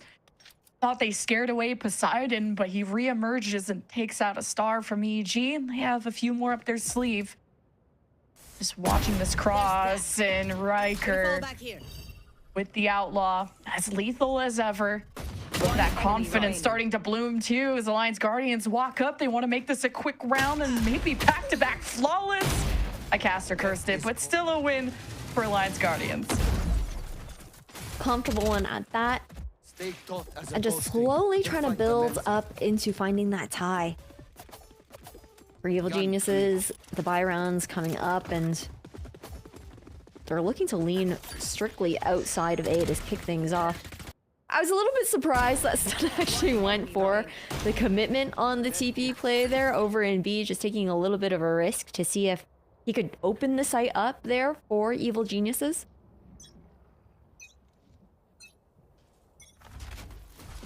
So no Odin for Alliance Guardians. I'm only joking just because Zerona, someone has to do something about this man. And slammed. I thought with the judge he would want to be cheesier, you know, like find a corner, camp it out, but he wants to play off of Riker, let the Outlaw do all the talking and activate this judge within the site. Yeah, I think more than happy to just throw a site smoke here. Okay, yeah, the judge, jury, and executioner for Slam. A perfect moment, right when EG were about to cross the finish line to get into the site. And now they're starting to get surrounded. Alliance Guardians have Snarly pushing up a link very slowly. AG are caught between a rock and a hard place with no exit, no alternative except to frag out. And it's just slammed, and he's at 5 HP. He's got to find timing with the rest of the team to try and surprise EG from behind. It's not going to be a safe time to plant. And every hesitation is costing EG as they just try to push one angle. They don't want to get surrounded. Now the spike is down, and Jake has to overcome two other players. Smoking 5. Snarly has drone too. High low. Jake doesn't want to fall for that. Oh, just narrowly dodging the spam. It's just shooting through the smoke show. Jake goes hunting. And there is the finish from Poseidon. Great round coming out from Alliance Guardians. Just being able to maintain that site control, and Evil Geniuses, they're trying to flood in. The rest of the Alliance Guardians team, you have the flank that comes in there from Snarly as well. Again, that push over towards mid. And just allowing Alliance Guardians to fully collapse on Evil Geniuses before they can get comfortable in the slightest. And a huge conversion of that bonus round to be coming through as well. You asked about the Odin. Snarly's going to be pulling one out of his own on the eco here of Evil Geniuses, being able to pick that up. So difficult to pull off a thrifty on attack. Got to try and really close the gap, and EG are doing so, just trying to TP through mid. The hunt only distracts Snarly for so long until Atlas shows up for the trade, but it's still EG that have picked up an Odin and now have some upgrades. Poseidon, look at be watching carefully to try and delay. The positioning is just crazy right now for EG. Like, Pancakes has that full spawn control. Going for the backstabs with the headhunter alone, and then it's all up to Riker. A round where we were expecting it to go the side of Alliance Guardians, considering the buy that they had heading into it. The fact that it was an eco here for Evil Geniuses, and 1v3, sure. They are all one shot to the body with this Outlaw, but the way they're positioned right now, there isn't going to be a single opportunity for Riker to really get one. You know it's cooked when you have to clear through your own spawn, and I was just saying, yeah, like, this eco is supposed to be difficult on attack, and it's easy for EG, especially as you pointed out, that wrap from Pancakes, he is crazy for that. Now there's no time for Riker, and that'll mean double digits for EG off of a Thrifty. So close to ending this series. And there's no better way to honestly shut down the momentum that Alliance Guardians is building off the back of a bonus round win with a Thrifty of their own on the side of Evil Geniuses, not really allowing them to build that momentum on defense into this second half. Got a Hunter's Fury available here for Alliance Guardians. That's always a great zoning ultimate, especially on defense, to try and slow down those pushes from the attacking side, especially when you know so many supportive players are going to be waiting in these tight corridors here on Corrode. Curious to see when Snarly is going to opt to pull that out, if it does come out into this round, but immediate mid exploration is looking good here for Alliance Guardians for another potential quick collapse on B. This guy's stunned a heart attack with that Hunter's Fury, the cutoff into B main, and you still have the Viper's wall up, so EG are stuck. There's already someone infiltrating spawn. If you give Alliance Guardians an inch, they take a mile. All this map control in the blink of an eye, and EG haven't even gotten to any vision of the site, and it already feels like the round is over. Yeah, I mean, that ultimate that I was talking about there, it is facilitated by that mid control you're talking about. Atlas pushing so far down. They're so confident in where Evil Geniuses was just fully stuck, but the problem is things get a little bit awkward with this B stack, right? No information towards A. Atlas is just going to be looking to play his life, get that mid information, try and listen for any sound cues towards site here, but if Evil Geniuses looks to re-clear towards A link, honestly, I kind of doubt that they would go so deep as far as to re-clear Atlas's position. It should just be the creep onto site to secure that plant safely, and perhaps even try and get Pancakes pushed a little bit deeper towards spawn to catch somebody off guard. Spike planted. Atlas knife off the rip too. It got him established towards the attacker's spawn, and the kind of threat level is really gave EG a tough time. Now to pull off a 3v4 post plant. Give the spear. Pancakes watching that drone, respecting the possible Odin spam coming in, already hearing danger, will just decide to escape. Dude. Speaking of that Odin, Mitch is still on his island and is gonna need some help, and there was even Slam teleporting in. An unexpected distraction. Wait a minute, Zerona just has to stop the spike from being diffused, and that's all it is. It's gonna come down to 0.0003. Are we serious? It was so close. If they had gotten on any later, it would have been a round in favor of Evil Geniuses. But man, that's also tough too, because like, really, there's nothing Pancakes can do there. He's drawing out that utility close to CT as early as possible. He gets that rendezvous out after trying to get a spray down, but he can't do anything about being caught by the Odin through the wall, right? And that's where it kind of falls apart into that post plant. Now, for Alliance Guardians, they want to claim that momentum back, right? The immediate shutdown of Evil Geniuses. Who's next? Trying to bait out as much as possible towards that B site here as well. You got the dimensional drift, just searching for that information, the understanding that AXG have fully evacuated. Yeah, Poseidon did get evicted for sure. Paranoia, everything thrown his way. Retake. And you have Riker has the convergent paths, 2 angles, 3-2 split. Drone seeing exactly how close Stunna is. Worst case scenario, you have a Hunter's Fury, but Zerona's not in the position I would expect to use it in unless he uses it in mid. And now you just have to react quickly to Riker coming in with the convergent paths and the spam from the Odin. Alliance Guardians, they flood in perfectly.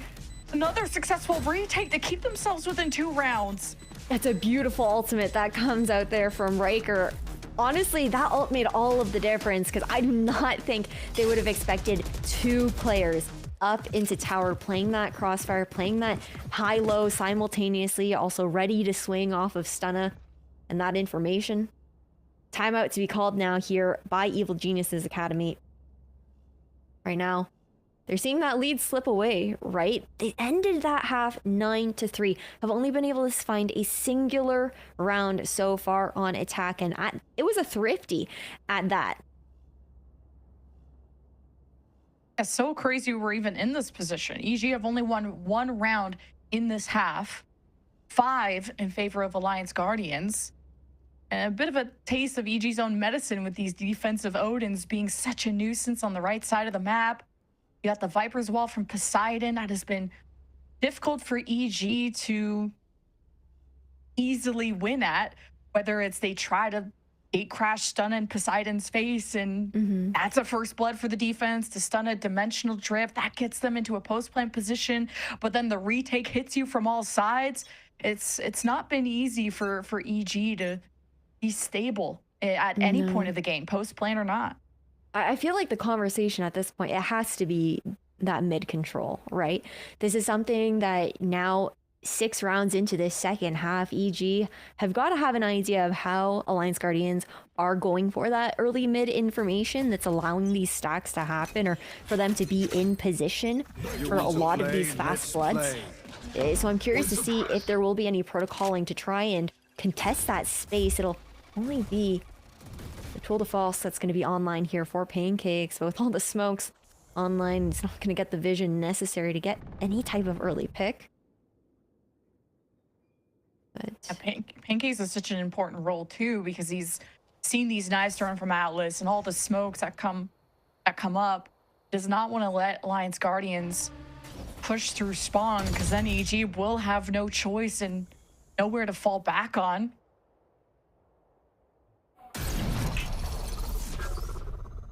Scan. Let's get the information as well. Yeah, that walk down that you're talking about here. And Pancakes just isn't going to expect it with that timing, right?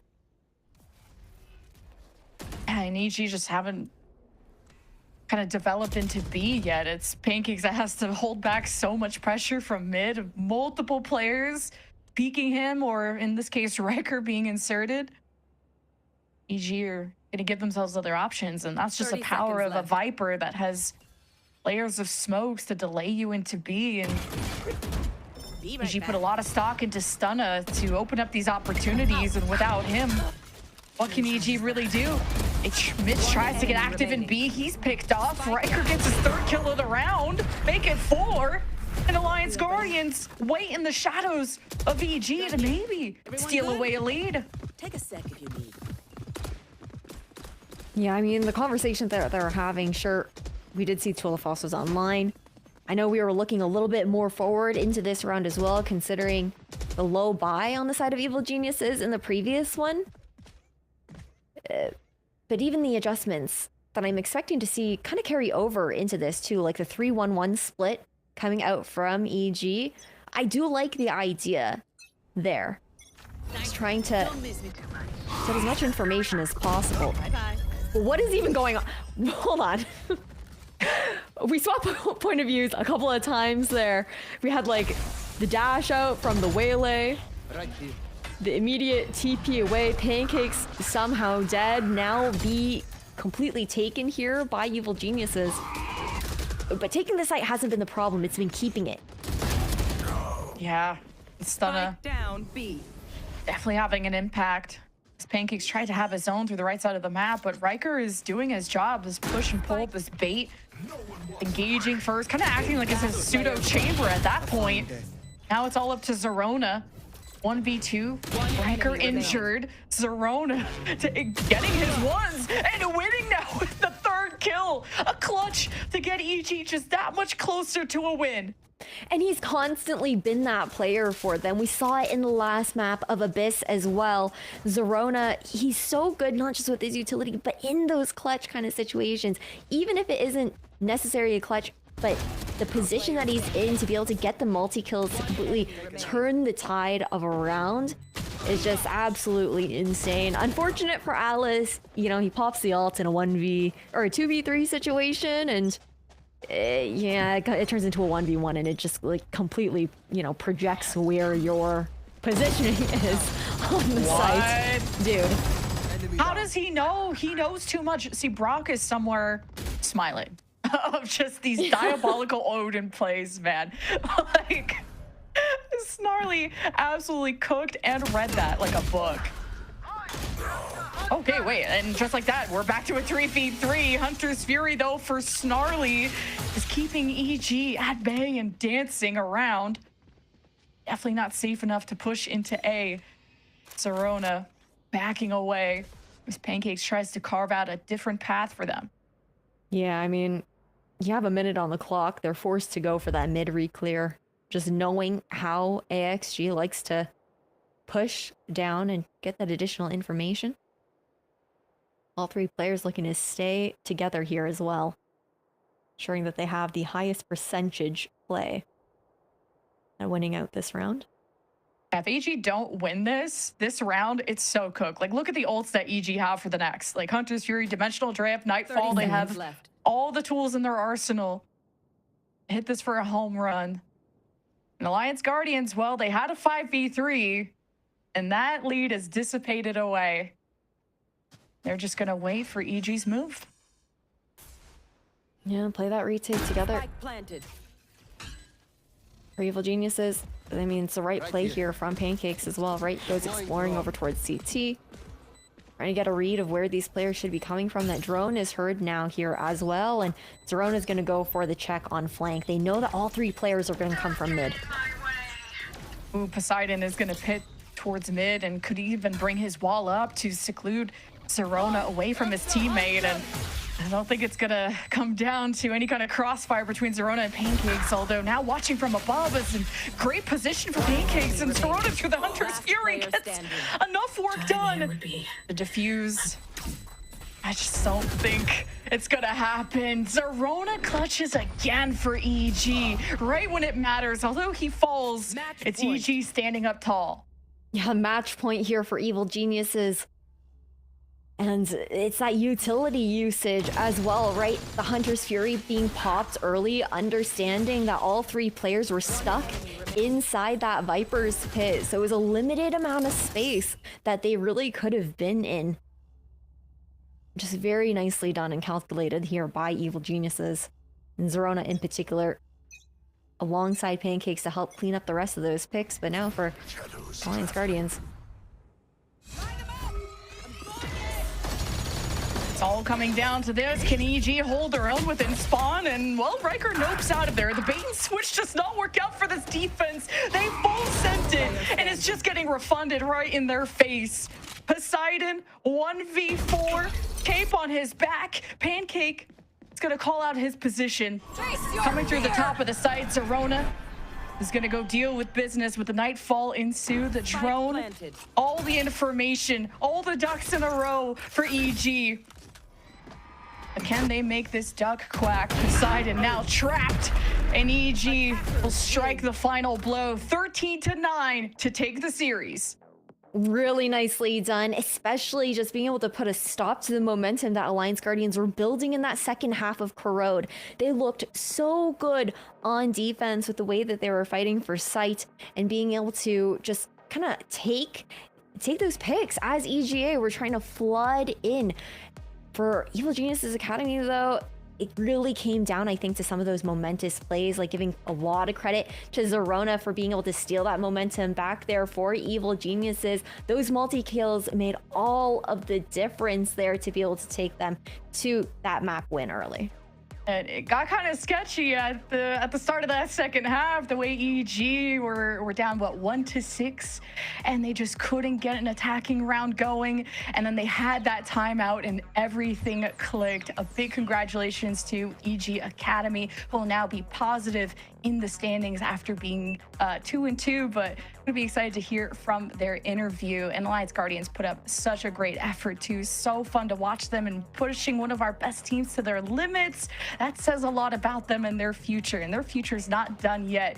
But we're also not done yet either, because we have to hear from the desk and get that interview. So we'll see you after this.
Fight together.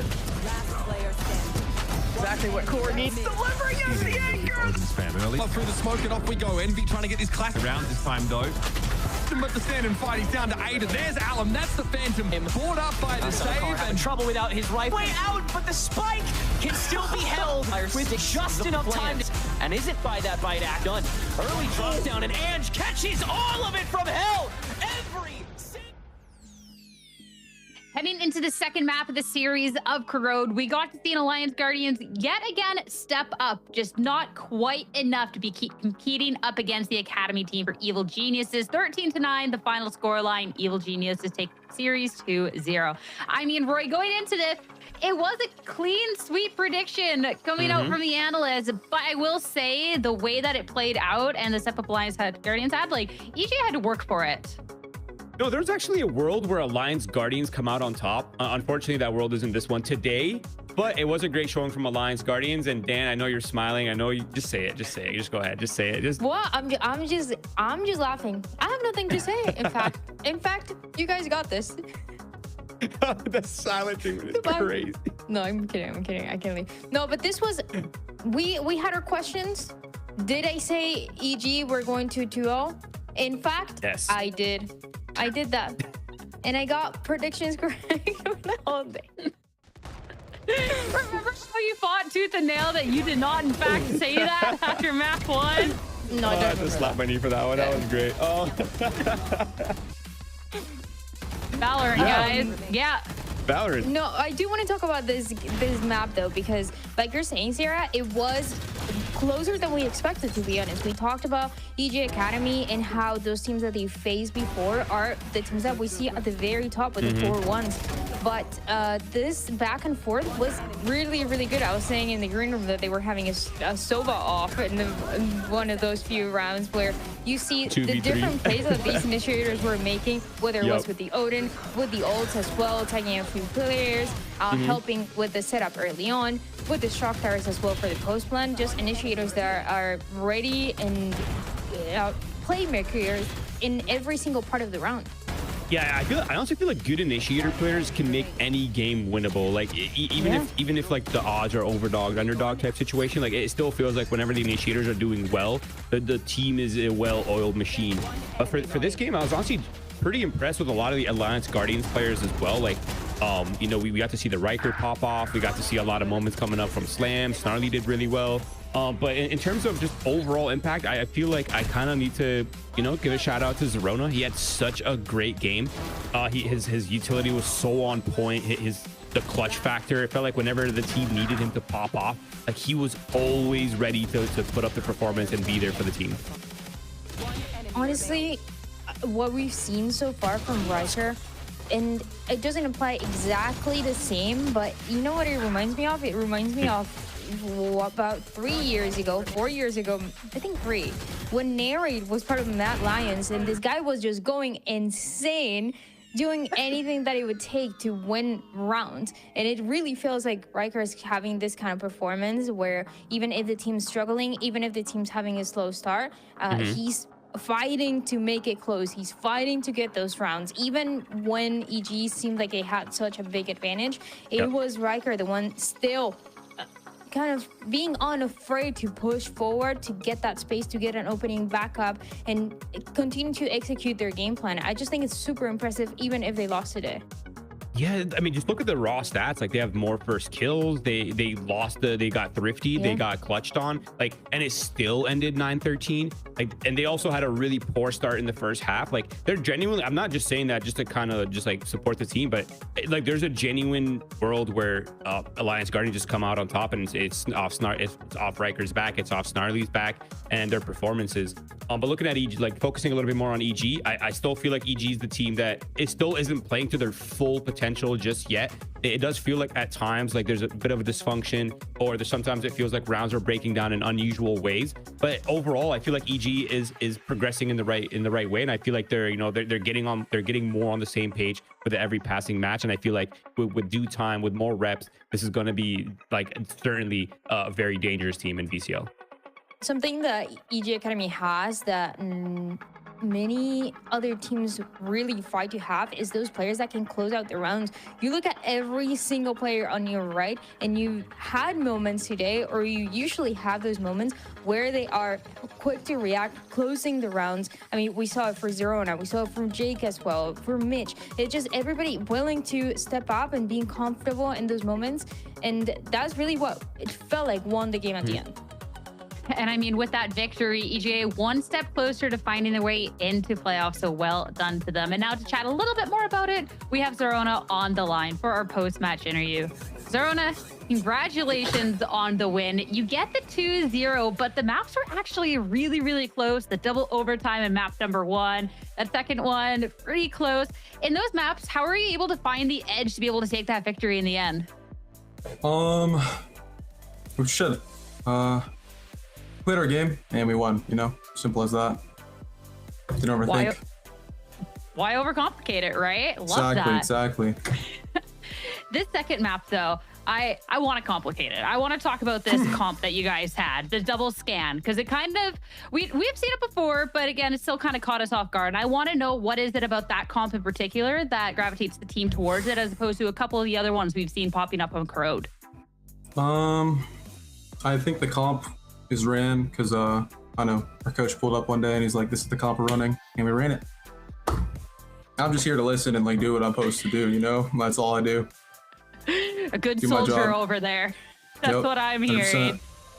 I mean, then talk to me a little bit about the inner workings of the team, because you're saying, hey, coach says this, we just run it, we go. How is everything working back end? I know that it's been a little bit of a difficult start, like midway through this stage, right? But how is things clicking with the team as you guys are getting a better grasp of the map pool, working with each other? I think our team is great and has so much potential. I think we're going to do great and we're going to win out, hopefully, you know? But with losses comes learning, and learning is always a win. So no matter what, like, we're going to win, you know what I'm saying? Like, no matter what, individuals, like, everyone's learning, improving. So I'm happy with that. I mean, you guys got the worst of it over and done with. You guys already went up against the powerhouses, and hopefully just one more, you'll be able to be in playoffs. Zerona, congratulations on the win once again, and thanks for chatting. I'll let you go. Thank you for having me. Thank you so much. Back over to the desk for us. I mean, good soldier, just don't overcomplicate it. Run the It's that strat. simple. Roy A works 2-0. Like, yeah. They're looking good. I think there's one thing wrong with this calculation, though, is there is an outcome where you lose and you don't win. It's just a loss. It's called elimination. Hopefully they don't see themselves there. But overall, I think I kind of agree with him. I think I like the general direction of the team. Again, for me, like, really the only kind of weaknesses is that sometimes it feels like some people are restricted, maybe, and maybe the rounds aren't breaking down favorably. But ultimately, I do agree. I think they're headed in the right direction, and I think they're gonna be that top team that we expected them to be.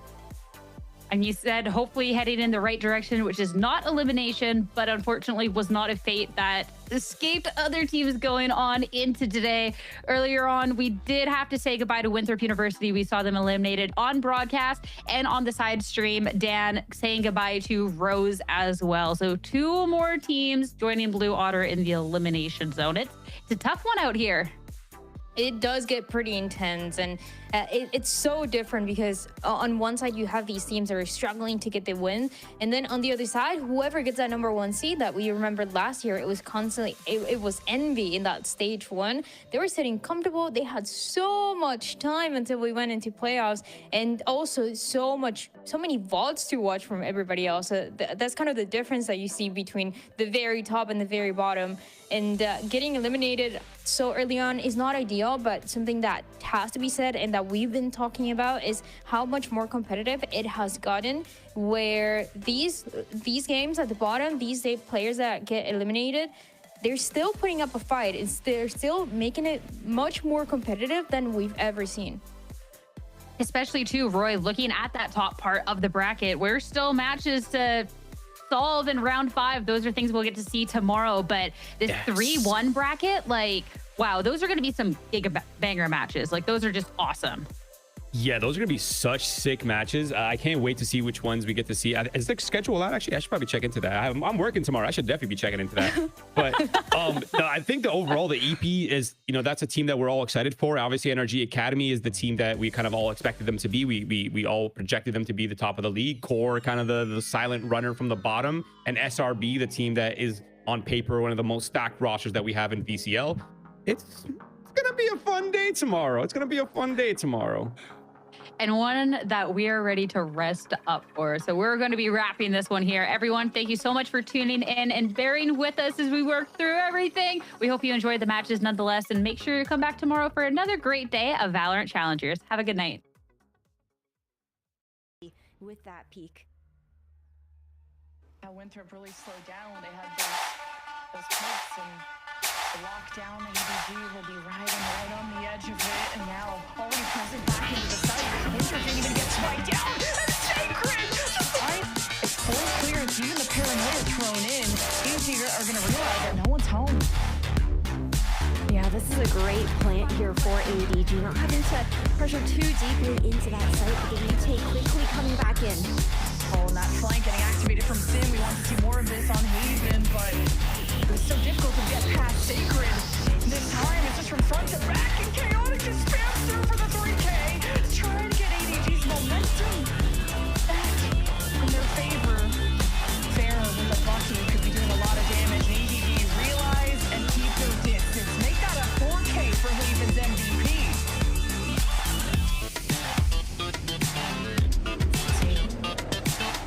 Oh, they're just like right next to each other. If only they knew what we knew. But they'll wrap around Zorona. Poseidon exits. Zorona will catch him. There it is. Oh, and even more than that, Zorona is feasting. Now he's going for the ace. And Slam doesn't know what hit him. He's done his job. He's lurking.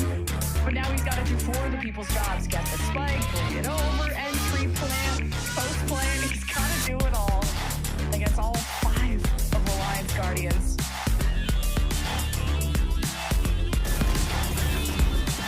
Oh, wait, okay. Oh, I see damage there. The down for the Hunter's Fury could claim more lives. Zorona's answering with his own, so there is not really a safe space on the map to sit on. Alliance Guardians are barely being able to protect their plans at this point. Stunna could have good timing here. Zorona coming in from mid. That's a paid sandwich! And the Alliance Guardians are on the menu! And we pointed out how important that position was going to be. With that